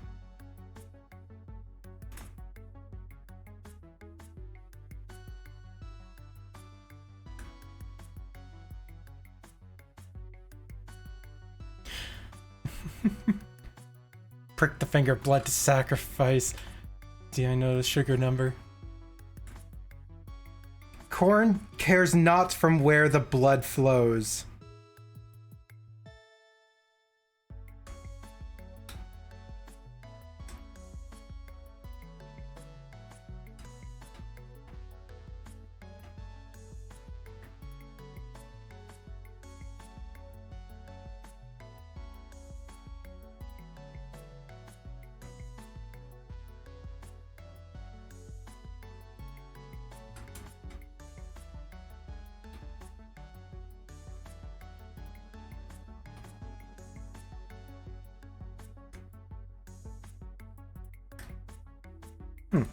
Sorry, I just thought that there would be one of these open parts on the Top bicep, too. That's one of those bleed equals blood for the blood god. Yeah, right. sitting atop his mountain of skulls.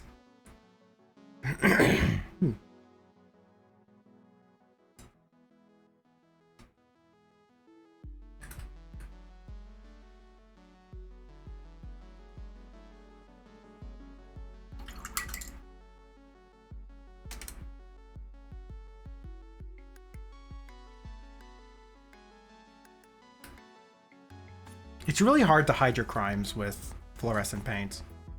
Because you miss just a little bit. Like, you're going to see The underside of that calf is going to glow now. even if I took some water and tried to wash it away.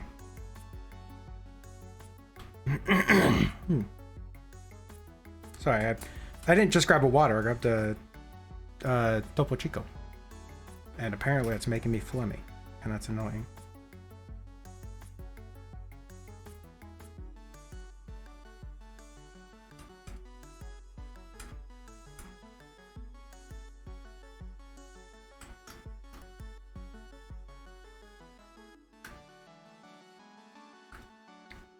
Lamp idea. Print skull, paint it, inside red, electric candle, boom. Great Halloween decoration.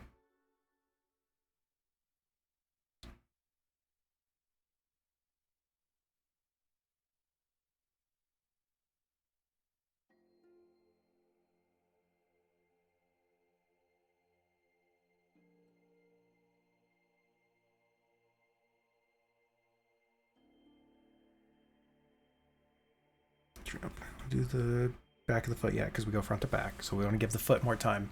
Everyday decoration. You just have it on your desk, you know.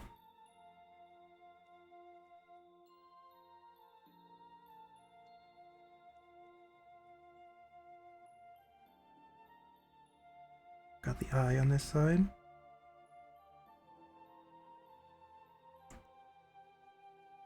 Okay, back to the side. Oh my god, make it waterproof. Put it in the gerbil tank.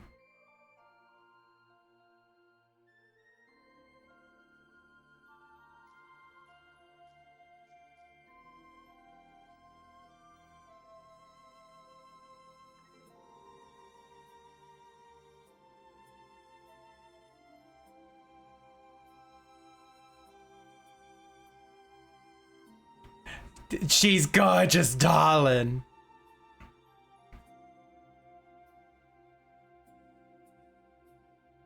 So do you think I can make it on YouTube doing painting videos? Like, they're starting to take off now. Now's the time. So I don't know what on earth I could even bring to the table. It's like, yeah, here's just what I'm doing. Actually, fun little challenges where my chat picks colors and I have to try and make something good out of it would actually be really fun. And that's a niche that I am unaware of otherwise. Can't wait for Goebbels. No, you don't think I could make it on YouTube as a painter?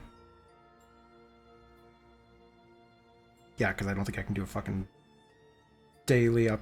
Well, it wouldn't be a, like, I have to make a thing every single day. It would be a, like, weekly proper upload or something like that. And then I just cut up other shit I do and turn those into shorts.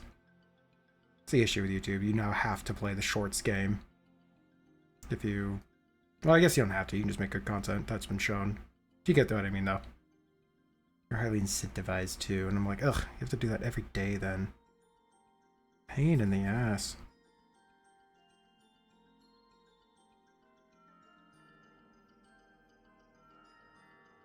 You have to edit. Yeah, and editing's really boring.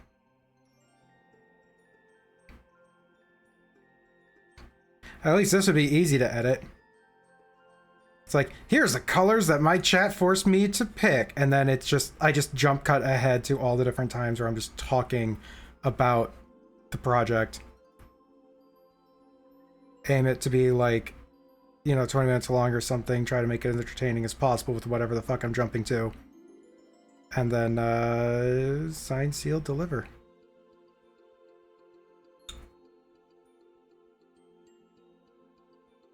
And get better at having it in the fucking frame. Yep, fun. Same thought.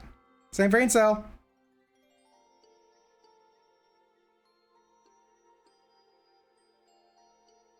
To be fair, if I had a more dedicated setup, I would absolutely put more effort into making this setup better. Okay. I think she's done. Like, that's going to dry, and it will be very transparent still, right? It's not going to show up very strongly. But, I don't think I want it to. I think the green being, like, not super visible, not a big eye catcher. How do you possibly expect me to invert it?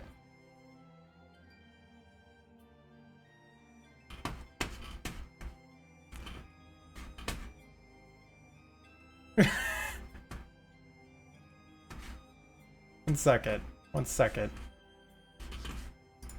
I might be able to pull something off here.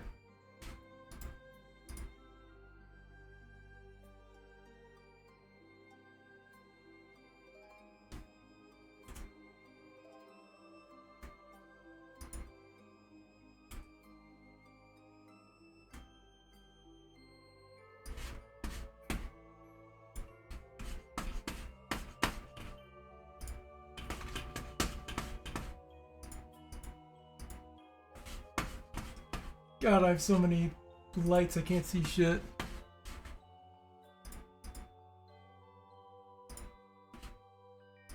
Because I'm not refunding that.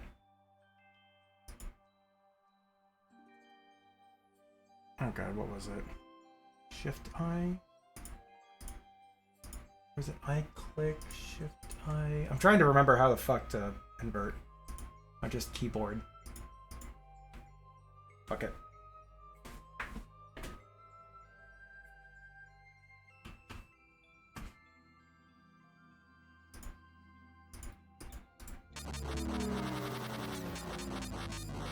I'm gonna refund the glitch. That one's getting refunded. I straight up have to move this light. I cannot see my screen. Next time we can go with a rainbow.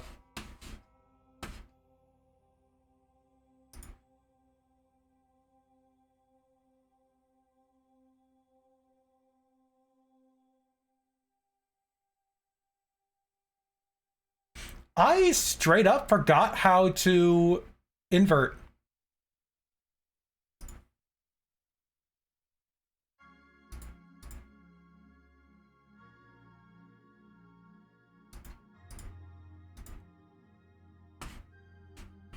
Like, I'm trying to remember how to invert on Clip Studio.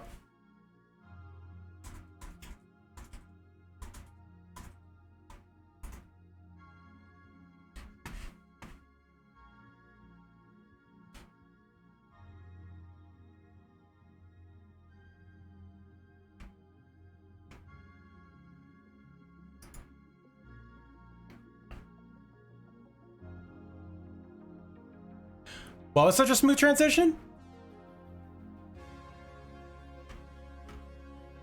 Tonal correction, reverse gradient.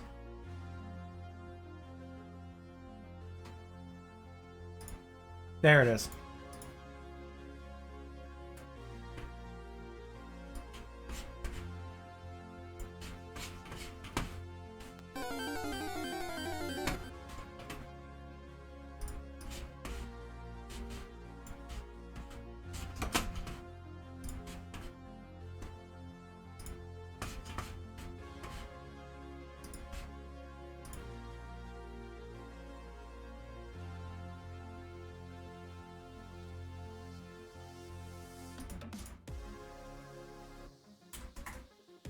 There, you got your inverted.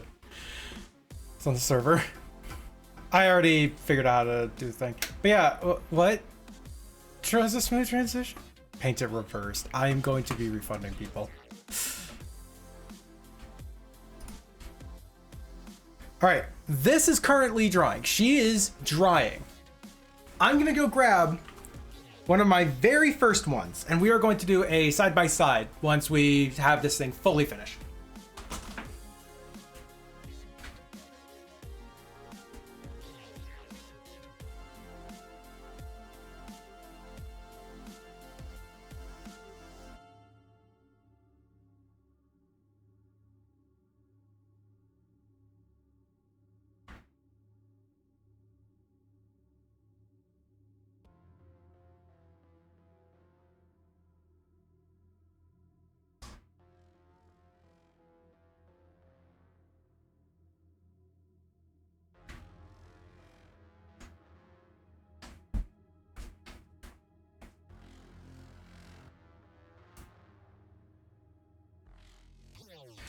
Bro is not cooking shit here at Foundry Burgers twice and refused me 1 star. Don't cook paint. Eat paint, though. It's tasty. So, a little bit of context before I pull in this other model, right? Right. I got the other model when I was in middle school. 5th edition had just came out, and they had updated the Tyranid line at the time. I didn't know this actually, but the Tyranids had just gotten a refresh. Before this, they looked very different. But yeah, I got into the Tyranids. They were my first army, and the guys I had, I was like, I'm gonna paint them up, because at the time I wasn't there all girls, so it was guys at the time. But it's like, we're gonna make them look all real cool and shit. And I remember vividly timing it, and it took me over an hour per model. That was not like like, I could not assembly line them at the time, right? So, just gonna put this on this, just so I can turn it easier and keep it out of the way of stuffs.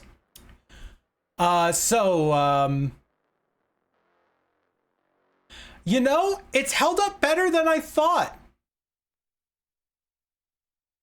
I think the red is just straight primer. I think I got a glossy metallic primer from a like a hardware store, and that's what I use for all my models. Like, I didn't have any confidence in the eyes or the mouth or anything. Yeah, the tails are just like, yep.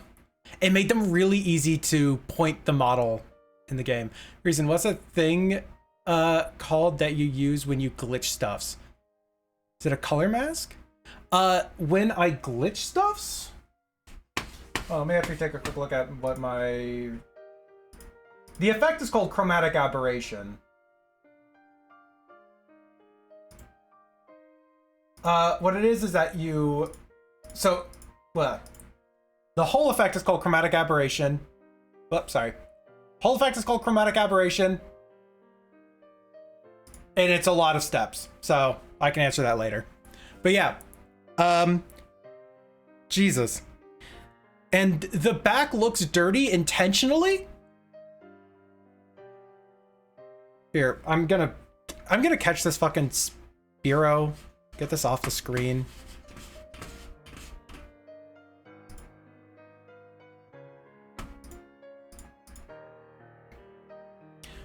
Oh my god, I can't fucking master ball.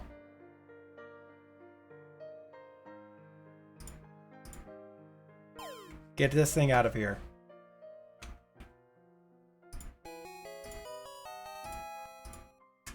There you go. Anyways, so yeah, this was intentional. I had put down the white color, and then I wanted it to have more of a look to it, more like detailed. So I decided to take, it was a material called Devlin Mud, which is it was a shade at the time, and I just ran that on the edge. It was really thin though, so it would constantly get like into the cracks down here, and I have to like whisk it out. I don't know what I was thinking, to be honest, but you know, we all learn. And oh yeah, also their claws were purple, barely noticeable. The claws were purple. The little fleshy bits were black, and the main body was red. Technically, this is tabletop ready. This is the tabletop ready, because the rules for tabletop ready is 3 colors and a base. I guess I don't have a base, but I have a 4th color, so that makes me extra special. It makes up for it. God damn. And each one of these would take me over an hour to paint. White is notorious for being one of the hardest colors to put down, as you can tell. I didn't do a great job of it. It's like I missed so much of the stuff back here. To be fair though, here, let's take out my pointing brush. To be fair though, there is not a very clear definition on what is armor and what is tail back here. Not holding any of that body weight. Yeah, it's doing great. Oh my gosh, this is such a blast from the past. Yeah, and this was in my like very first box set, was this guy. This, at the time, guy, obviously. But yep, they were my very first box set. They were they weren't push fit models, but they were like not the best assemblies. Again, these things are over 10 years old, and they just recently updated to the new models. Like, let's actually compare just the look of you can barely tell a difference. Let's zoom this out a little.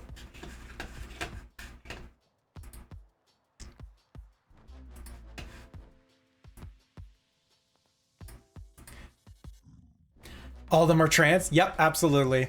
They're all trans now. But yeah, it's like, you know, you can barely tell a difference. in the quality of the molding and the model and everything. It's basically the same thing. So do you think the other guys had enough time to dry? Let's see what this gal looks like under a black light, huh? Yeah, I've gotten a little bit better at painting. Honestly, just that shot alone. Like, what I was trying to do for so long was get the edge to be highlighted in a really interesting way. And I pull it off like 13 years later or something. I don't know. Wait. I graduated in 2014. That was high school. Born 13 years ago. Yeah, this guy's over more than 13 years old. All right. So let's see what she looks like. It's not going to look good on camera. So I'll just have to get a photo, put it on screen for y'all. Where's my button? There it is. So the green still has a little bit of shine to it, so it may not be fully dry, but this side should be. Ooh! Okay, so we lost a lot of definition in the green. In person, that actually pops pretty well. The eye looks fucking atrocious in person, though. But, like, I'm not hating this. I'm not hating that at all. All right, let's get a photo for y'all.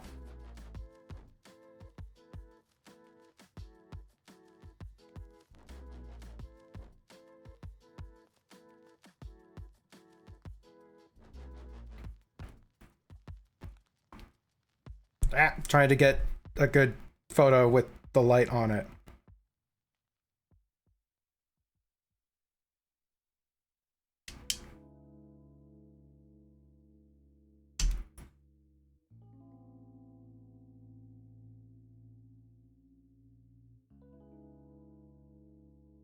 Okay, putting that to the server.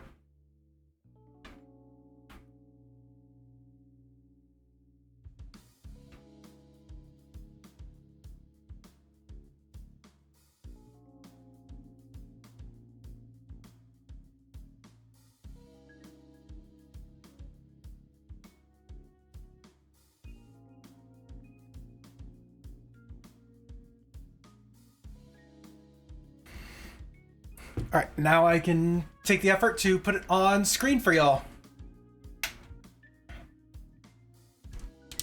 Oh yeah, sometimes a model is a trust the process type of model. You know, trust the process. She's bitchin' cute. Hells yeah. Okay, I put it in Zay art because it's a finished art thing. Okay, saving this image. And again, you will never see it this detailed. Like, you will never look at it this closely. It's not intended for it, but it's always fun to see. All right, there she is. There's our beautiful girl. This is what we spent so long on.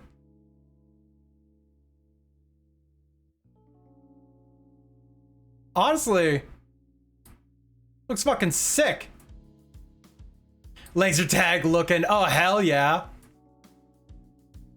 But notice how much it's like distorting the camera photo, like around the edges of her. The camera's trying to go into like a portrait mode or something. It does not know how to handle this. Does not know at all. But there she is. That's what, about 3 hours of work. That took about 3 hours. Granted, if I was going to do a whole army of these, I would simplify the process and I would have methods of making this faster and easier. But I'm not, so I get to use 3 hours to paint up one tiny model because it looks fucking cool. And that's all I need for justification. Welcome to the Skittle Squad, lady.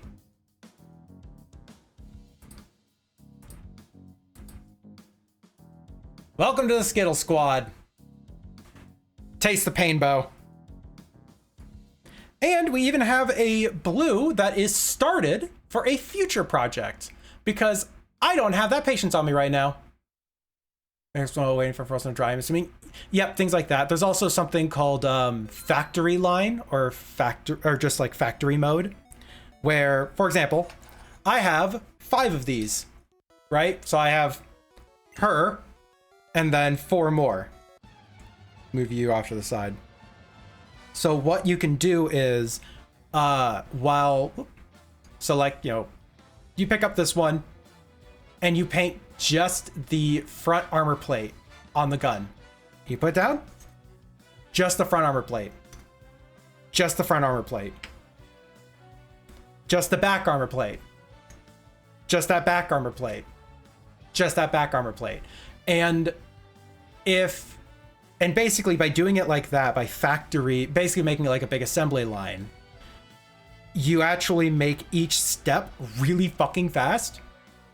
And it basically condenses, like, you know, an hour of effort to do this whole thing, like, you know, all the blue on this, turns into around an hour and a half to do 5 to 10 of them. And so you can condense the time down dramatically if you're able to break it down correctly.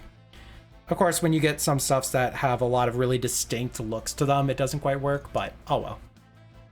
However, we've been live for like 4.5 hours.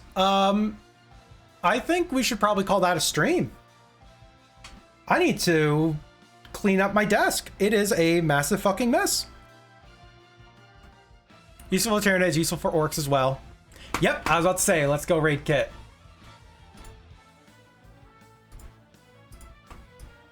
I have to get out typing stuffs.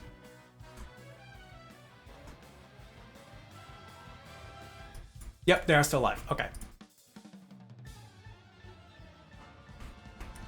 All right, so yeah, we're gonna go raid Kitsuno Kami. Oh, I just did /Kitsuno Kami. I didn't do /raid. That's not a command in here. And copy your message, your sub message, not sub message. I know that it doesn't have the command correct right now, but you know what? I still have to gift win a sub, so whatever. Kit is currently celebrating their birthday, so even if you don't know who Kit is, even if you know who Kit is, even if you may have already been lurking in there this whole time anyways, I want you to go on over and spam Kit with a bunch of hearts. Spam Kit with a bunch of love and attention, hang out there for a little bit, see what's going on, if not staying for longer, because it should be kind of fun. They are currently mixing up between like doing game stuffs and art, and every X amount that they raise for their birthday, they're doing a chibi sketch giveaway as well. So you can get a chance to win a little bit of Kitsuna art, which is pretty freaking awesome. I will see you all in the future. I do not have a set time for when I will be streaming again. I'm kind of doing everything by ear, seeing what sounds fun and continuing with that. Today was a ton of fun, and thank you all so much for indulging me in my silly little mini bug army. And we'll see you again in the future. Good night, goodbye, farewell, love ya, see yas, goodbye. And again, spam Kit with a bunch of hearts. Just do it. Do it for me. Do it for Kit. Happy birthday.